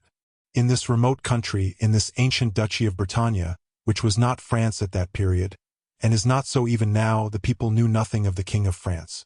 They not only did not know him, but were unwilling to know him. One face, a single one, floated visibly for them upon the political current. Their ancient dukes no longer ruled them. Government was a void, nothing more. In place of the sovereign duke, the seigneurs of parishes reigned without control. And, above these seigneurs, God, who has never been forgotten in Bretagne. Among these suzerains of chateaux and belfries, the most powerful, the richest, the most popular was M. Fouquet, seigneur of Belle-Isle. Even in the country, even within sight of that mysterious isle, legends and traditions consecrate its wonders. Everyone might not penetrate it. The isle, of an extent of 6 leagues in length and 6 in breadth, was a seigneurial property, which the people had for a long time respected, covered as it was with the name of Retz, so redoubtable in the country. Shortly after the erection of this seigneury into a marquisate, Belle-Isle passed to M. Fouquet. The celebrity of the isle did not date from yesterday. Its name, or rather its qualification, is traced back to the remotest antiquity. The ancients called it Calonese, from 2 Greek words, signifying beautiful isle. Thus, at a distance of 1800 years, it had borne, in another idiom, the same name it still bears. There was, then, something in itself in this property of M. Fouquet's, besides its position of 6 leagues off the coast of France. A position which makes it a sovereign in its maritime solitude, like a majestic ship which disdains roads, and proudly casts anchor in mid-ocean. D'Artagnan learnt all this without appearing the least in the world astonished. He also learnt the best way to get intelligence was to go to La Rochebernard, a tolerably important city at the mouth of the Vilaine. Perhaps there he could embark. If not, crossing the salt marshes, he would repair to Guérande or Le Croisic, to wait for an opportunity to cross over to Belle-Isle. He had discovered, besides, since his departure from Chateaubriand, that nothing would be impossible for Furette under the impulsion of M. Agnan, and nothing to M. Agnan through the initiative of Furette. He prepared, then, to sup off a teal and a torteau, in a hotel of La Rochebernard, and ordered to be brought from the cellar, to wash down these 2 Breton dishes, some cider, which, the moment it touched his lips, he perceived to be more Breton still. Chapter 67. How D'Artagnan became acquainted with a poet. Before taking his place at table, D'Artagnan acquired, as was his custom, all the information he could. But it is an axiom of curiosity, that every man who wishes to question well and fruitfully ought in the first place to lay himself open to questions. D'Artagnan sought, then, with his usual skill, a promising questioner in the hostelry of La Roche-Bernard. At the moment, there were in the house, on the first story, 2 travelers either preparing for supper or at supper itself. D'Artagnan had seen their nags in the stable, and their equipages in the salle. One traveled with a lackey, undoubtedly a person of consideration. 2 perchimares, sleek, sound beasts, were suitable means of locomotion. The other, a little fellow, a traveler of meager appearance, wearing a dusty surtout, dirty linen, and boots more worn by the pavement than the stirrup, had come from Nantes with a cart drawn by a horse so like Furette in color, that D'Artagnan might have gone 100 miles without finding a better match. This cart contained divers large packets wrapped in pieces of old stuff. "That traveler yonder," said D'Artagnan to himself, "is the man for my money. He will do, he suits me. I ought to do for him and suit him. Agnan, with the grey doublet and the rusty calotte, is not unworthy of supping with the gentleman of the old boots and still older horse." This said, D'Artagnan called the host, and desired him to send his teal, tourteau, and cider up to the chamber of the gentleman of modest exterior. He himself climbed, a plate in his hand, the wooden staircase which led to the chamber, and began to knock at the door. "Come in," said the unknown. D'Artagnan entered, with a simper on his lips, his plate under his arm, his hat in one hand, his candle in the other. "Excuse me, monsieur," said he. "I am as you are, a traveler. I know no one in the hotel, and I have the bad habit of losing my spirits when I eat alone, so that my repast appears a bad one to me and does not nourish me. Your face, which I saw just now, when you came down to have some oysters opened, your face pleased me much. Besides, I have observed you have a horse just like mine, and that the host, no doubt on account of that resemblance, has placed them side by side in the stable, where they appear to agree amazingly well together. I therefore, monsieur, do not see any reason why the masters should be separated when the horses are united. Accordingly, I am come to request the pleasure of being admitted to your table. My name is Agnan, at your service, monsieur, the unworthy steward of a rich seigneur, who wishes to purchase some salt mines in this country, and sends me to examine his future acquisitions. In truth, monsieur, I should be well pleased if my countenance were as agreeable to you as yours is to me. For, upon my honor, I am quite at your service." The stranger, whom D'Artagnan saw for the first time, for before he had only caught a glimpse of him, the stranger had black and brilliant eyes, a yellow complexion, a brow a little wrinkled by the weight of 50 years, bonhomie in his features collectively, but some cunning in his look. One would say, thought D'Artagnan, that this merry fellow has never exercised more than the upper part of his head, his eyes and his brain. He must be a man of science. His mouth, nose, and chin signify absolutely nothing. "Monsieur," replied the latter, with whose mind and person we have been making so free, "you do me much honor. Not that I am ever ennuyé, for I have," added he, smiling, "a company which amuses me always. But never mind that, I am happy to receive you." But when saying this, the man with the worn boots cast an uneasy look at his table, from which the oysters had disappeared, and upon which there was nothing left but a morsel of salt bacon. "Monsieur," D'Artagnan hastened to say, "the host is bringing me up a pretty piece of roasted poultry and a superb tourteau." D'Artagnan had read in the look of his companion, however rapidly it disappeared, the fear of an attack by a parasite. He divined justly. At this opening, the features of the man of modest exterior relaxed, and, as if he had watched the moment for his entrance, as D'Artagnan spoke, the host appeared, bearing the announced dishes. The tourteau and the teal were added to the morsel of broiled bacon. D'Artagnan and his guest bowed, sat down opposite to each other, and, like two brothers, shared the bacon and the other dishes. "Monsieur," said D'Artagnan, "you must confess that association is a wonderful thing." "How so?" replied the stranger, with his mouth full. "Well, I will tell you," replied D'Artagnan. The stranger gave a short truce to the movement of his jaws, in order to hear the better. "In the first place," continued D'Artagnan, "instead of one candle, which each of us had, we have two." "That is true," said the stranger, struck with the extreme lucidity of the observation. "Then I see that you eat my tourteau in preference, whilst I, in preference, eat your bacon." "That is true again." And then, in addition to being better lighted and eating what we prefer, I place the pleasure of your company. Truly, monsieur, you are very jovial, said the unknown cheerfully. Yes, monsieur, jovial, as all people are who carry nothing on their minds, or, for that matter, in their heads. Oh, I can see it is quite another sort of thing with you, continued D'Artagnan. I can read in your eyes all sorts of genius. Oh, monsieur! Come, confess one thing. What is that? That you are a learned man. Ma foi, monsieur. Hein. Almost. Come, then. I am an author. There, cried D'Artagnan, clapping his hands. I knew I could not be deceived. It is a miracle. Monsieur. What? Shall I have the honor of passing the evening in the society of an author, of a celebrated author, perhaps? Oh, said the unknown, blushing. Celebrated, monsieur. Celebrated is not the word. Modest, cried D'Artagnan, transported. He is modest.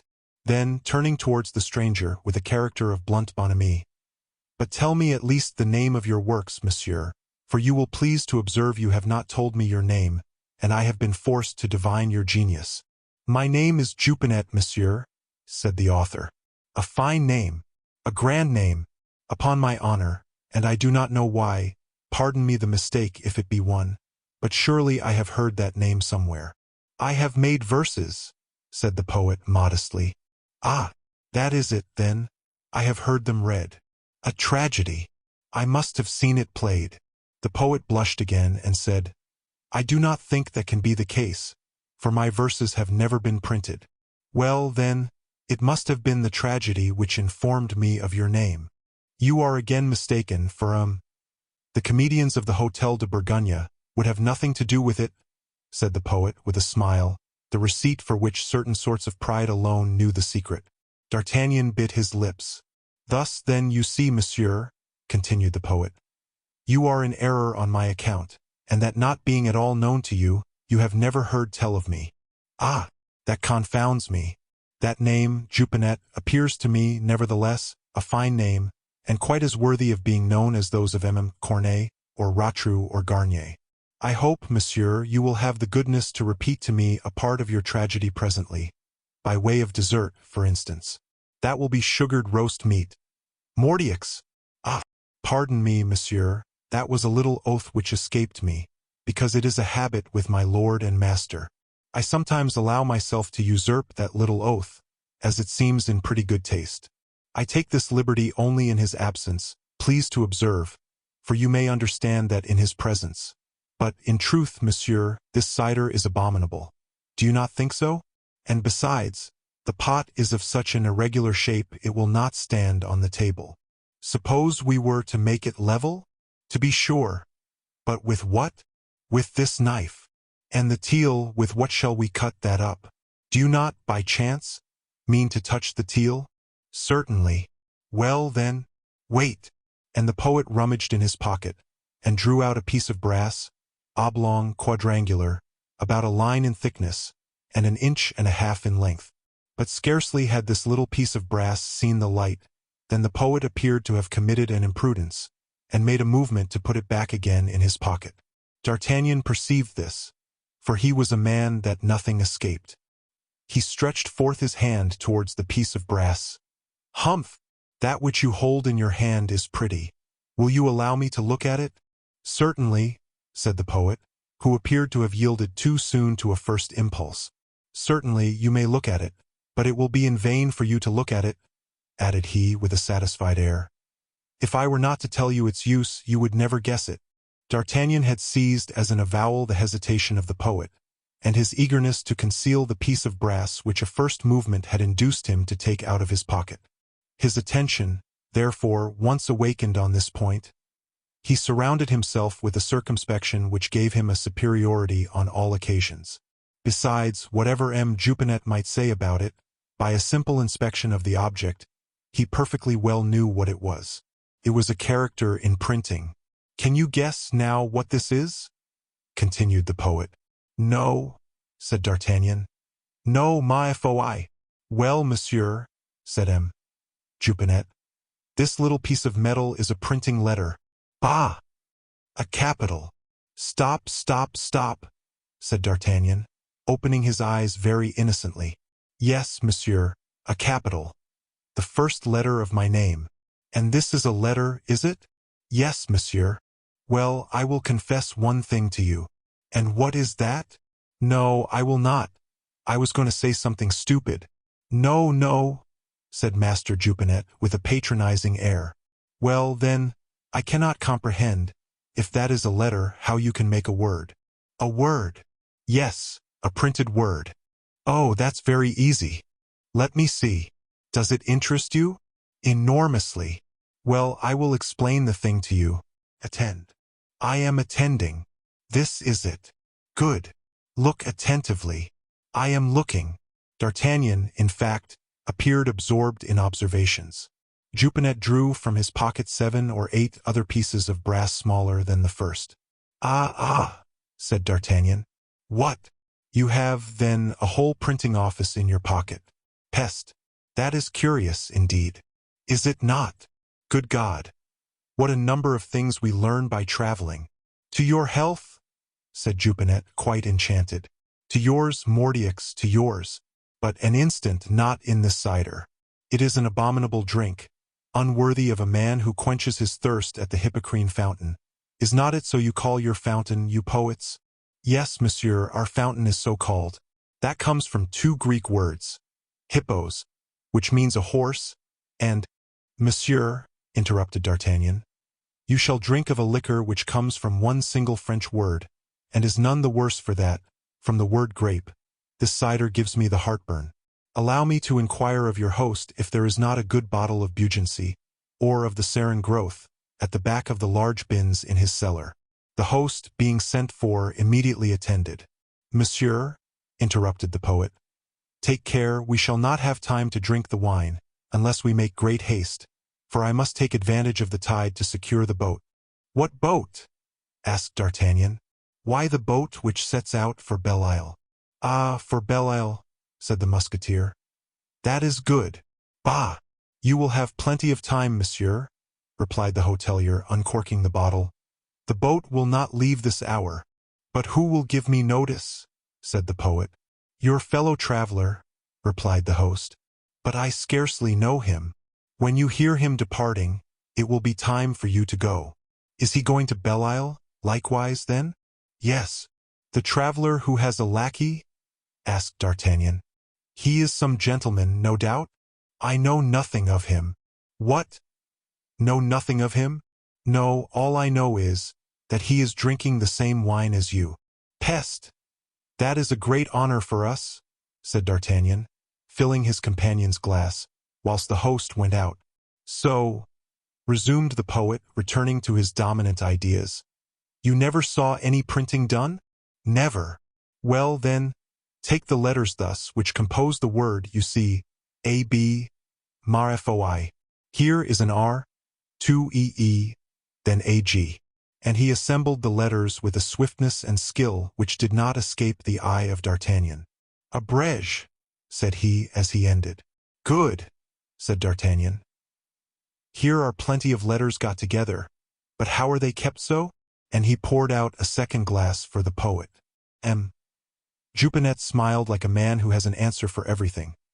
Then he pulled out, still from his pocket, a little metal ruler, composed of 2 parts, like a carpenter's rule, against which he put together, and in a line, the characters, holding them under his left thumb. And what do you call that little metal ruler? Said D'Artagnan. For I suppose all these things have names. This is called a composing stick, said Jupinet. It is by the aid of this stick that the lines are formed. Come, then, I was not mistaken in what I said. You have a press in your pocket? Said D'Artagnan, laughing with an air of simplicity so stupid that the poet was completely his dupe. No, replied he, but I am too lazy to write, and when I have a verse in my head, I print it immediately. That is a labor spared. Mordioux, thought D'Artagnan to himself, this must be cleared up. And under a pretext which did not embarrass the Musketeer, who was fertile in expedients, he left the table, went downstairs, ran to the shed under which stood the poet's little cart, and poked the point of his poniard into the stuff which enveloped one of the packages, which he found full of types, like those which the poet had in his pocket. "Humph," said D'Artagnan. "I do not yet know whether M. Fouquet wishes to fortify Belle-Isle. But, at all events, here are some spiritual munitions for the castle." Then, enchanted with his rich discovery, he ran upstairs again and resumed his place at the table. D'Artagnan had learnt what he wished to know. He, however, remained, none the less, face to face with his partner, to the moment when they heard from the next room symptoms of a person's being about to go out. The printer was immediately on foot. He had given orders for his horse to be got ready. His carriage was waiting at the door. The second traveler got into his saddle, in the courtyard, with his lackey. D'Artagnan followed Jupenet to the door. He embarked his cart and horse on board the boat. As to the opulent traveler, he did the same with his 2 horses and servant. But all the wit D'Artagnan employed in endeavoring to find out his name was lost. He could learn nothing. Only he took such notice of his countenance, that it was impressed upon his mind forever. D'Artagnan had a great inclination to embark with the 2 travelers, but an interest more powerful than curiosity, that of success, repelled him from the shore and brought him back again to the hostelry. He entered with a sigh, and went to bed directly in order to be ready early in the morning with fresh ideas and the sage counsel of sufficing sleep. Chapter 68. D'Artagnan continues his investigations. At daybreak D'Artagnan saddled Furette, who had fared sumptuously all night, devouring the remainder of the oats and hay left by his companions. The Musketeer sifted all he possibly could out of the host, who he found cunning, mistrustful, and devoted body and soul to M. Fouquet. In order not to awaken the suspicions of this man, he carried on his fable of being a probable purchaser of some salt mines. To have embarked for Belle-Isle at Rochebernard would have been to expose himself still further to comments which had, perhaps, been already made, and would be carried to the castle. Moreover, it was singular that this traveler and his lackey should have remained a mystery to D'Artagnan, in spite of all the questions addressed by him to the host, who appeared to know him perfectly well. The Musketeer then made some inquiries concerning the salt mines, and took the road to the marshes, leaving the sea on his right, and penetrating into that vast and desolate plain which resembles a sea of mud, of which, here and there, a few crests of salt silver the undulations. Furette walked admirably, with his little nervous legs, along the foot-wide causeways which separate the salt mines.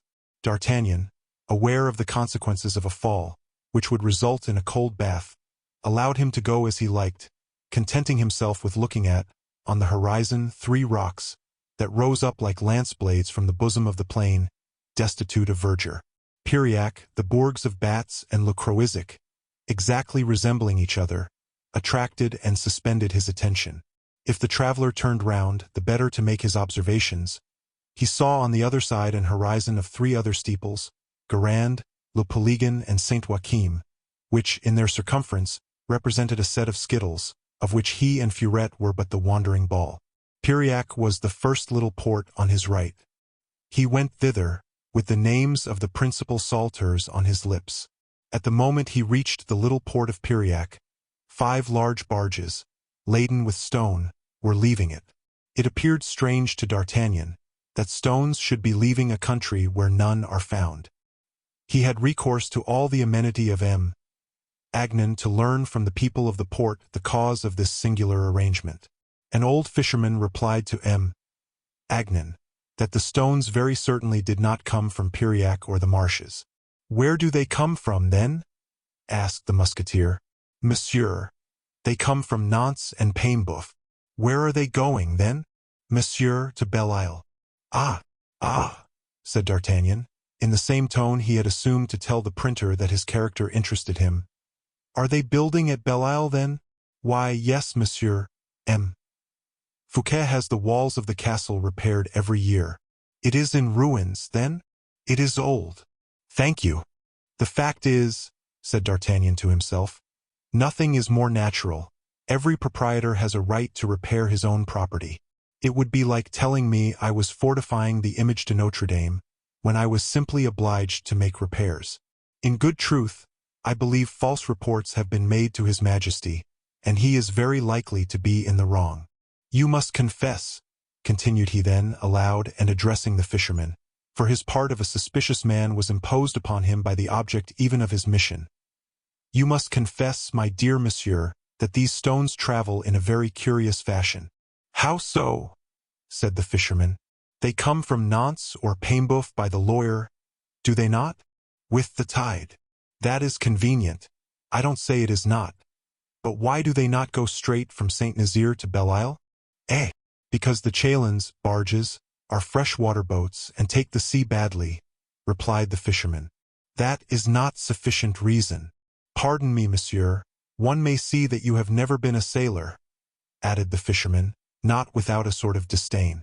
Explain to me, if you please, my good man. It appears to me that to come from Paimboeuf to Piriac, and go from Piriac to Belle-Isle, is as if we went from Rochebernard to Nantes, and from Nantes to Piriac. By water that would be the nearest way, replied the fisherman imperturbably. But there is an elbow? The fisherman shook his head. The shortest road from one place to another is a straight line, continued D'Artagnan. You forget the tide, monsieur. Well, take the tide. And the wind. Well, and the wind. Without doubt, the current of the Loire carries barks almost as far as Croisic. If they want to lie by a little or to refresh the crew, they come to Piriac along the coast. From Piriac they find another inverse current, which carries them to the Isle d'Umel 2 leagues and a half. Granted. There the current of the Vilaine throws them upon another isle, the Isle of Hoedic. I agree with that. Well, monsieur, from that isle to Belle-Isle the way is quite straight. The sea, broken both above and below, passes like a canal, like a mirror between the two isles. The chalons glide along upon it like ducks upon the Loire. That's how it is. It does not signify, said the obstinate M. Agnan. It is a long way round. Ah, yes, but M. Fouquet will have it so, replied, as conclusive, the fisherman, taking off his woolen cap at the enunciation of that respected name. A look from D'Artagnan, a look as keen and piercing as a sword blade, found nothing in the heart of the old man but a simple confidence. On his features, nothing but satisfaction and indifference. He said, M. Fouquet will have it so, as he would have said, God has willed it. D'Artagnan had already advanced too far in this direction. Besides, the chalons being gone, there remained nothing at Piriac but a single bark, that of the old man, and it did not look fit for sea without great preparation. D'Artagnan therefore patted Furette, who, as a new proof of his charming character, resumed his march with his feet in the salt mines, and his nose to the dry wind, which bends the firs and the broom of this country. They reached Le Croisic about 5 o'clock. If D'Artagnan had been a poet, it was a beautiful spectacle. The immense strand of a league or more, the sea covers at high tide, and which, at the reflux, appears grey and desolate, strewed with polypi and seaweed, with pebbles sparse and white, like bones in some vast old cemetery. But the soldier, the politician, and the ambitious man had no longer the sweet consolation of looking towards heaven to read there a hope or a warning. A red sky signifies nothing to such people but wind and disturbance. White and fleecy clouds upon the azure only say that the sea will be smooth and peaceful. D'Artagnan found the sky blue, the breeze embalmed with saline perfumes, and he said, I will embark with the first tide, if it be but in a nutshell. At Le Croisic as at Piriac, he had remarked enormous heaps of stone lying along the shore. These gigantic walls, diminished every tide by the barges for Belle-Isle, were, in the eyes of the Musketeer, the consequence and the proof of what he had well divined at Piriac. Was it a wall that M. Fouquet was constructing? Was it a fortification that he was erecting? To ascertain that, he must make fuller observations. D'Artagnan put Furette into a stable, supped, went to bed, and on the morrow took a walk upon the port, or rather upon the shingle. Le Croisic has a port of 50 feet. It has a lookout which resembles an enormous brioche, a kind of cake, elevated on a dish. The flat strand is the dish. Hundreds of barrows full of earth amalgamated with pebbles, and rounded into cones, with sinuous passages between, are lookouts and brioches at the same time. It is so now, and it was so 200 years ago, only the brioche was not so large, and probably there were to be seen 2 trellises of lath around the brioche, which constitute an ornament, planted like guardsfoes along the passages that wind towards the little terrace. Upon the shingle lounged 3 or 4 fishermen talking about sardines and shrimps. D'Artagnan, with his eyes animated by a rough gaiety, and a smile upon his lips, approached these fishermen. "Any fishing going on today?" said he. "Yes, monsieur," replied one of them. "We are only waiting for the tide." "Where do you fish, my friends?" "Upon the coasts, monsieur." "Which are the best coasts?" "Ah, that is all according. The tour of the Isles, for example?" "Yes, but they are a long way off, those isles, are they not?" "Not very. For leagues." "For leagues. That is a voyage." The fisherman laughed in Agnan's face. "Hear me, then," said the latter with an air of simple stupidity. "For leagues off you lose sight of land, do you not?" "Why, not always." "Ah, it is a long way, too long, or else I would have asked you to take me aboard, and to show me what I have never seen." "What is that?" "A live sea-fish." "Monsieur comes from the province?" said a fisherman. "Yes, I come from Paris." The Breton shrugged his shoulders. Then, "Have you ever seen Fouquet in Paris?" asked he. "Often," replied D'Artagnan. "Often," repeated the fishermen, closing their circle round the Parisian. "Do you know him?" "A little. He is the intimate friend of my master." "Ah!" said the fisherman, in astonishment. "And," said D'Artagnan, "I have seen all his chateaux of Saint-Mandé of Vaux, and his hotel in Paris." "Is that a fine place?" "Superb." "It is not so fine a place as Belle Isle," said the fisherman. "Bah!" cried D'Artagnan, breaking into a laugh so loud that he angered all his auditors. "It is very plain that you have never seen Belle Isle," said the most curious of the fishermen. "Do you know that there are 6 leagues of it, and that there are such trees on it as cannot be equaled even at Nety-sur-le-Fosse?" "Trees in the sea!" cried D'Artagnan. "Well, I should like to see them." "That can be easily done. We are fishing at the Isle de Hoëdic. Come with us.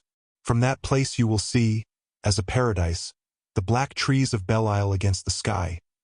You will see the white line of the castle, which cuts the horizon of the sea like a blade." "Oh," said D'Artagnan, "that must be very beautiful. But do you know there are 100 belfries at Fouquet's chateau of Vaux?" The Breton raised his head in profound admiration, but he was not convinced. 100 belfries!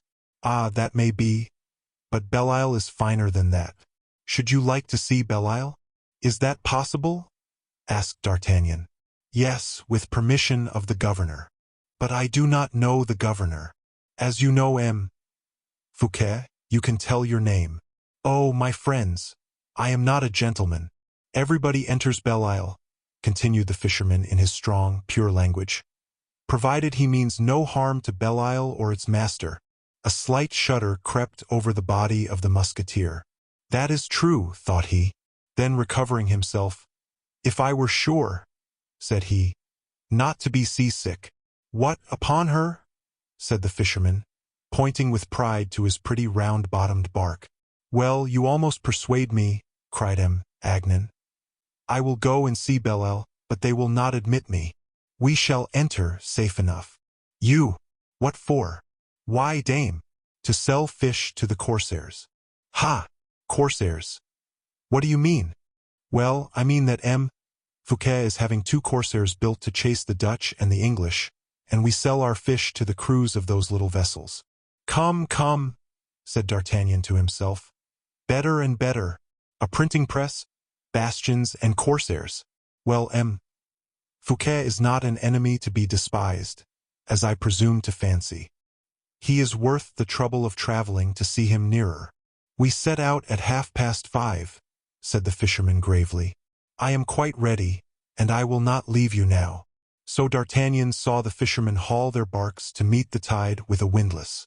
The sea rose.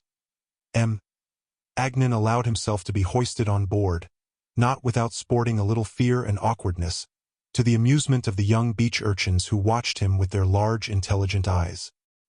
He laid himself down upon a folded sail, not interfering with anything whilst the bark prepared for sea, and, with its large square sail, it was fairly out within 2 hours. The fishermen, who prosecuted their occupation as they proceeded, did not perceive that their passenger had not become pale, neither groaned nor suffered, that in spite of that horrible tossing and rolling of the bark, to which no hand imparted direction, the novice passenger had preserved his presence of mind and his appetite. They fished, and their fishing was sufficiently fortunate. To lines baited with prawn, sawls came, with numerous gambols, to bite. 2 nets had already been broken by the immense weight of congers and haddocks. 3 sea-eels ploughed the hold with their slimy folds and their dying contortions. D'Artagnan brought them good luck. They told him so. The soldier found the occupation so pleasant that he put his hand to the work, that is to say, to the lines, and uttered roars of joy, and Mordiaux enough to have astonished his musketeers themselves. Every time that a shock given to his line by the captured fish required the play of the muscles of his arm, and the employment of his best dexterity. The party of pleasure had made him forget his diplomatic mission. He was struggling with a very large conger, and holding fast with one hand to the side of the vessel, in order to seize with the other the gaping jowl of his antagonist, when the master said to him, "Take care they don't see you from Belle-Isle." These words produced the same effect upon D'Artagnan as the hissing of the first bullet on a day of battle. He let go of both line and conger, which, dragging each other, returned again to the water. D'Artagnan perceived, within half a league at most, the blue and marked profile of the rocks of Belle-Isle, dominated by the majestic whiteness of the castle. In the distance, the land with its forests and verdant plains, cattle on the grass. This was what first attracted the attention of the musketeer. The sun darted its rays of gold upon the sea, raising a shining mist round this enchanted isle. Little could be seen of it, owing to this dazzling light, but the salient points. Every shadow was strongly marked, and cut with bands of darkness the luminous fields and walls. "Eh, eh," said D'Artagnan at the aspect of those masses of black rocks. "These are fortifications which do not stand in need of any engineer to render a landing difficult. How the devil can a landing be effected on that isle which God has defended so completely?" "This way," replied the patron of the bark, changing the sail, and impressing upon the rudder a twist which turned the boat in the direction of a pretty little port, quite coquettish, round, and newly battlement. "What the devil do I see yonder?" said D'Artagnan. "You see Loch Maria," replied the fisherman. "Well, but there. That is Bangor. And further on? Sauson, and then Le Palais. Mordiaux, it is a world. Ah, there are some soldiers." "There are 1,700 men in Belle-Isle, monsieur," replied the fisherman proudly. "Do you know that the least garrison is of 20 companies of infantry?" "Mordiaux!" cried D'Artagnan, stamping with his foot. His Majesty was right enough. They landed. Chapter 69. D'Artagnan was to meet an old acquaintance. There is always something in a landing, if it be only from the smallest sea-boat, a trouble and a confusion which do not leave the mind the liberty of which it stands in need in order to study at the first glance the new locality presented to it. The movable bridges, the agitated sailors, the noise of the water on the pebbles, the cries and importunities of those who wait upon the shores, are multiplied details of that sensation which is summed up in one single result, hesitation. It was not, then, till after standing several minutes on the shore that D'Artagnan saw upon the port, but more particularly in the interior of the isle, an immense number of workmen in motion. At his feet D'Artagnan recognized the 5 chalins laden with rough stone he had seen leave the port of Piriac. The smaller stones were transported to the shore by means of a chain formed by 25 or 30 peasants. The large stones were loaded on trolleys which conveyed them in the same direction as the others, that is to say, towards the works, of which D'Artagnan could as yet appreciate neither the strength nor the extent. Everywhere was to be seen an activity equal to that which Telemachus observed on his landing at Salentum. D'Artagnan felt a strong inclination to penetrate into the interior, but he could not, under the penalty of exciting mistrust, exhibit too much curiosity.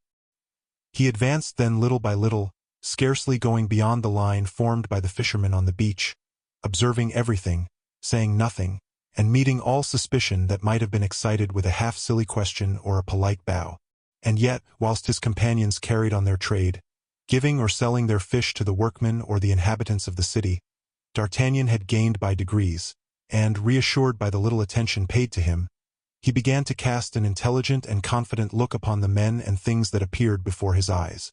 And his very first glance fell on certain movements of earth about which the eye of a soldier could not be mistaken. At the two extremities of the port, in order that their fires should converge upon the great axis of the ellipse formed by the basin, in the first place, 2 batteries had been raised, evidently destined to receive flank pieces, for D'Artagnan saw the workmen finishing the platform and making ready the demi-circumference in wood upon which the wheels of the pieces might turn to embrace every direction over the epaulement.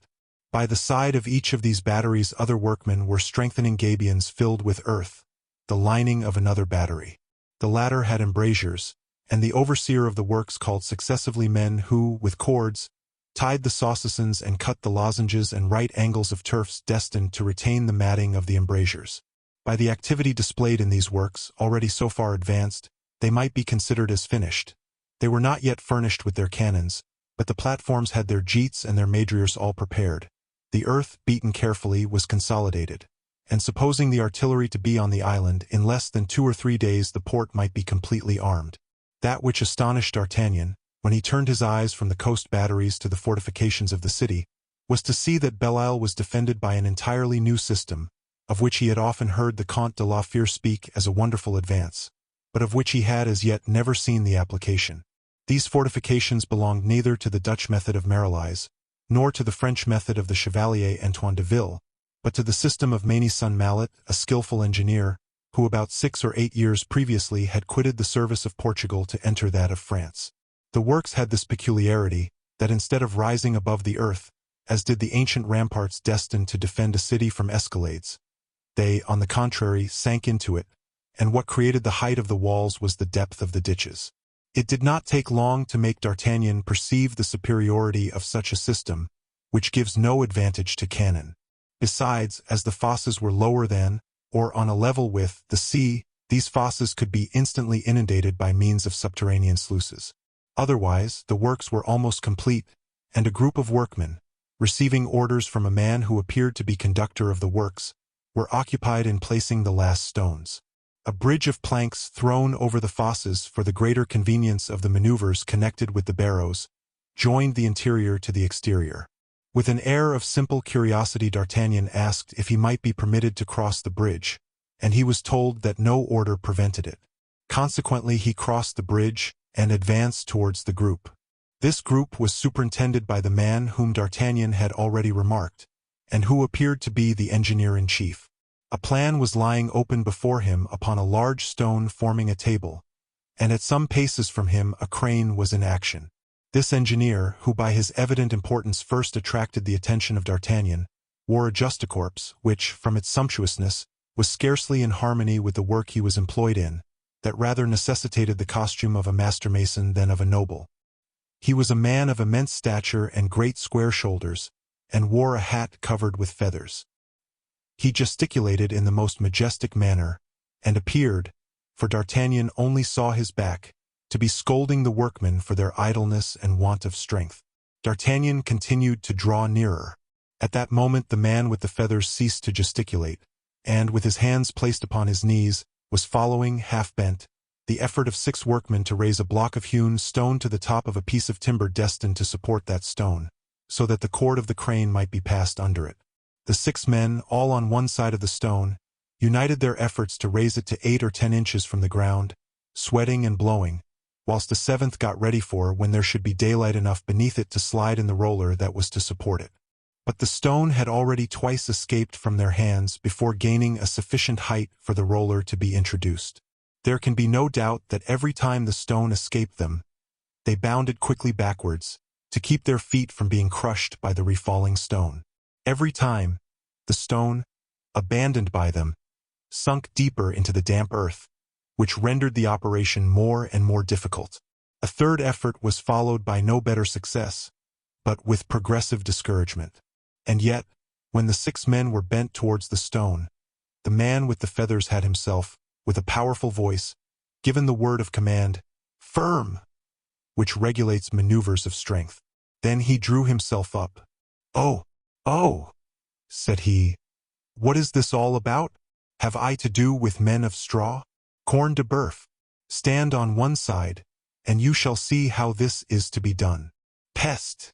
said D'Artagnan. "Will he pretend to raise that rock? That would be a sight worth looking at." The workmen, as commanded by the engineer, drew back with their ears down, and shaking their heads, with the exception of the one who held the plank, who prepared to perform the office. The man with the feathers went up to the stone, stooped, slipped his hands under the face lying upon the ground, stiffened his Herculean muscles, and without a strain, with a slow motion, like that of a machine, lifted the end of the rock a foot from the ground. The workman who held the plank profited by the space thus given him, and slipped the roller under the stone. "That's the way," said the giant, not letting the rock fall again, but placing it upon its support. "Mordioux!" cried D'Artagnan. "I know but one man capable of such a feat of strength." "Hein!" cried the Colossus, turning round. "Porthos!" murmured D'Artagnan, seized with stupor. "Porthos at Belle-Isle?" On his part, the man with the feathers fixed his eyes upon the disguised lieutenant, and, in spite of his metamorphosis, recognized him. "D'Artagnan!" cried he, and the color mounted to his face. "Hush!" said he to D'Artagnan. "Hush!" in his turn said the Musketeer. In fact, if Porthos had just been discovered by D'Artagnan, D'Artagnan had just been discovered by Porthos. The interest of the particular secret of each struck them both at the same instant. Nevertheless, the first movement of the two men was to throw their arms around each other. What they wished to conceal from the bystanders was not their friendship, but their names. But, after the embrace, came reflection. "What the devil brings Porthos to Belle-Isle lifting stones?" said D'Artagnan. Only D'Artagnan uttered that question in a low voice. Less strong in diplomacy than his friend, Porthos thought aloud. "How the devil did you come to Belle-Isle?" asked he of D'Artagnan. "And what do you want to do here?" It was necessary to reply without hesitation. To hesitate in answer to Porthos would have been a check, for which the self-love of D'Artagnan would never have consoled itself. "Pardieu, my friend, I am at Belle-Isle because you are here." "Ah, bah!" said Porthos, visibly stupefied with the argument and seeking to account for it to himself, with the felicity of deduction we know to be particular to him. "Without doubt," continued D'Artagnan, unwilling to give his friend time to recollect himself, "I have been to see you at Pierrefonds." "Indeed?" "Yes." "And you did not find me there?" "No, but I found Mouston." "Is he well?" "Peste! Well, but Mouston did not tell you I was here." "Why should he not? Have I, perchance, deserved to lose his confidence?" "No, but he did not know it." "Well, that is a reason at least that does not offend my self-love." "Then how did you manage to find me?"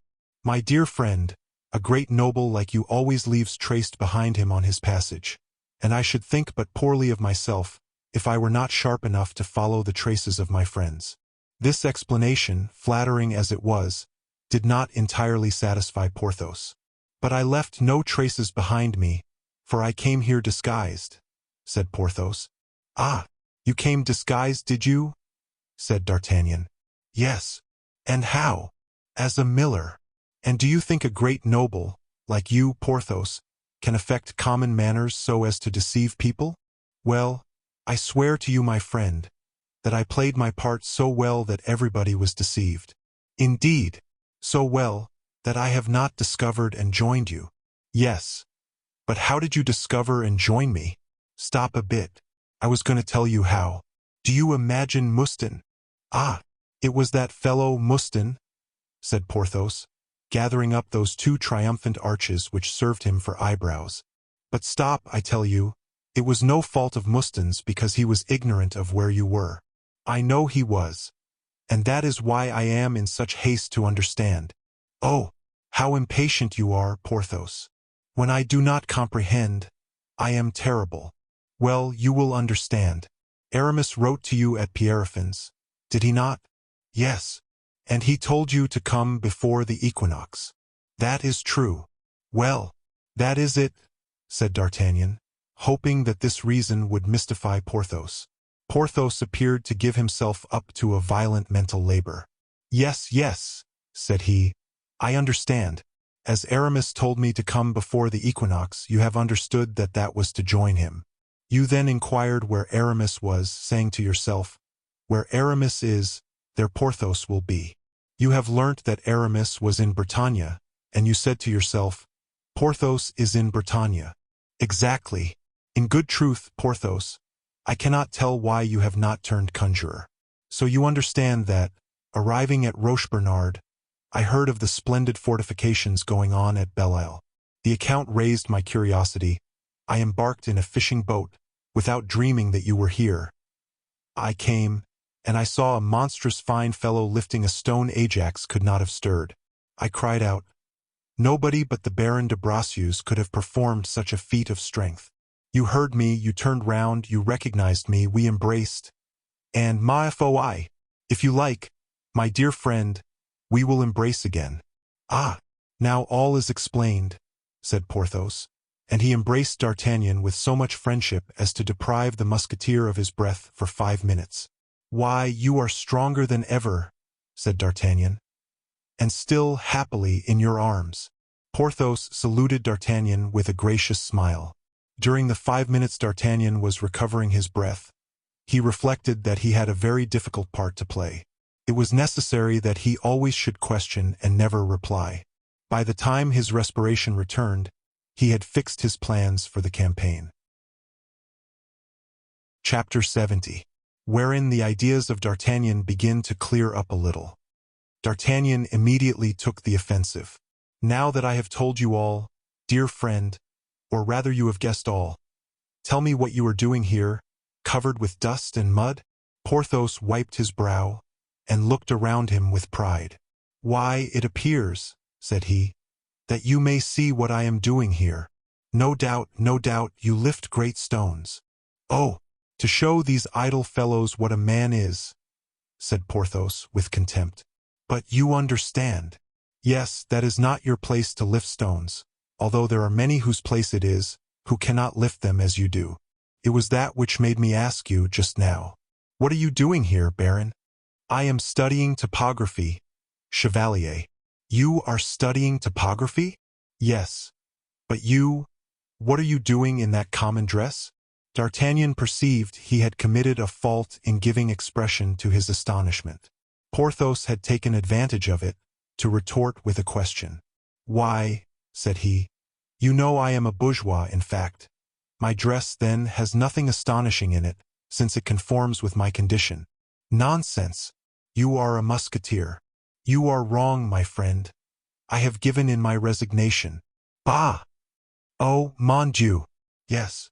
And you have abandoned the service? I have quitted it. You have abandoned the king? Quite.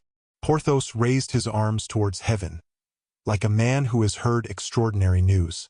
Well, that does confound me, said he. It is nevertheless true. And what led you to form such a resolution? The king displeased me. Mazarin had disgusted me for a long time, as you know. So I threw my cassock to the nettles. But Mazarin is dead. I know that well enough, parbleu. Only, at the period of his death, my resignation had been given in and accepted 2 months. Then, feeling myself free, I set off for Pierrefonds, to see my friend Porthos. I had heard talk of the happy division you had made of your time, and I wished, for a fortnight, to divide mine after your fashion. My friend, you know that it is not for a fortnight my house is open to you. It is for a year, for 10 years, for life. Thank you, Porthos. Ah, but perhaps you want money, do you? Said Porthos, making something like 50 louis chink in his pocket. In that case, you know. No, thank you. I am not in want of anything. I placed my savings with Planchet, who pays me the interest of them. Your savings? Yes, to be sure, said D'Artagnan. Why should I not put by my savings as well as another, Porthos? Oh, there is no reason why. On the contrary, I always suspected you. That is to say, Aramis always suspected you to have savings.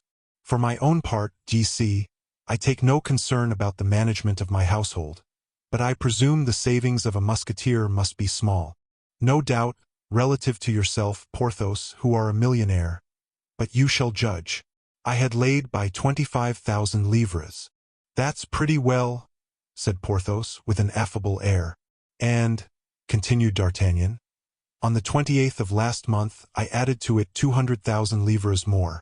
Porthos opened his large eyes, which eloquently demanded of the Musketeer, "Where the devil did you steal such a sum as that, my dear friend?"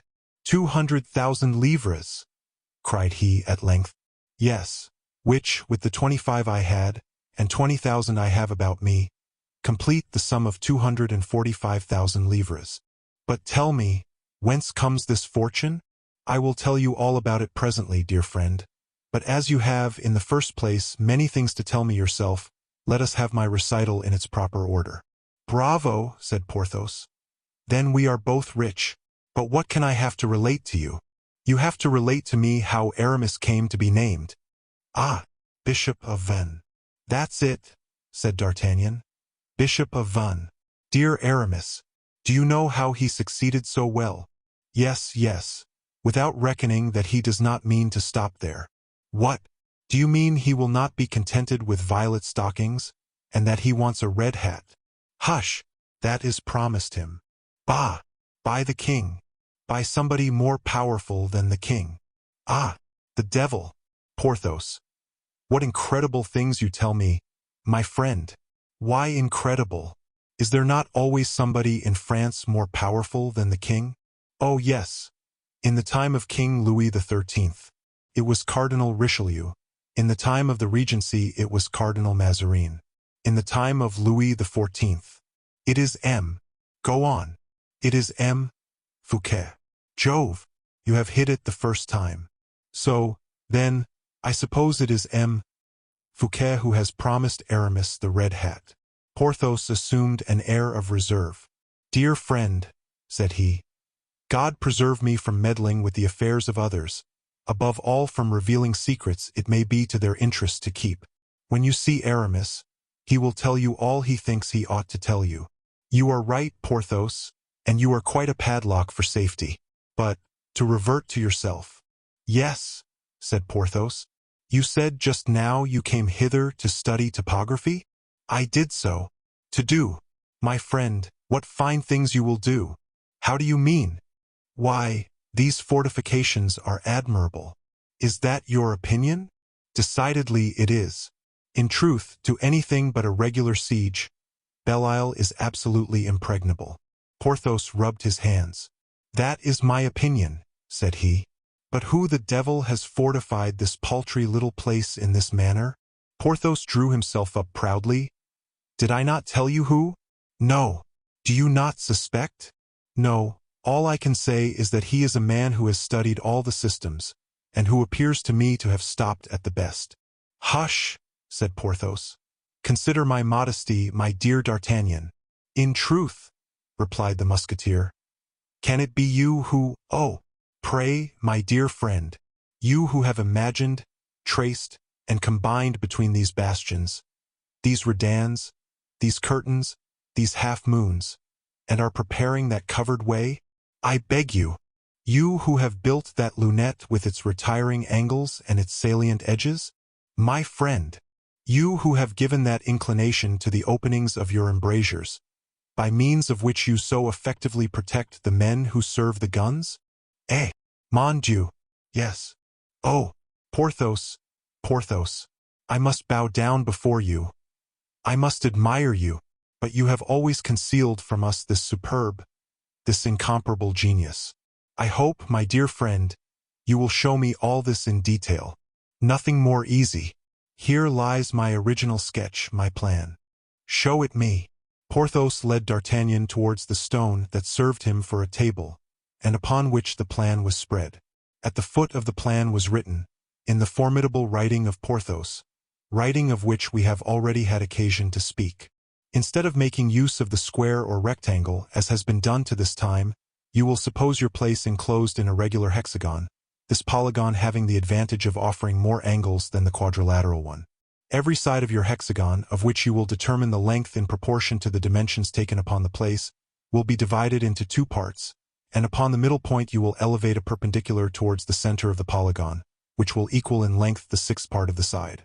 By the extremities of each side of the polygon, you will trace two diagonals which will cut the perpendicular. These will form the precise lines of your defense. The devil, said D'Artagnan, stopping at this point of the demonstration. Why, this is a complete system, Porthos. Entirely, said Porthos. Continue. No, I have read enough of it. But, since it is you, my dear Porthos, who direct the works, what need have you of setting down your system so formally in writing? Oh, my dear friend, death. How? Death? Why, we are all mortal, are we not? That is true, said D'Artagnan. You have a reply for everything, my friend. And he replaced the plan upon the stone. But however short the time he had the plan in his hands, D'Artagnan had been able to distinguish, under the enormous writing of Porthos, a much more delicate hand, which reminded him of certain letters to Marie Michon, with which he had been acquainted in his youth. Only the india-rubber had passed and repassed so often over this writing that it might have escaped a less practiced eye than that of our Musketeer. "Bravo! My friend, bravo!" said D'Artagnan. "And now you know all that you want to know, do you not?" said Porthos, wheeling about. "Mordioux! Yes, only do me one last favor, dear friend. Speak. I am master here. Do me the pleasure to tell me the name of that gentleman who is walking yonder." "Where? There. Behind the soldiers. Followed by a lackey?" "Exactly. In company with a mean sort of fellow, dressed in black?" "Yes, I mean him. That is M. Guitard." "And who is Guitard, my friend?" "He is the architect of the house." "Of what house?" "Of M. Fouquet's house." "Ah, ah!" cried D'Artagnan. "You are of the household of M. Fouquet. Then, Porthos—" "Aye, what do you mean by that?" said the topographer, blushing to the top of his ears. "Why, you say the house, when speaking of Belle-Isle, as if you were speaking of the chateau of Pierrefonds." Porthos bit his lip. "Belle-Isle, my friend," said he, "belongs to M. Fouquet, does it not?" "Yes, I believe so." "As Pierrefonds belongs to me?" "I told you I believed so. There are no two words to that.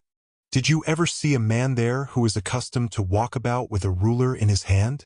"No, but I might have seen him there if he really walked there." "Well, that gentleman is M. Bullingrin." "Who is M. Bullingrin?" "Now we are coming to it.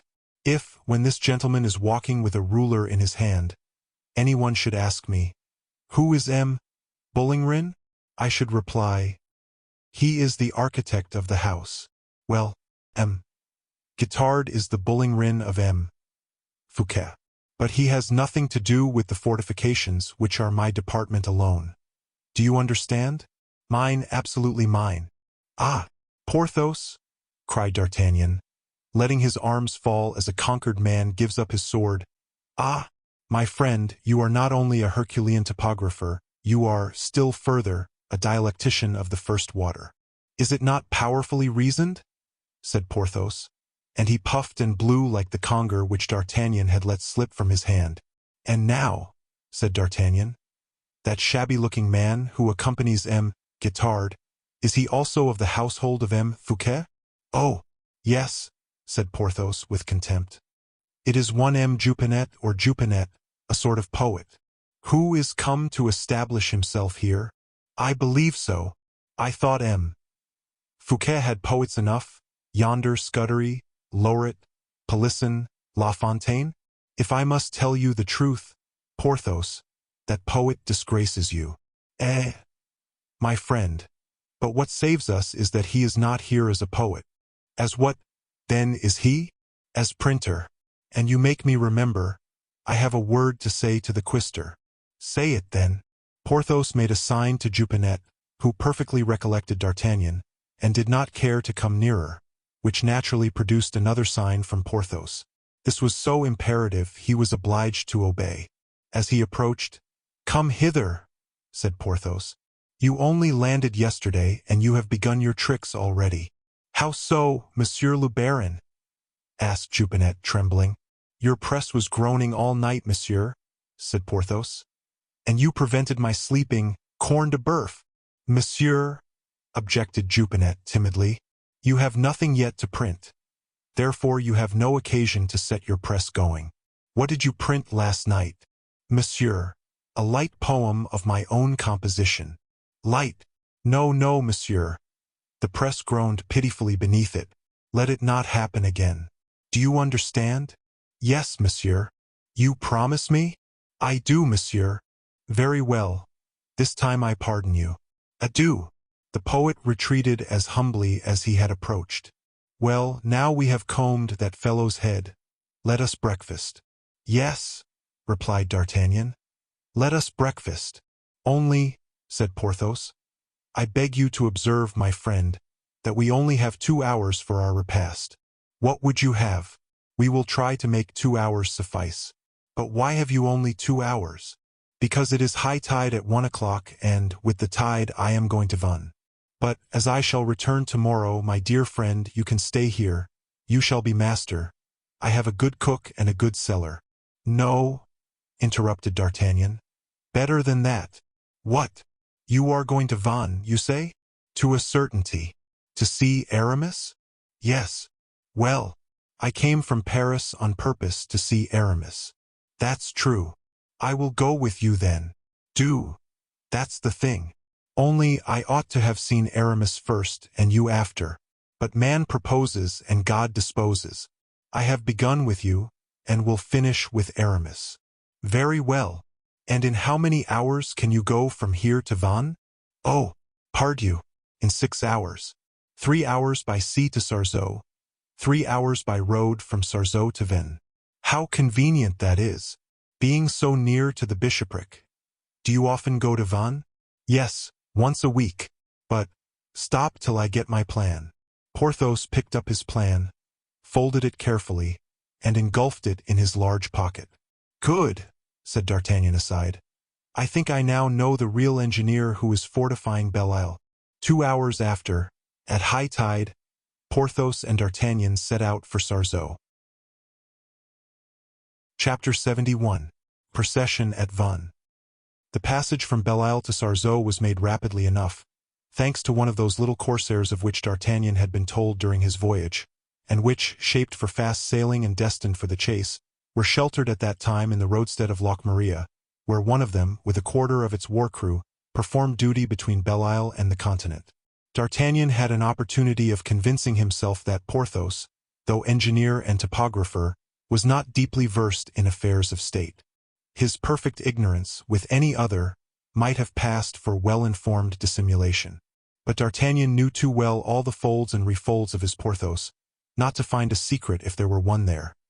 Like those regular, minute-old bachelors who know how to find, with their eyes shut, each book on the shelves of their library and each piece of linen in their wardrobe. So if he had found nothing, our cunning D'Artagnan, in rolling and unrolling his Porthos, it was because, in truth, there was nothing to be found. Be it so, said D'Artagnan. I shall get to no more at Vannes in half an hour than Porthos has discovered at Belle Isle in 2 months. Only, in order that I may know something, it is important that Porthos should not make use of the only stratagem I leave at his disposal. He must not warn Aramis of my arrival.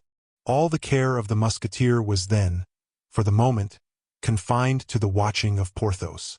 And let us hasten to say, Porthos did not deserve all this mistrust. Porthos thought of no evil. Perhaps, on first seeing him, D'Artagnan had inspired him with a little suspicion. But almost immediately D'Artagnan had reconquered in that good and brave heart the place he had always occupied, and not the least cloud darkened the large eye of Porthos, fixed from time to time with tenderness on his friend.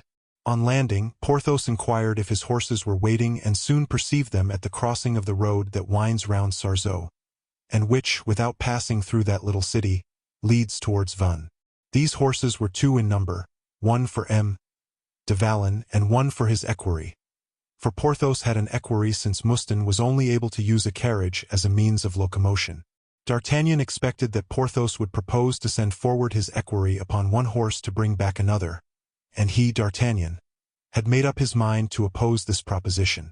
But nothing D'Artagnan had expected happened. Porthos simply told the equerry to dismount and await his return at Sarzeau, whilst D'Artagnan would ride his horse, which was arranged.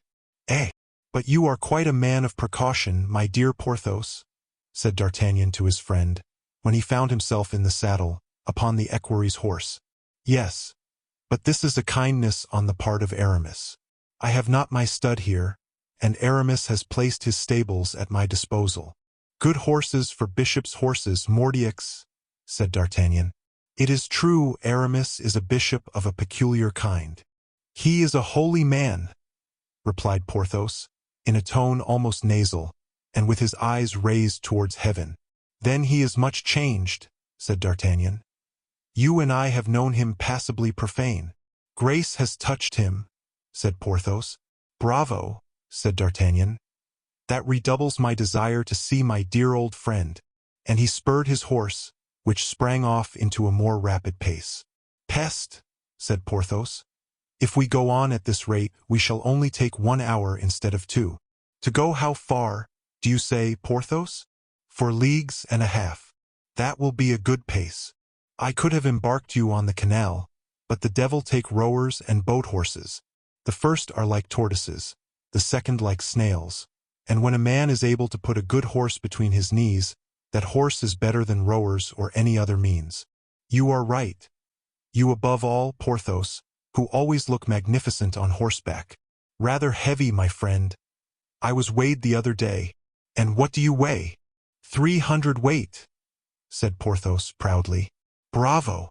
So that you must perceive, I am forced to choose horses whose loins are straight and wide. Otherwise I break them down in 2 hours. Yes, giant's horses you must have. Must you not? You are very polite, my friend, replied the engineer with affectionate majesty. As a case in point, replied D'Artagnan, your horse seems to sweat already. Dame, it is hot. Ah, do you see Vannes now? Yes, perfectly. It is a handsome city, apparently. Charming, according to Aramis at least. But I think it black. But black seems to be considered handsome by artists. I am sorry for it. Why so, Porthos? Because I have lately had my chateau of Pierrefonds, which was grey with age, plastered white. Humph, said D'Artagnan. And white is more cheerful. Yes, but it is less august, as Aramis tells me. Fortunately, there are dealers in black as well as white. I will have Pierrefonds replastered in black. That's all there is about it. If grey is handsome, you understand, my friend, black must be superb. Dame, said D'Artagnan. That appears logical. Were you never at Vannes, D'Artagnan? Never. Then you know nothing of the city? Nothing. Well, look, said Porthos, raising himself in his stirrups, which made the 4 quarters of his horse bend sadly. Do you see that corner, in the sun yonder? Yes, I see it plainly. Well, that is the cathedral, which is called Saint Pierre. Now look again. In the faubourg on the left, do you see another cross? Perfectly well. That is Saint Paterne, the parish preferred by Aramis. Indeed, without doubt. Saint Paterne, you see, passes for having been the first bishop of Vannes. It is true that Aramis pretends he was not, but he is so learned that that may be only a paradox, said D'Artagnan. Precisely. Thank you. My tongue trips. I am so hot. My friend, said D'Artagnan, continue your interesting description, I beg. What is that large white building with many windows? Oh, that is the College of the Jesuits. Pardieu, you have an apt hand. Do you see, close to the college, a large house with steeples, turrets, built in a handsome Gothic style, as that fool, M. Guitard says? Yes, that is plainly to be seen. Well, that is where Aramis resides. What? Does he not reside at the episcopal palace? No, that is in ruins. The palace likewise is in the city, and Aramis prefers the faubourgs. That is why, as I told you, he is partial to Saint Paterne. Saint Paterne is in the faubourg. Besides, there are in this faubourg a mall, a tennis court, and a house of Dominicans. Look, that where the handsome steeple rises to the heavens. Well, next, you see the faubourg is like a separate city. It has its walls, its towers, its ditches. The quay is upon it likewise, and the boats land at the quay. If our little corsair did not draw 8 feet of water, we could have come full sail up to Aramis's windows. Porthos, Porthos, cried D'Artagnan. You are a well of knowledge, a spring of ingenious and profound reflections. Porthos, you no longer surprise me, you confound me. Here we are, said Porthos, turning the conversation with his usual modesty. And high time we were, thought D'Artagnan, for Aramis's horse is melting away like a steed of ice. They entered almost at the same instant the faubourg, but scarcely had they gone 100 paces when they were surprised to find the streets strewed with leaves and flowers. Against the old walls of Vannes hung the oldest and the strangest tapestries of France. From over balconies fell long white sheets stuck all over with bouquets. The streets were deserted. It was plain the entire population was assembled on one point. The blinds were closed, and the breeze penetrated into the houses under the hangings, which cast long, black shades between their places of issue and the walls. Suddenly, at the turning of a street, chants struck the ears of the newly arrived travelers. A crowd in holiday garb appeared through the vapors of incense which mounted to the heavens in blue fleeces, and clouds of rose leaves fluttered as high as the first stories. Above all heads were to be seen the cross and banners, the sacred symbols of religion. Then, beneath these crosses and banners, as if protected by them, walked a whole world of young girls clothed in white, crowned with cornflowers. At the two sides of the street, enclosing the cortege, marched the guards of the garrison, carrying bouquets in the barrels of their muskets and on the points of their lances. This was the procession. Whilst D'Artagnan and Porthos were looking on with critical glances, which disguised an extreme impatience to get forward, a magnificent dais approached preceded by 100 Jesuits and 100 Dominicans, and escorted by 2 archdeacons, a treasurer, a penitent, and 12 canons. A singer with a thundering voice, a man certainly picked out from all the voices of France, as was the drum major of the imperial guard from all the giants of the empire, escorted by 4 other chanters, who appeared to be there only to serve him as an accompaniment, made the air resound, and the windows of the houses vibrate. Under the dais appeared a pale and noble countenance with black eyes, black hair streaked with threads of white, a delicate, compressed mouth, a prominent and angular chin. His head, full of graceful majesty, was covered with the episcopal mitre, a headdress which gave it, in addition to the character of sovereignty, that of asceticism and evangelic meditation. "Aramis!" cried the Musketeer, involuntarily, as this lofty countenance passed before him. The prelate started at the sound of the voice.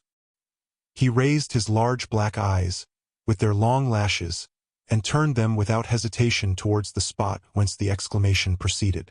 At a glance, he saw Porthos and D'Artagnan close to him. On his part, D'Artagnan, thanks to the keenness of his sight, had seen all, seized all.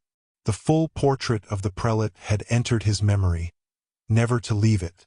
One thing had particularly struck D'Artagnan. On perceiving him, Aramis had colored. Then he had concentrated under his eyelids the fire of the look of the master, and the indefinable affection of the friend. It was evident that Aramis had asked himself this question. Why is D'Artagnan with Porthos, and what does he want at Vannes? Aramis comprehended all that was passing in the mind of D'Artagnan, on turning his look upon him again, and seeing that he had not lowered his eyes. He knew the acuteness and intelligence of his friend. He feared to let him divine the secret of his blush and his astonishment. He was still the same Aramis, always having a secret to conceal. Therefore, to put an end to his look of an inquisitor, which it was necessary to get rid of at all events, as, at any price, a general extinguishes a battery which annoys him, Aramis stretched forth his beautiful white hand, upon which sparkled the amethyst of the pastoral ring. He cut the air with sign of the cross, and poured out his benediction upon his 2 friends. Perhaps thoughtful and absent, D'Artagnan, impious in spite of himself, might not have bent beneath this holy benediction. But Porthos saw his distraction, and laying his friendly hand upon the back of his companion, he crushed him down towards the earth. D'Artagnan was forced to give way. Indeed, he was little short of being flat on the ground. In the meantime Aramis had passed. D'Artagnan, like Antæus, had only touched the ground, and he turned towards Porthos, almost angry. But there was no mistaking the intention of the brave Hercules. It was a feeling of religious propriety that had influenced him. Besides, speech with Porthos, instead of disguising his thought, always completed it. "It is very polite of him," said he, "to have given his benediction to us alone. Decidedly, he is a holy man, and a brave man." Less convinced than Porthos, D'Artagnan made no reply. "Observe, my friend," continued Porthos. "He has seen us, and instead of continuing to walk on at the simple pace of the procession, as he did just now, see what a hurry he is in. Do you see how the cortege is increasing its speed? He is eager to join us and embrace us. Is that dear Aramis?" "That is true," replied D'Artagnan aloud. Then to himself, "It is equally true he has seen me, the fox, and will have time to prepare himself to receive me." But the procession had passed. The road was free. D'Artagnan and Porthos walked straight up to the episcopal palace, which was surrounded by a numerous crowd anxious to see the prelate return. D'Artagnan remarked that this crowd was composed principally of citizens and military men. He recognized in the nature of these partisans the address of his friend. Aramis was not the man to seek for a useless popularity. He cared very little for being beloved by people who could be of no service to him. Women, children, and old men, that is to say, the cortege of ordinary pastors, was not the cortege for him. 10 minutes after the two friends had passed the threshold of the palace, Aramis returned like a triumphant conqueror. The soldiers presented arms to him as to a superior. The citizens bowed to him as to a friend and a patron, rather than as a head of the church. There was something in Aramis resembling those Roman senators who had their doors always surrounded by clients. At the foot of the steps, he had a conference of half a minute with a Jesuit, who, in order to speak to him more secretly, passed his head under the dais. He then re-entered his palace. The doors closed slowly, and the crowd melted away, whilst chants and prayers were still resounding abroad. It was a magnificent day. Earthly perfumes were mingled with the perfumes of the air and the sea. The city breathed happiness, joy, and strength. D'Artagnan felt something like the presence of an invisible hand which had, all-powerfully, created this strength, this joy, this happiness, and spread everywhere these perfumes. "Oh, oh," said he, "Porthos has got fat, but Aramis is grown taller." Chapter 72. The Grandeur of the Bishop of Vannes. Porthos and D'Artagnan had entered the bishop's residence by a private door, as his personal friends. Of course, Porthos served D'Artagnan as guide. The worthy baron comported himself everywhere rather as if he were at home. Nevertheless, whether it was a tacit acknowledgment of the sanctity of the personage of Aramis and his character, or the habit of respecting him who imposed upon him morally, a worthy habit which had always made Porthos a model soldier and an excellent companion. For all these reasons, say we, Porthos preserved in the palace of his greatness the Bishop of Vannes a sort of reserve which D'Artagnan remarked at once, in the attitude he took with respect to the valets and officers. And yet this reserve did not go so far as to prevent his asking questions. Porthos questioned. They learned that his greatness had just returned to his apartment and was preparing to appear in familiar intimacy, less majestic than he had appeared with his flock. After a quarter of an hour, which D'Artagnan and Porthos passed in looking mutually at each other with the white of their eyes, and turning their thumbs in all the different evolutions which go from north to south, a door of the chamber opened and his greatness appeared, dressed in the undress, complete, of a prelate. Aramis carried his head high, like a man accustomed to command. His violet robe was tucked up on one side, and his white hand was on his hip.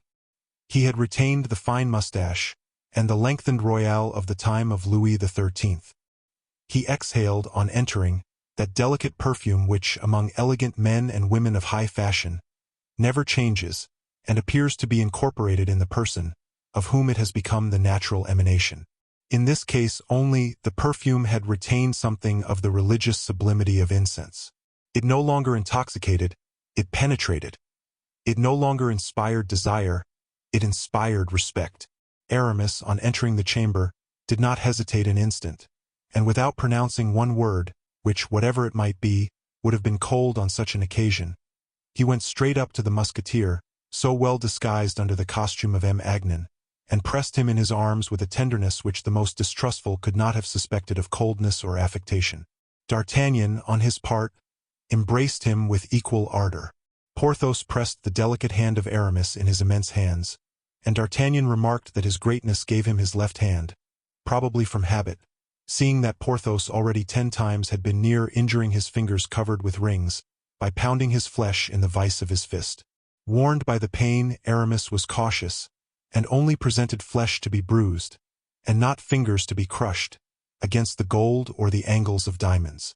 Between 2 embraces, Aramis looked D'Artagnan in the face, offered him a chair, sitting down himself in the shade, observing that the light fell full upon the face of his interlocutor. This maneuver, familiar to diplomatists and women, resembles much the advantage of the guard which, according to their skill or habit, combatants endeavor to take on the ground at a duel. D'Artagnan was not the dupe of this maneuver, but he did not appear to perceive it. He felt himself caught, but precisely because he was caught he felt himself on the road to discovery, and it little imported to him, old condottiere as he was, to be beaten in appearance, provided he drew from his pretended defeat the advantages of victory. Aramis began the conversation. "Ah, dear friend, my good D'Artagnan," said he, "what an excellent chance!" "It is a chance, my reverend companion," said D'Artagnan, "that I will call friendship. I seek you, as I always have sought you, when I had any grand enterprise to propose to you, or some hours of liberty to give you." "Ah, indeed," said Aramis, without explosion. "You have been seeking me?" "Eh, yes, he has been seeking you, Aramis," said Porthos. "And the proof is that he has unharbored me at Belle-Isle. That is amiable, is it not?" "Ah, yes," said Aramis. "At Belle-Isle." "Certainly." "Good," said D'Artagnan. "There is my booby Porthos, without thinking of it, has fired the first cannon of attack." "At Belle-Isle," said Aramis. "In that hole, in that desert. That is kind, indeed." "And it was I who told him you were at Vannes," continued Porthos in the same tone.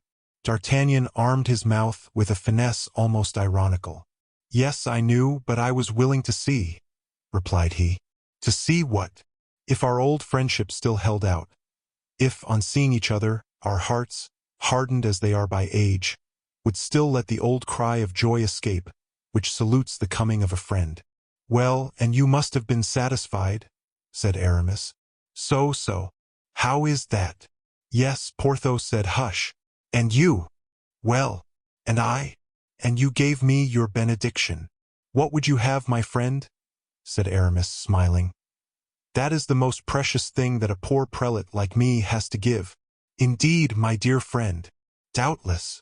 And yet they say at Paris that the bishopric of Vannes is one of the best in France." "Ah, you are now speaking of temporal wealth," said Aramis with a careless air. "To be sure, I wish to speak of that. I hold by it on my part."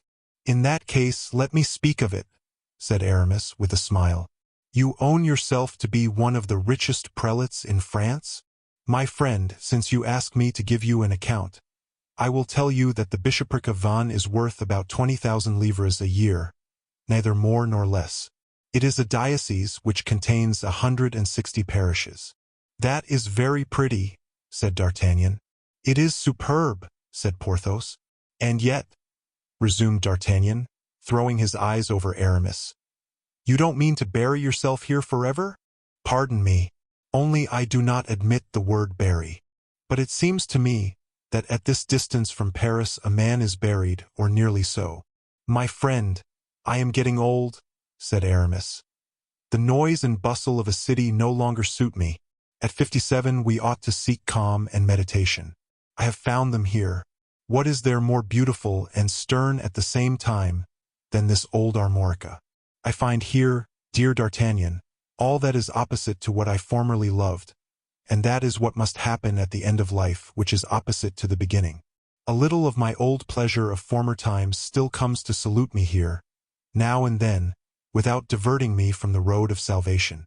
I am still of this world, and yet every step that I take brings me nearer to God. Eloquent, wise, and discreet. You are an accomplished prelate, Aramis, and I offer you my congratulations. But," said Aramis, smiling, "you did not come here only for the purpose of paying me compliments. Speak. What brings you hither?" May it be that, in some fashion or other, you want me. Thank God, no, my friend, said D'Artagnan. It is nothing of that kind. I am rich and free. Rich? Exclaimed Aramis. Yes, rich for me. Not for you or Porthos, understand. I have an income of about 15,000 livres. Aramis looked at him suspiciously. He could not believe, particularly on seeing his friend in such humble guise, that he had made so fine a fortune. Then D'Artagnan, seeing that the hour of explanations was come, related the history of his English adventures. During the recital he saw, 10 times, the eyes of the prelate sparkle, and his slender fingers work convulsively. As to Porthos, it was not admiration he manifested for D'Artagnan. It was enthusiasm, it was delirium. When D'Artagnan had finished, "Well," said Aramis. "Well," said D'Artagnan. "You see, then, I have in England friends and property, in France a treasure. If your heart tells you so, I offer them to you. That is what I came here for." However firm was his look, he could not this time support the look of Aramis. He allowed, therefore, his eye to stray upon Porthos, like the sword which yields to too powerful a pressure, and seeks another road. "At all events," said the bishop, "you have assumed a singular traveling costume, old friend. Frightful, I know it is. You may understand why I would not travel as a cavalier or a noble. Since I became rich, I am miserly." "And you say, then, you came to Belle Isle?" said Aramis, without transition. "Yes," replied D'Artagnan. "I knew I should find you and Porthos there." "Find me?" cried Aramis. "Me? For the last year past I have not once crossed the sea." "Oh," said D'Artagnan, "I should never have supposed you such a housekeeper. Ah, dear friend, I must tell you that I am no longer the Aramis of former times. Riding on horseback is unpleasant to me. The sea fatigues me. I am a poor, ailing priest, always complaining, always grumbling, and inclined to the austerities which appear to accord with old age, preliminary parleyings with death. I linger, my dear D'Artagnan, I linger. Well, that is all the better, my friend, for we shall probably be neighbors soon." "Bah!" said Aramis with a degree of surprise he did not even seek to dissemble. "You my neighbor? Mordioux! Yes. How so?" "I am about to purchase some very profitable salt mines, which are situated between Piriac and Le Croisic. Imagine, my dear friend, a clear profit of 12%. Never any deficiency, never any idle expenses. The ocean, faithful and regular, brings every 12 hours its contingency to my coffers. I am the first Parisian who has dreamt of such a speculation. Do not say anything about it, I beg of you, and in a short time we will communicate on the matter. I am to have 3 leagues of country for 30,000 livres." Aramis darted a look at Porthos, as if to ask if all this were true, if some snare were not concealed beneath this outward indifference. But soon, as if ashamed of having consulted this poor auxiliary, he collected all his forces for a fresh assault and new defense. "I heard that you had had some difference with the court, but that you had come out of it as you know how to get through everything, D'Artagnan, with the honors of war." "Aye," said the Musketeer, with a burst of laughter that did not conceal his embarrassment. For, from those words, Aramis was not unlikely to be acquainted with his last relations with the king. "Aye! Oh! Tell me all about that, pray, Aramis." "Yes, it was related to me, a poor bishop, lost in the middle of the Landis, that the king had taken you as the confidant of his amours." "With whom?" "With Mademoiselle de Mancini."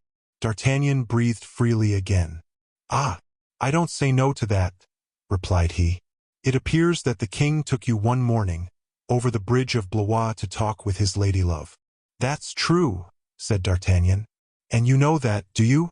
Well, then, you must know that the same day I gave in my resignation." "What, sincerely?" "Nothing more so. It was after that, then, that you went to the Comte de la Fere's?" "Yes." "Afterwards to me?" "Yes." "And then Porthos?" "Yes." "Was it in order to pay us a simple visit?" "No, I did not know you were engaged, and I wished to take you with me into England." "Yes, I understand. And then you executed alone, wonderful man as you are, what you wanted to propose to us all for.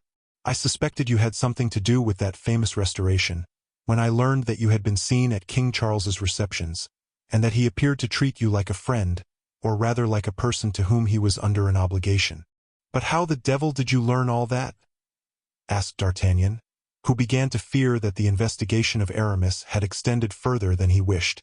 Dear D'Artagnan, said the prelate, my friendship resembles, in a degree, the solicitude of that night watch whom we have in the little tower of the Mole, at the extremity of the quay. That brave man, every night, lights a lantern to direct the barks that come from sea. He is concealed in his sentry box, and the fishermen do not see him, but he follows them with interest. He divines them. He calls them. He attracts them into the way to the port. I resemble this watcher. From time to time some news reaches me, and recalls to my remembrance all those I loved. Then I follow the friends of old days over the stormy ocean of the world. I, a poor watcher, to whom God has kindly given the shelter of a sentry box. Well, what did I do when I came from England? Ah, there, replied Aramis. You get beyond my depth. I know nothing of you since your return. D'Artagnan, my eyes are dim. I regretted you did not think of me. I wept over your forgetfulness. I was wrong. I see you again, and it is a festival, a great festival, I assure you solemnly. How is Athos? Very well, thank you. And our young pupil, Raoul? He seems to have inherited the skill of his father, Athos, and the strength of his tutor, Porthos. And on what occasion have you been able to judge of that? Eh, mon Dieu, on the eve of my departure from Paris. Indeed, tell me all about it. Yes, there was an execution at the Greve, and in consequence of that execution, a riot. We happened, by accident, to be in the riot, and in this riot we were obliged to have recourse to our swords. And he did wonders. Bah! What did he do? Why, in the first place, he threw a man out of the window, as he would have flung a sack full of flock. Come, that's pretty well, said Porthos. Then he drew and cut and thrust away, as we fellows used to do in the good old times. And what was the cause of this riot? Said Porthos. D'Artagnan remarked upon the face of Aramis a complete indifference to this question of Porthos. Why, said he, fixing his eyes upon Aramis, on account of the two farmers of the revenue, friends of M. Fouquet, whom the king forced to disgorge their plunder, and then hanged them. A scarcely perceptible contraction of the prelate's brow showed that he had heard D'Artagnan's reply. Oh, oh, said Porthos. And what were the names of these friends of M. Fouquet? MM. Deimerus and Lyodot, said D'Artagnan. Do you know these names, Aramis? No, said the prelate disdainfully. They sound like the names of financiers. Exactly. So they were. Oh, M. Fouquet allows his friends to be hanged. Then, said Porthos. And why not? Said Aramis. Why, it seems to me, if these culprits were hanged, it was by order of the king. Now M. Fouquet, although superintendent of the finances, has not, I believe, the right of life and death. That may be, said Porthos. But in the place of M. Fouquet, Aramis was afraid Porthos was about to say something awkward, so interrupted him. Come, D'Artagnan, said he. This is quite enough about other people, let us talk a little about you. Of me you know all that I can tell you. On the contrary, let me hear a little about you, Aramis. I have told you, my friend, there is nothing of Aramis left in me. Nor of the Abbé de Herblay even? No, not even of him. You see a man whom Providence has taken by the hand, whom he has conducted to a position that he could never have dared even to hope for. Providence? Asked D'Artagnan. Yes. Well, that is strange. I was told it was M. Fouquet. Who told you that? Cried Aramis, without being able, with all the power of his will, to prevent the color rising to his cheeks. Ma foi. Why, Bazin. The fool. I do not say he is a man of genius, it is true. But he told me so, and after him I repeat it to you. I have never even seen M. Fouquet, replied Aramis with a look as pure and calm as that of a virgin who has never told a lie. Well, but if you had seen him and known him, "There is no harm in that," replied D'Artagnan. Fouquet is a very good sort of a man." "Humph! A great politician." Aramis made a gesture of indifference. "An all-powerful minister. I only hold to the king and the pope." "Dame!" "Listen then," said D'Artagnan, in the most natural tone imaginable. "I said that because everybody here swears by M. Fouquet. The plane is M. Fouquet's. The salt mines I am about to buy are M. Fouquet's. The island in which Porthos studies topography is M. Fouquet's. The garrison is M. Fouquet's. The galleys are M. Fouquet's. I confess, then, that nothing would have surprised me in your enfeoffment, or rather in that of your diocese, to M. Fouquet. He is a different master from the king, that is all, but quite as powerful as Louis. Thank God! I am not vassal to anybody. I belong to nobody, and am entirely my own master," replied Aramis, who, during this conversation, followed with his eye every gesture of D'Artagnan, every glance of Porthos. But D'Artagnan was impassible and Porthos motionless. The thrusts aimed so skillfully were parried by an able adversary. Not one hit the mark. Nevertheless, both began to feel the fatigue of such a contest, and the announcement of supper was well received by everybody. Supper changed the course of conversation. Besides, they felt that, upon their guard as each one had been, they could neither of them boast of having the advantage. Porthos had understood nothing of what had been meant. He had held himself motionless, because Aramis had made him a sign not to stir. Supper, for him, was nothing but supper. But that was quite enough for Porthos. The supper, then, went off very well. D'Artagnan was in high spirits. Aramis exceeded himself in kind affability. Porthos ate like old Pelops. Their talk was of war, finance, the arts, and love. Aramis played astonishment at every word of politics D'Artagnan risked. This long series of surprises increased the mistrust of D'Artagnan, as the eternal indifference of D'Artagnan provoked the suspicions of Aramis. At length D'Artagnan, designedly, uttered the name of Colbert. He had reserved that stroke for the last. "Who is this Colbert?" asked the bishop. "Oh, come," said D'Artagnan to himself. "That is too strong. We must be careful, Mordioux. We must be careful." And he then gave Aramis all the information respecting M. Colbert he could desire. The supper, or rather, the conversation, was prolonged till 1 o'clock in the morning between D'Artagnan and Aramis. At 10 o'clock precisely, Porthos had fallen asleep in his chair and snored like an organ. At midnight he woke up and they sent him to bed. Said he. "I was near falling asleep, but that was all very interesting you were talking about." At 1 o'clock Aramis conducted D'Artagnan to the chamber destined for him, which was the best in the episcopal residence. 2 servants were placed at his command. "Tomorrow at 8 o'clock," said he, taking leave of D'Artagnan, "we will take, if agreeable to you, a ride on horseback with Porthos." "At 8 o'clock," said D'Artagnan. "So late."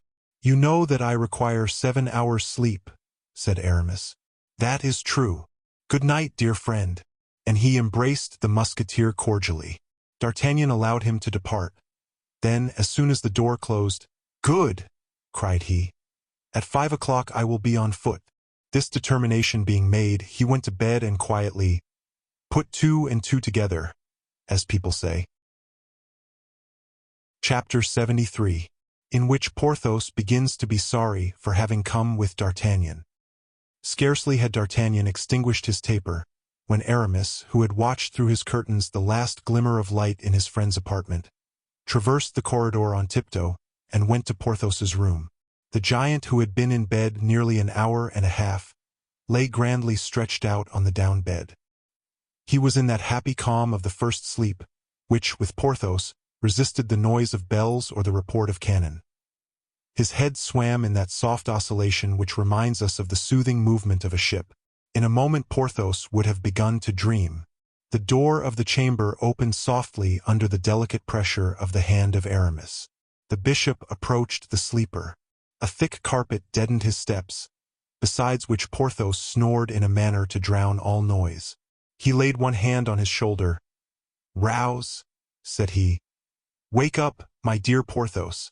The voice of Aramis was soft and kind, but it conveyed more than a notice. It conveyed an order. His hand was light, but it indicated danger. Porthos heard the voice and felt the hand of Aramis. Even in the depth of sleep, he started up. "Who goes there?" cried he in his giant's voice. "Hush, hush, it is I," said Aramis. "You, my friend? And what the devil do you wake me for?"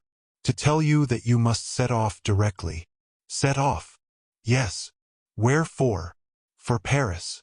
Porthos bounded up in his bed, and then sank back down again, fixing his great eyes in agitation upon Aramis. "For Paris?" "Yes." "100 leagues?" said he. "104," replied the bishop. "Oh, mon Dieu!" sighed Porthos, lying down again, like children who contend with their bond to gain an hour or two more sleep. 30 hours riding," said Aramis firmly. "You know there are good relays."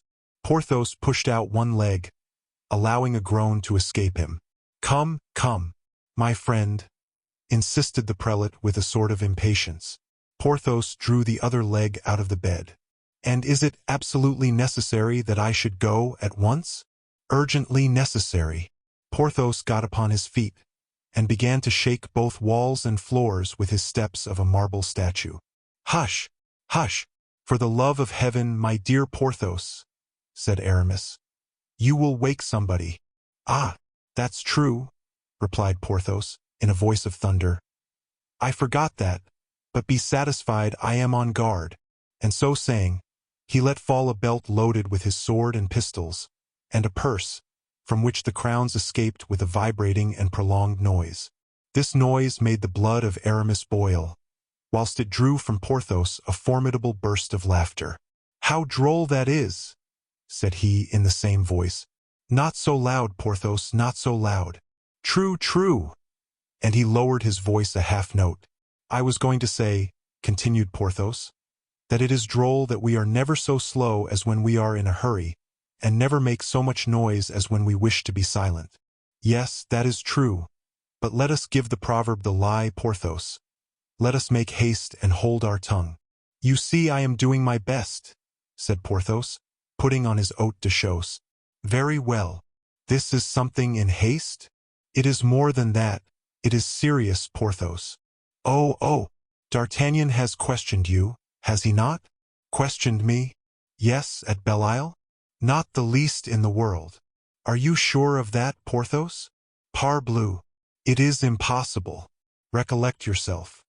"He asked me what I was doing, and I told him, studying topography. I would have made use of another word which you employed one day." "Castrametation?" "Yes, that's it. But I never could recollect it." "All the better. What more did he ask you?" "Who M. Guittard was." "Next?" "Who M. Jupinet was." "He did not happen to see our plan of fortifications, did he?" "Yes." "The devil he did. But don't be alarmed. I had rubbed out your writing with India rubber.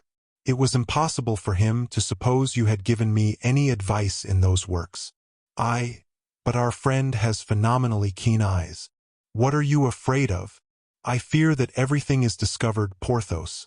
The matter is, then, to prevent a great misfortune. I have given orders to my people to close all the gates and doors. D'Artagnan will not be able to get out before daybreak. Your horse is ready saddled. You will gain the first relay. By 5 o'clock in the morning you will have traversed 15 leagues. Come." Aramis then assisted Porthos to dress, piece by piece, with as much celerity as the most skillful valet de chambre could have done. Porthos, half stupefied, let him do as he liked, and confounded himself in excuses. When he was ready, Aramis took him by the hand, and led him, making him place his foot with precaution on every step of the stairs, preventing him running against door frames, turning him this way and that, as if Aramis had been the giant and Porthos the dwarf. Soul set fire to an animated matter. A horse was waiting, ready saddled, in the courtyard. Porthos mounted. Then Aramis himself took the horse by the bridle, and led him over some dung spread in the yard, with the evident intention of suppressing noise. He, at the same time, held tight the horse's nose, to prevent him neighing. When arrived at the outward gate, drawing Porthos towards him, who was going off without even asking him what for. "Now, friend Porthos, now, without drawing bridle till you get to Paris?" whispered he in his ears. "Eat on horseback, drink on horseback, but lose not a minute. That's enough. I will not stop. This letter to M. Fouquet, cost what it may, he must have it tomorrow before midday. He shall. And do not forget one thing, my friend." "What is that?" "That you are riding out on a hunt for your brevet of Duc and Peer." "Oh, oh," said Porthos with his eyes sparkling. "I will do it in 24 hours in that case." "Try. Then let go the bridle. And forward, Goliath." Aramis did let go, not the bridle, but the horse's nose. Porthos released his hand, clapped spurs to his horse, which set off at a gallop.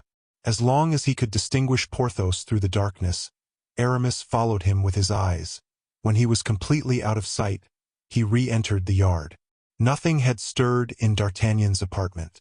The valet placed on watch at the door had neither seen any light, nor heard any noise. Aramis closed his door carefully, sent the lackey to bed, and quickly sought his own.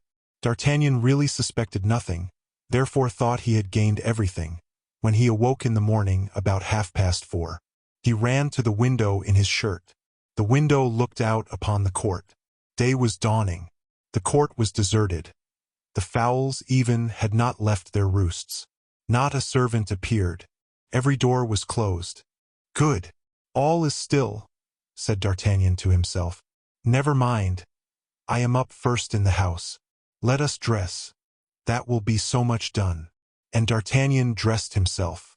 But, this time, he endeavored not to give to the costume of M. Agnan that bourgeois and almost ecclesiastical rigidity he had affected before. He managed, by drawing his belt tighter, by buttoning his clothes in a different fashion, and by putting on his hat a little on one side, to restore to his person a little of that military character, the absence of which had surprised Aramis. This being done, he made free, or affected to make free with his host, and entered his chamber without ceremony. Aramis was asleep or feigned to be so. A large book lay open upon his night desk. A wax light was still burning in its silver sconce. This was more than enough to prove to D'Artagnan the quiescence of the prelate's night, and the good intentions of his waking. The Musketeer did to the bishop precisely as the bishop had done to Porthos. He tapped him on the shoulder. Evidently Aramis pretended to sleep, for, instead of waking suddenly, he who slept so lightly required a repetition of the summons. Ah, is that you?" said he, stretching his arms. "What an agreeable surprise! Ma foi, sleep had made me forget I had the happiness to possess you. What o'clock is it?" "I do not know," said D'Artagnan, a little embarrassed.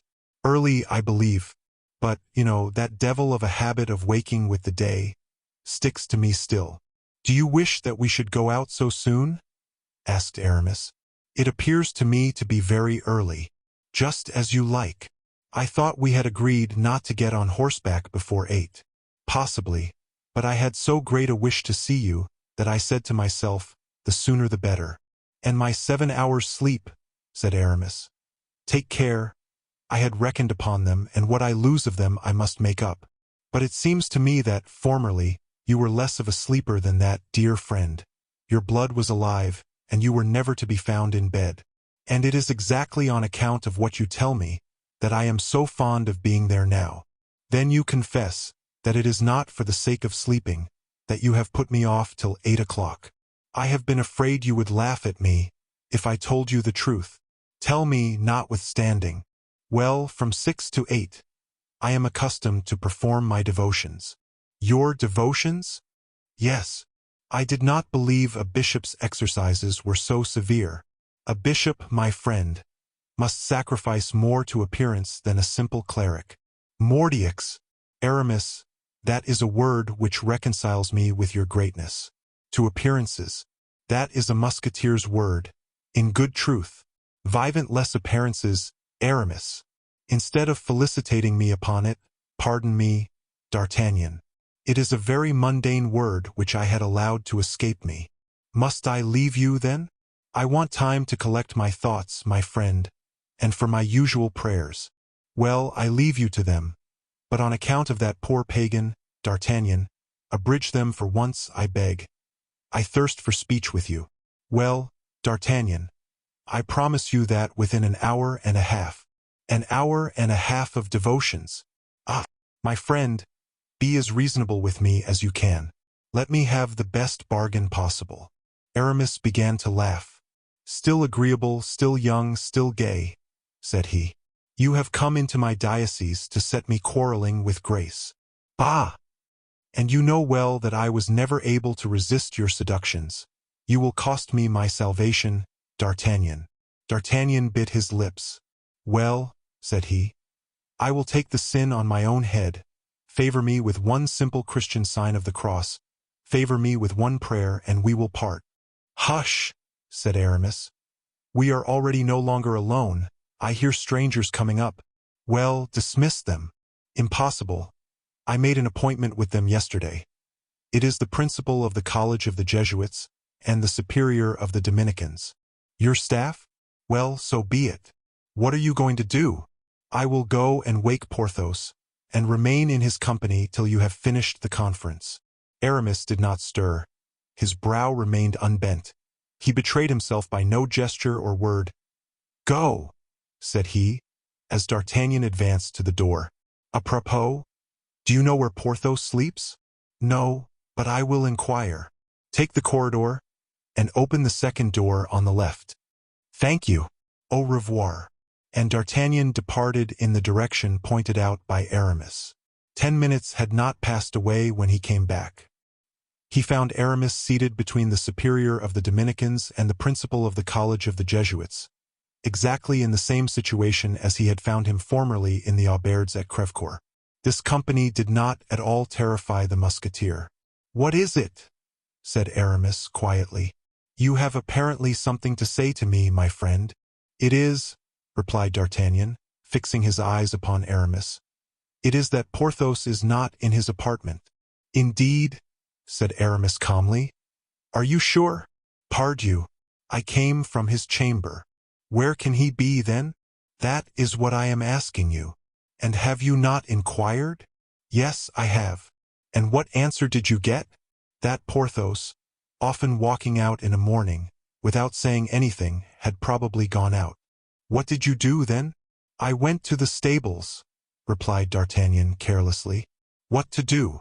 To see if Porthos had departed on horseback. And? Interrogated the bishop. Well, there is a horse missing. Stall number 3, Goliath. All this dialogue, it may be easily understood, was not exempt from a certain affectation on the part of the Musketeer, and a perfect complaisance on the part of Aramis. Oh, I guess how it is, said Aramis, after having considered for a moment. Porthos has gone out to give us a surprise. A surprise? Yes, the canal which goes from Vannes to the sea abounds in teal and snipes. That is Porthos's favorite sport, and he will bring us back a dozen for breakfast. Do you think so? Said D'Artagnan. I am sure of it. Where else can he be? I would lay a wager he took a gun with him. Well, that is possible, said D'Artagnan. Do one thing, my friend. Get on horseback, and join him. You are right, said D'Artagnan. I will. Shall I go with you? No, thank you. Porthos is a rather remarkable man. I will inquire as I go along. Will you take an arquebus? Thank you. Order what horse you like to be saddled. The one I rode yesterday, on coming from Belle Isle. So be it. Use the horse as your own. Aramis rang, and gave orders to have the horse D'Artagnan had chosen saddled. D'Artagnan followed the servant charged with the execution of this order. When arrived at the door, the servant drew on one side to allow D'Artagnan to pass, and at that moment he caught the eye of his master. A knitting of the brow gave the intelligent spy to understand that all should be given to D'Artagnan he wished. D'Artagnan got into the saddle, and Aramis heard the steps of his horse on the pavement. An instant after, the servant returned. Well? Asked the bishop. Monseigneur, he has followed the course of the canal, and is going towards the sea, said the servant. Very well, said Aramis. In fact, D'Artagnan, dismissing all suspicion, hastened towards the ocean, constantly hoping to see in the Landis, or on the beach, the colossal profile of Porthos. He persisted in fancying he could trace a horse's steps in every puddle. Sometimes he imagined he heard the report of a gun. This illusion lasted 3 hours, during 2 of which he went forward in search of his friend. In the last he returned to the house. "We must have crossed," said he, "and I shall find them waiting for me at table." D'Artagnan was mistaken. He no more found Porthos at the palace than he had found him on the seashore. Aramis was waiting for him at the top of the stairs, looking very much concerned. "Did my people not find you, my dear D'Artagnan?" cried he, as soon as he caught sight of the Musketeer. "No. Did you send anyone after me? I am deeply concerned, my friend, deeply, to have induced you to make such a useless search. But, about 7 o'clock, the almoner of St. Patern came here. He had met Du Vallon, who was going away, and who, being unwilling to disturb anybody at the palace, had charged him to tell me that, fearing M. Guittard would play him some ill turn in his absence, he was going to take advantage of the morning tide to make a tour of Belle-Isle. But tell me, Goliath has not crossed the 4 leagues of sea, I should think." "There are full 6, said Aramis. "That makes it less probable still." "Therefore, my friend," said Aramis, with one of his blandest smiles, "Goliath is in the stable. Well pleased, I will answer for it, that Porthos is no longer on his back." In fact, the horse had been brought back from the relay by the direction of the prelate, from whom no detail escaped. D'Artagnan appeared as well satisfied with as possible with the explanation. He entered upon a part of dissimulation which agreed perfectly with the suspicions that arose more strongly in his mind. He breakfasted between the Jesuit and Aramis, having the Dominican in front of him, and smiling particularly at the Dominican, whose jolly, fat face pleased him much. The repast was long and sumptuous. Excellent Spanish wine, fine Morbihan oysters, exquisite fish from the mouth of the lawyer, enormous prawns from Paimboeuf, and delicious game from the Moors, constituted the principal part of it. D'Artagnan ate much and drank but little. Aramis drank nothing unless it was water. After the repast, "You offered me an arquebus," said D'Artagnan. "I did." "Lend it me, then. Are you going shooting?" "Whilst waiting for Porthos, it is the best thing I can do, I think." "Take which you like from the trophy. Will you not come with me?" "I would with great pleasure. But, alas, my friend, sporting is forbidden to bishops." "Ah," said D'Artagnan, "I did not know that. Besides," continued Aramis, "I shall be busy till midday." "I shall go alone then?" said D'Artagnan. "I am sorry to say you must. But come back to dinner." "Pardieu, the eating at your house is too good to make me think of not coming back." And thereupon D'Artagnan quitted his host, bowed to the guests, and took his arquebus, but instead of shooting, went straight to the little port of Vannes. He looked in vain to observe if anybody saw him. He could discern neither thing nor person. He engaged a little fishing boat for 25 livres, and set off at 11:30, convinced that he had not been followed. And that was true, he had not been followed. Only a Jesuit brother, placed in the top of the steeple of his church, had not, since the morning, by the help of an excellent glass, lost sight of one of his steps. At 11:15, Aramis was informed that D'Artagnan was sailing towards Belle-Isle. The voyage was rapid. A good north-northeast wind drove him towards the isle. As he approached, his eyes were constantly fixed upon the coast. He looked to see if, upon the shore or upon the fortifications, the brilliant dress and vast stature of Porthos should stand out against a slightly clouded sky, but his search was in vain. He landed without having seen anything, and learnt from the first soldier interrogated by him that M. Du Vallon had not yet returned from Vannes. Then, without losing an instant, D'Artagnan ordered his little bark to put its head towards Sarzeau. We know that the wind changes with the different hours of the day. The breeze had veered from the north-northeast to the southeast. The wind, then, was almost as good for the return to Sarzeau as it had been for the voyage to Belle-Isle. In 3 hours D'Artagnan had touched the continent. 2 hours more sufficed for his ride to Vannes. In spite of the rapidity of his passage, what D'Artagnan endured of impatience and anger during that short passage The deck alone of the vessel, upon which he stamped backwards and forwards for 3 hours, could testify. He made but one bound from the quay whereon he landed to the episcopal palace. He thought to terrify Aramis by the promptitude of his return. He wished to reproach him with his duplicity, and yet with reserve, but with sufficient spirit, nevertheless, to make him feel all the consequences of it, and force from him a part of his secret. He hoped, in short, thanks to that heat of expression which is to secrets what the charge with the bayonet is to redoubts, to bring the mysterious Aramis to some manifestation or other. But he found, in the vestibule of the palace, the valet de chamber, who closed his passage, while smiling upon him with a stupid air. "Monseigneur?" cried D'Artagnan, endeavoring to put him aside with his hand. Moved for an instant, the valet resumed his station. "Monseigneur?" said he. "Yes, to be sure. Do you not know me, imbecile? Yes. You are the Chevalier d'Artagnan. Then let me pass. It is of no use." "Why of no use?" "Because his greatness is not at home." "What? His greatness is not at home? Where is he, then?" "Gone." "Gone?" "Yes." "Whither?" "I don't know. But perhaps he tells Monsieur le Chevalier." "And how? Where? In what fashion?" "In this letter, which he gave me for Monsieur le Chevalier." And the valet de chamber drew a letter from his pocket. "Give it me, then, you rascal," said D'Artagnan, snatching it from his hand.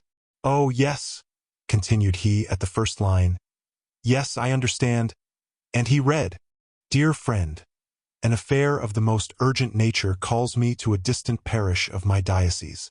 I hope to see you again before I set out, but I lose that hope in thinking that you are going, no doubt, to remain 2 or 3 days at Belle Isle with our dear Porthos. Amuse yourself as well as you can, but do not attempt to hold out against him at table. This is a counsel I might have given even to Athos in his most brilliant and best days. Adieu, dear friend.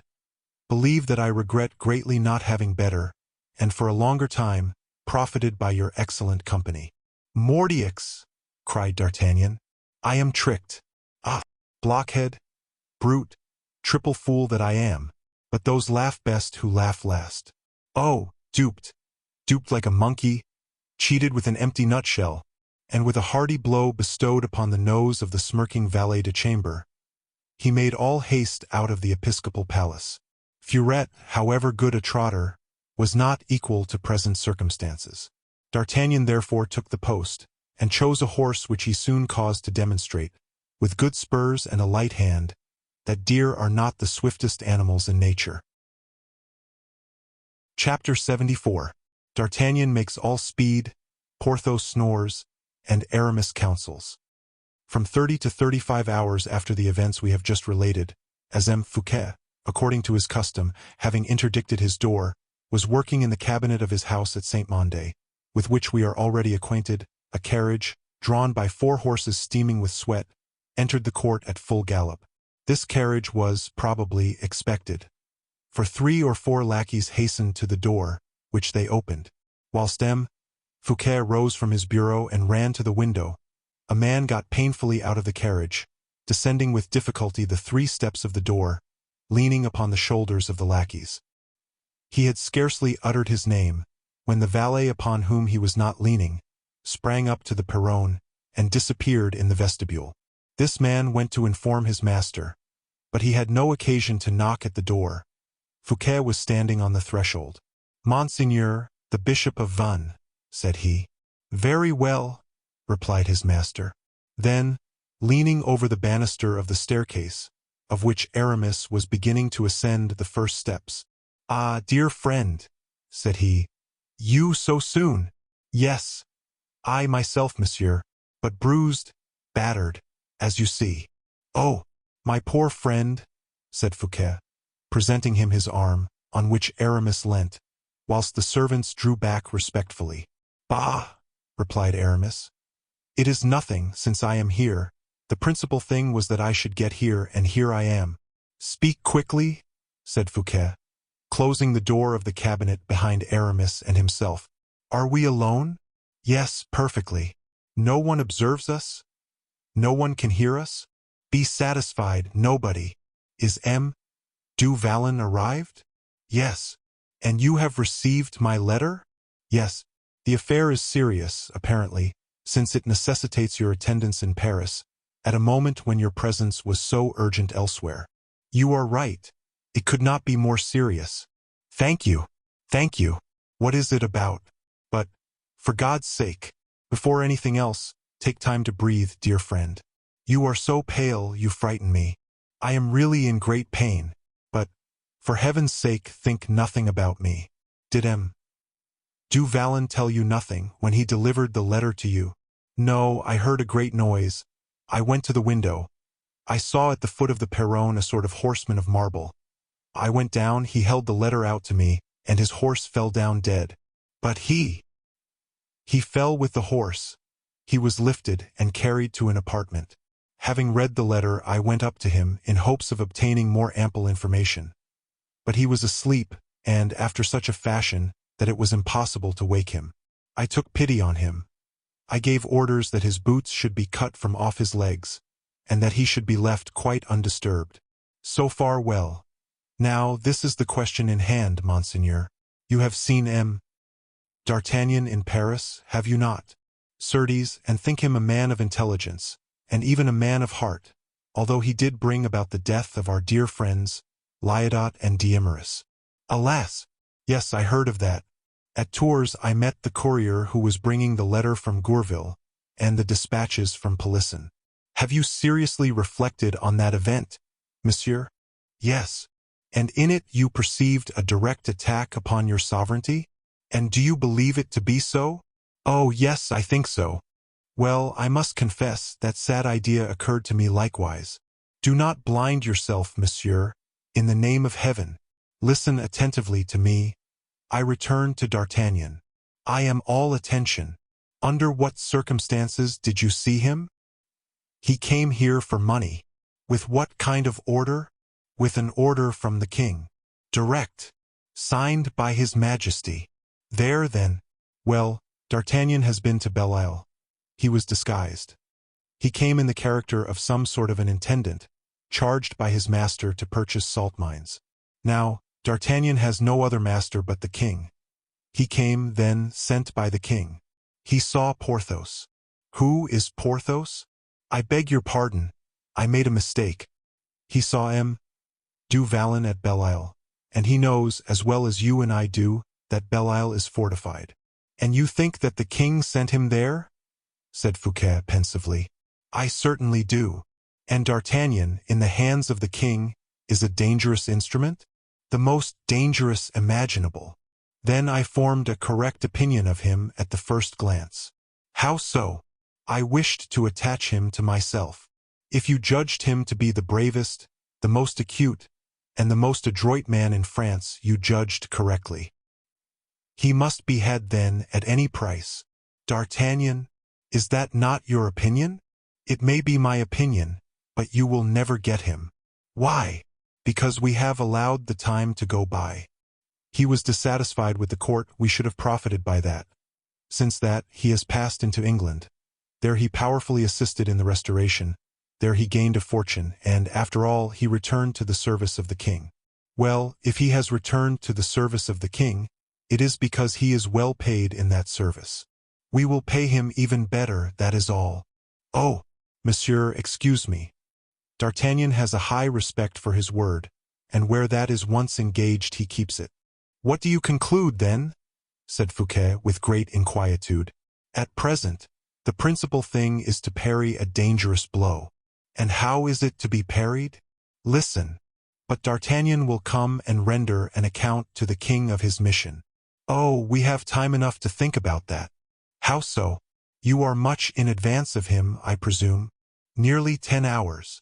Well, in 10 hours. Aramis shook his pale head. Look at these clouds which flit across the heavens. At these swallows which cut the air. D'Artagnan moves more quickly than the clouds or the birds. D'Artagnan is the wind which carries them. A strange man. I tell you, he is superhuman, monsieur. He is of my own age, and I have known him these 35 years. Well, listen to my calculation, monsieur. I send M. Du Vallon off to you 2 hours after midnight. Du Vallon was 8 hours in advance of me. When did Du Vallon arrive? About 4 hours ago.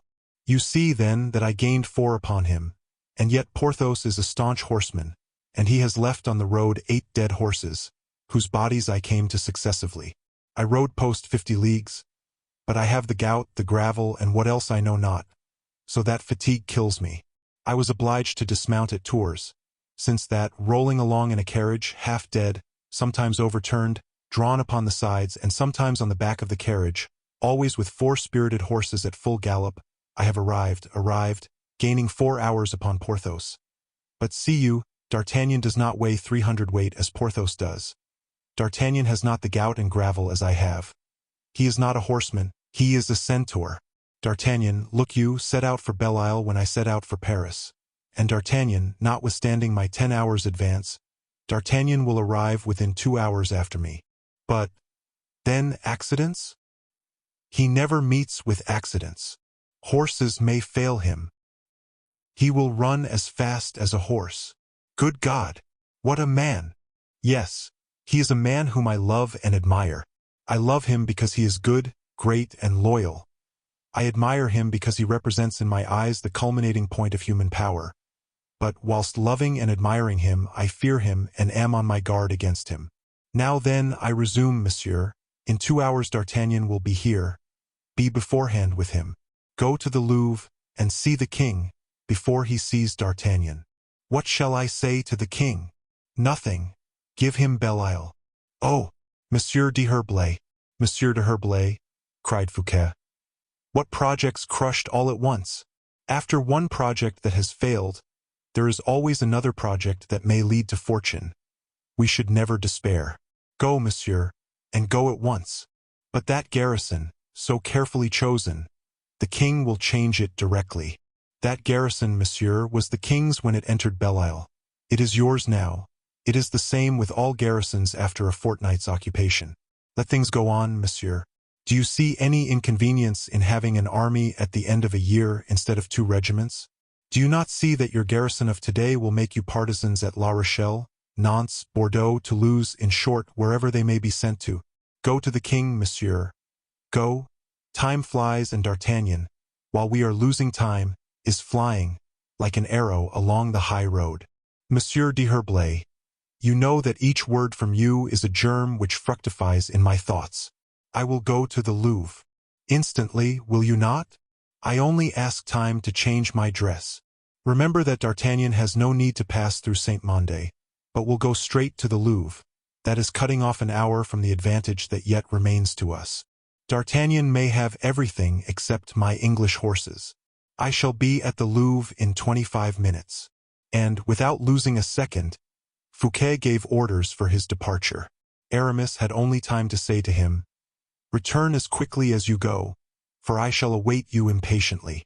5 minutes after, the superintendent was flying along the road to Paris. During this time, Aramis desired to be shown the chamber in which Porthos was sleeping.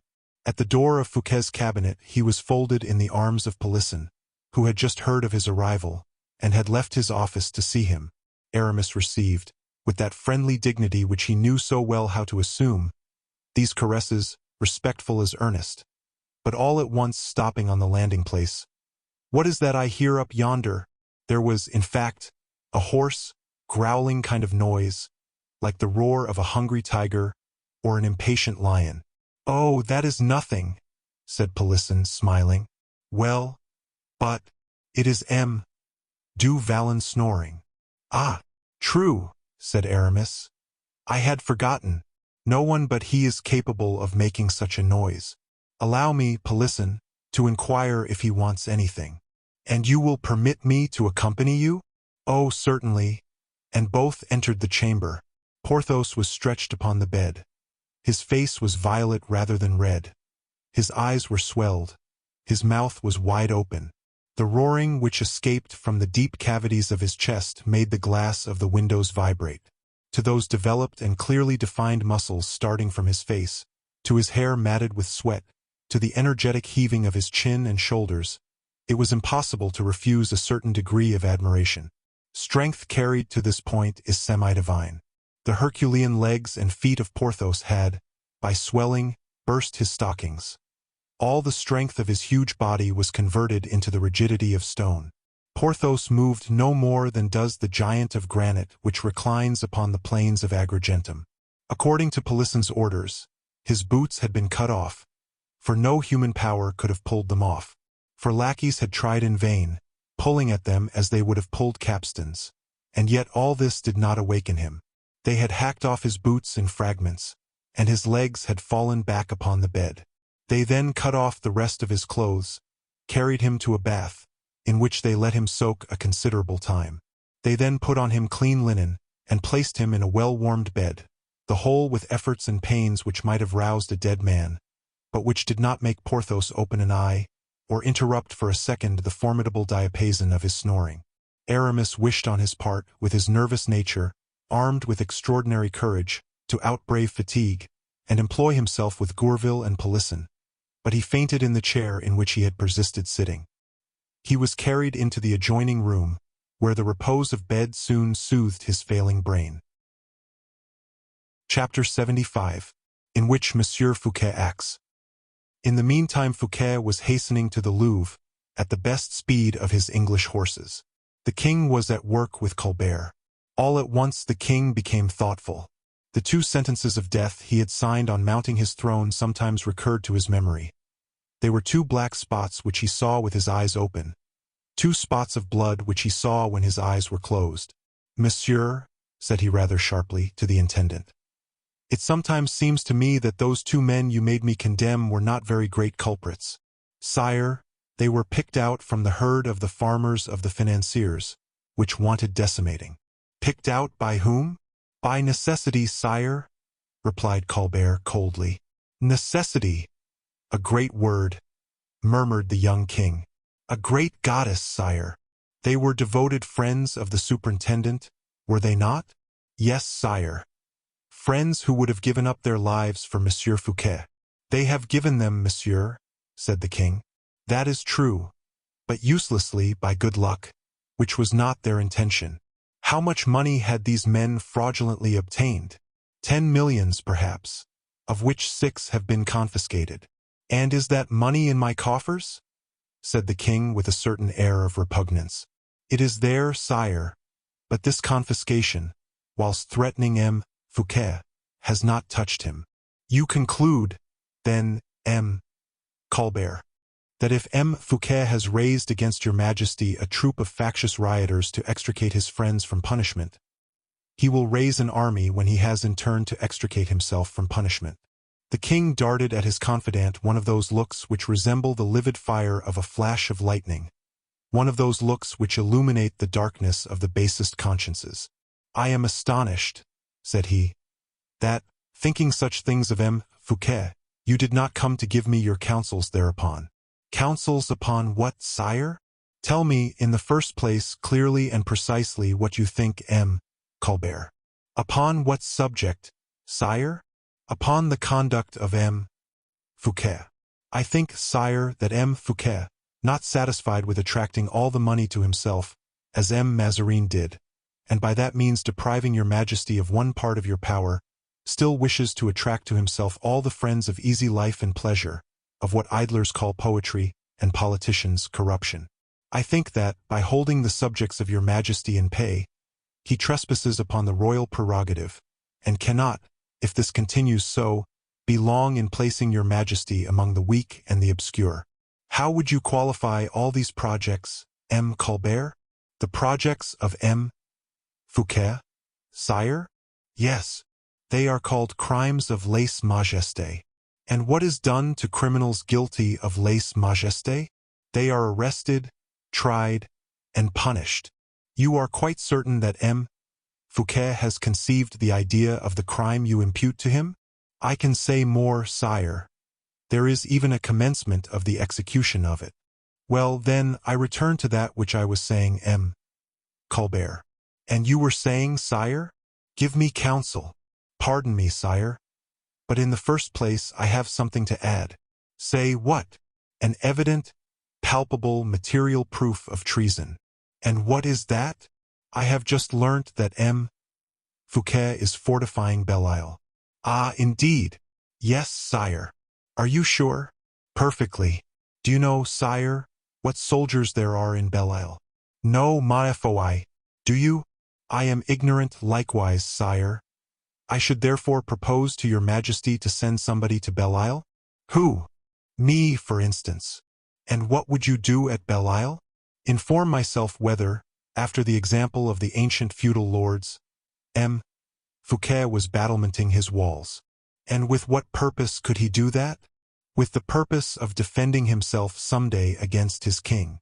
But if it be thus, M. Colbert, said Louis, we must immediately do as you say. M. Fouquet must be arrested. That is impossible. I thought I had already told you, monsieur, that I suppressed that word in my service. The service of your majesty cannot prevent M. Fouquet from being Surintendant General. Well, that, in consequence of holding that post, he has for him all the Parliament, as he has all the army by his largesses, literature by his favors, and the noblesse by his presence. That is to say, then, that I can do nothing against M. Fouquet? Absolutely nothing, at least at present, sire. You are a sterile counselor, M. Colbert. Oh, no, sire, for I will not confine myself to pointing out the peril to your majesty. Come, then, where shall we begin to undermine this colossus? Let us see. And his majesty began to laugh bitterly. He has grown great by money. Kill him by money, sire. If I were to deprive him of his charge? A bad means, sire. The good then? Ruin him, sire. That is the way. But how? Occasions will not be wanting. Take advantage of all occasions. Point them out to me. Here is one at once. His Royal Highness Monsieur is about to be married. His nuptials must be magnificent. That is a good occasion for your majesty to demand 1,000,000 of M. Fouquet. M. Fouquet, who pays 20,000 livres down when he need not pay more than 5,000, will easily find that million when your majesty demands it. That is all very well. I will demand it, said Louis. If your majesty will sign the ordonnance, I will have the money got together myself. And Colbert pushed a paper before the king, and presented a pen to him. At that moment the usher opened the door and announced Monsieur le Surintendant. Louis turned pale. Colbert let the pen fall, and drew back from the king, over whom he extended his black wings like an evil spirit. The superintendent made his entrance like a man of the court, to whom a single glance was sufficient to make him appreciate the situation. That situation was not very encouraging for Fouquet, whatever might be his consciousness of strength. The small black eye of Colbert, dilated by envy, and the limpid eye of Louis XIV, inflamed by anger, signaled some pressing danger. Courtiers are, with regard to court rumors, like old soldiers, who distinguish through the blasts of wind and bluster of leaves the sound of the distant steps of an armed troop. They can, after having listened, tell pretty nearly how many men are marching, how many arms resound, how many cannons roll. Fouquet had then only to interrogate the silence which his arrival had produced. He found it big with menacing revelations. The king allowed him time enough to advance as far as the middle of the chamber. His adolescent modesty commanded this forbearance of the moment. Fouquet boldly seized the opportunity. "Sire," said he, "I was impatient to see your majesty." "What for?" asked Louis. "To announce some good news to you." Colbert, minus grandeur of person, less largeness of heart, resembled Fouquet in many points. He had the same penetration, the same knowledge of men. Moreover, that great power of self-compression which gives to hypocrites time to reflect, and gather themselves up to take a spring. He guessed that Fouquet was going to meet the blow he was about to deal him. His eyes glittered ominously. "What news?" asked the king. Fouquet placed a roll of papers on the table. "Let your majesty have the goodness to cast your eyes over this work," said he. The king slowly unfolded the paper. "Plans?" said he.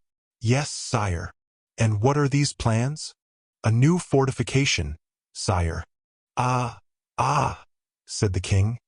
"You amuse yourself with tactics and strategies then, Fouquet?" I occupy myself with everything that may be useful to the reign of your majesty, replied Fouquet. Beautiful descriptions, said the king, looking at the design. Your majesty comprehends, without doubt, said Fouquet, bending over the paper. Here is the circle of the walls, here are the forts, there the advanced works. And what do I see here, monsieur? The sea. The sea all round? Yes, sire. And what is, then, the name of this place of which you show me the plan? Sire, it is Belle-Île-en-Mer, replied Fouquet with simplicity. At this word, at this name, Colbert made so marked a movement that the king turned round to enforce the necessity for reserve. Fouquet did not appear to be the least in the world concerned by the movement of Colbert, or the king's signal. Monsieur, continued Louis, you have then fortified Belle-Isle? Yes, sire, and I have brought the plan and the accounts to your majesty, replied Fouquet. I have expended 1,600 livres in this operation. What to do? Replied Louis coldly, having taken the initiative from a malicious look of the intendant. For an aim very easy to seize, replied Fouquet. Your majesty was on cool terms with Great Britain. Yes, but since the restoration of King Charles II, I have formed an alliance with him. A month since, sire, your majesty has truly said, but it is more than 6 months since the fortifications of Belle-Isle were begun. Then they have become useless. Sire, fortifications are never useless. I fortified Belle-Isle against Monk and Lambert and all those London citizens who were playing at soldiers. Belle-Isle will be ready fortified against the Dutch, against whom either England or your majesty cannot fail to make war. The king was again silent, and looked askant at Colbert. Belle-Isle, I believe, added Louis, is yours, Fouquet? No, sire. Whose then? Your majesty's. Colbert was seized with as much terror as if a gulf had opened beneath his feet. Louis started with admiration, either at the genius or the devotion of Fouquet. Explain yourself, monsieur, said he. Nothing more easy, sire. Belle-Isle is one of my estates. I have fortified it at my own expense. But as nothing in the world can oppose a subject making an humble present to his king, I offer your majesty the proprietorship of the estate, of which you will leave me the usufruct. Belle-Isle, as a place of war, ought to be occupied by the king. Your majesty will be able, henceforth, to keep a safe garrison there. Colbert felt almost sinking down upon the floor. To keep himself from falling, he was obliged to hold by the columns of the wainscoting. This is a piece of great skill in the art of war that you have exhibited here, monsieur, said Louis. Sire, the initiative did not come from me, replied Fouquet. Many officers have inspired me with it. The plans themselves have been made by one of the most distinguished engineers. His name, Du Vallon. Du Vallon? Resumed Louis. I do not know him. It is much to be lamented, Colbert, continued he, that I do not know the names of the men of talent who do honor to my reign. And while saying these words he turned towards Colbert. The latter felt himself crushed. The sweat flowed from his brow. No word presented itself to his lips. He suffered an inexpressible martyrdom. You will recollect that name, added Louis XIV. Colbert bowed, but was paler than his ruffles of Flemish lace. Fouquet continued, the masonries are of Roman concrete. The architects amalgamated it for me after the best accounts of antiquity. And the cannon? Asked Louis. Oh, sire, that concerns your majesty. It did not become me to place cannon in my own house, unless your majesty had told me it was yours. Louis began to float, undetermined between the hatred which this so powerful man inspired him with, and the pity he felt for the other, so cast down, who seemed to him the counterfeit of the former. But the consciousness of his kingly duty prevailed over the feelings of the man, and he stretched out his finger to the paper. It must have cost you a great deal of money to carry these plans into execution, said he. I believe I had the honor of telling your majesty the amount. Repeat it if you please. I have forgotten it. 1,600,000 livres. 1,600,000 livres. You are enormously rich, monsieur. It is your majesty who is rich, since Belle-Isle is yours. Yes, thank you, but however rich I may be, Fouquet. The king stopped. Well, sire? Asked the superintendent. I foresee the moment when I shall want money. You, sire? And at what moment then? Tomorrow, for example. Will your majesty do me the honor to explain yourself? My brother is going to marry the English princess. Well, sire? Well, I ought to give the bride a reception worthy of the granddaughter of Henry IV. That is but just, sire. Then I shall want money. No doubt. I shall want. Louis hesitated. The sum he was going to demand was the same that he had been obliged to refuse Charles II. He turned towards Colbert that he might give the blow. I shall want tomorrow, repeated he, looking at Colbert. 1,000,000, said the latter bluntly, delighted to take his revenge. Fouquet turned his back upon the intendant to listen to the king. He did not turn round, but waited till the king repeated, or rather murmured, 1,000,000. Oh, sire, replied Fouquet disdainfully, 1,000,000. What will your majesty do with 1,000,000? It appears to me, nevertheless, said Louis XIV, that is not more than is spent at the nuptials of one of the most petty princes of Germany. Monsieur, your majesty must have 2,000,000 at least. The horses alone would run away with 500,000 livres. I shall have the honor of sending your majesty 1,600,000 livres this evening. How? Said the king. 1,600,000 livres? Look, sire, replied Fouquet, without even turning towards Colbert. I know that wants 400,000 livres of the 2,000,000, but this monsieur of l'intendance, pointing over his shoulder to Colbert, who, if possible, became paler behind him, has in his coffers 900,000 livres of mine. The king turned round to look at Colbert. But, said the latter.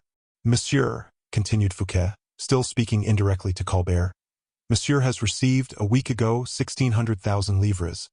He has paid 100,000 livres to the guards, 64,000 livres to the hospitals, 25,000 to the Swiss, and 130,000 for provisions, 1,000 for arms, 10,000 for accidental expenses. I do not err, then, in reckoning upon 900,000 livres that are left. Then turning towards Colbert, like a disdainful head of office towards his inferior, Take care, monsieur, said he, that those 900,000 livres be remitted to his majesty this evening, in gold. But, said the king, that will make 2,500,000 livres. Sire, the 500,000 livres over will serve as pocket money for his royal highness. You understand, Monsieur Colbert, this evening before 8 o'clock. And with these words, bowing respectfully to the king, the superintendent made his exit backwards, without honoring with a single look the envious man, whose head he had just half-shaved. Colbert tore his ruffles to pieces in his rage, and bit his lips till they bled. Fouquet had not passed the door of the cabinet, when an usher pushing by him, exclaimed, A courier from Bretagne for his majesty.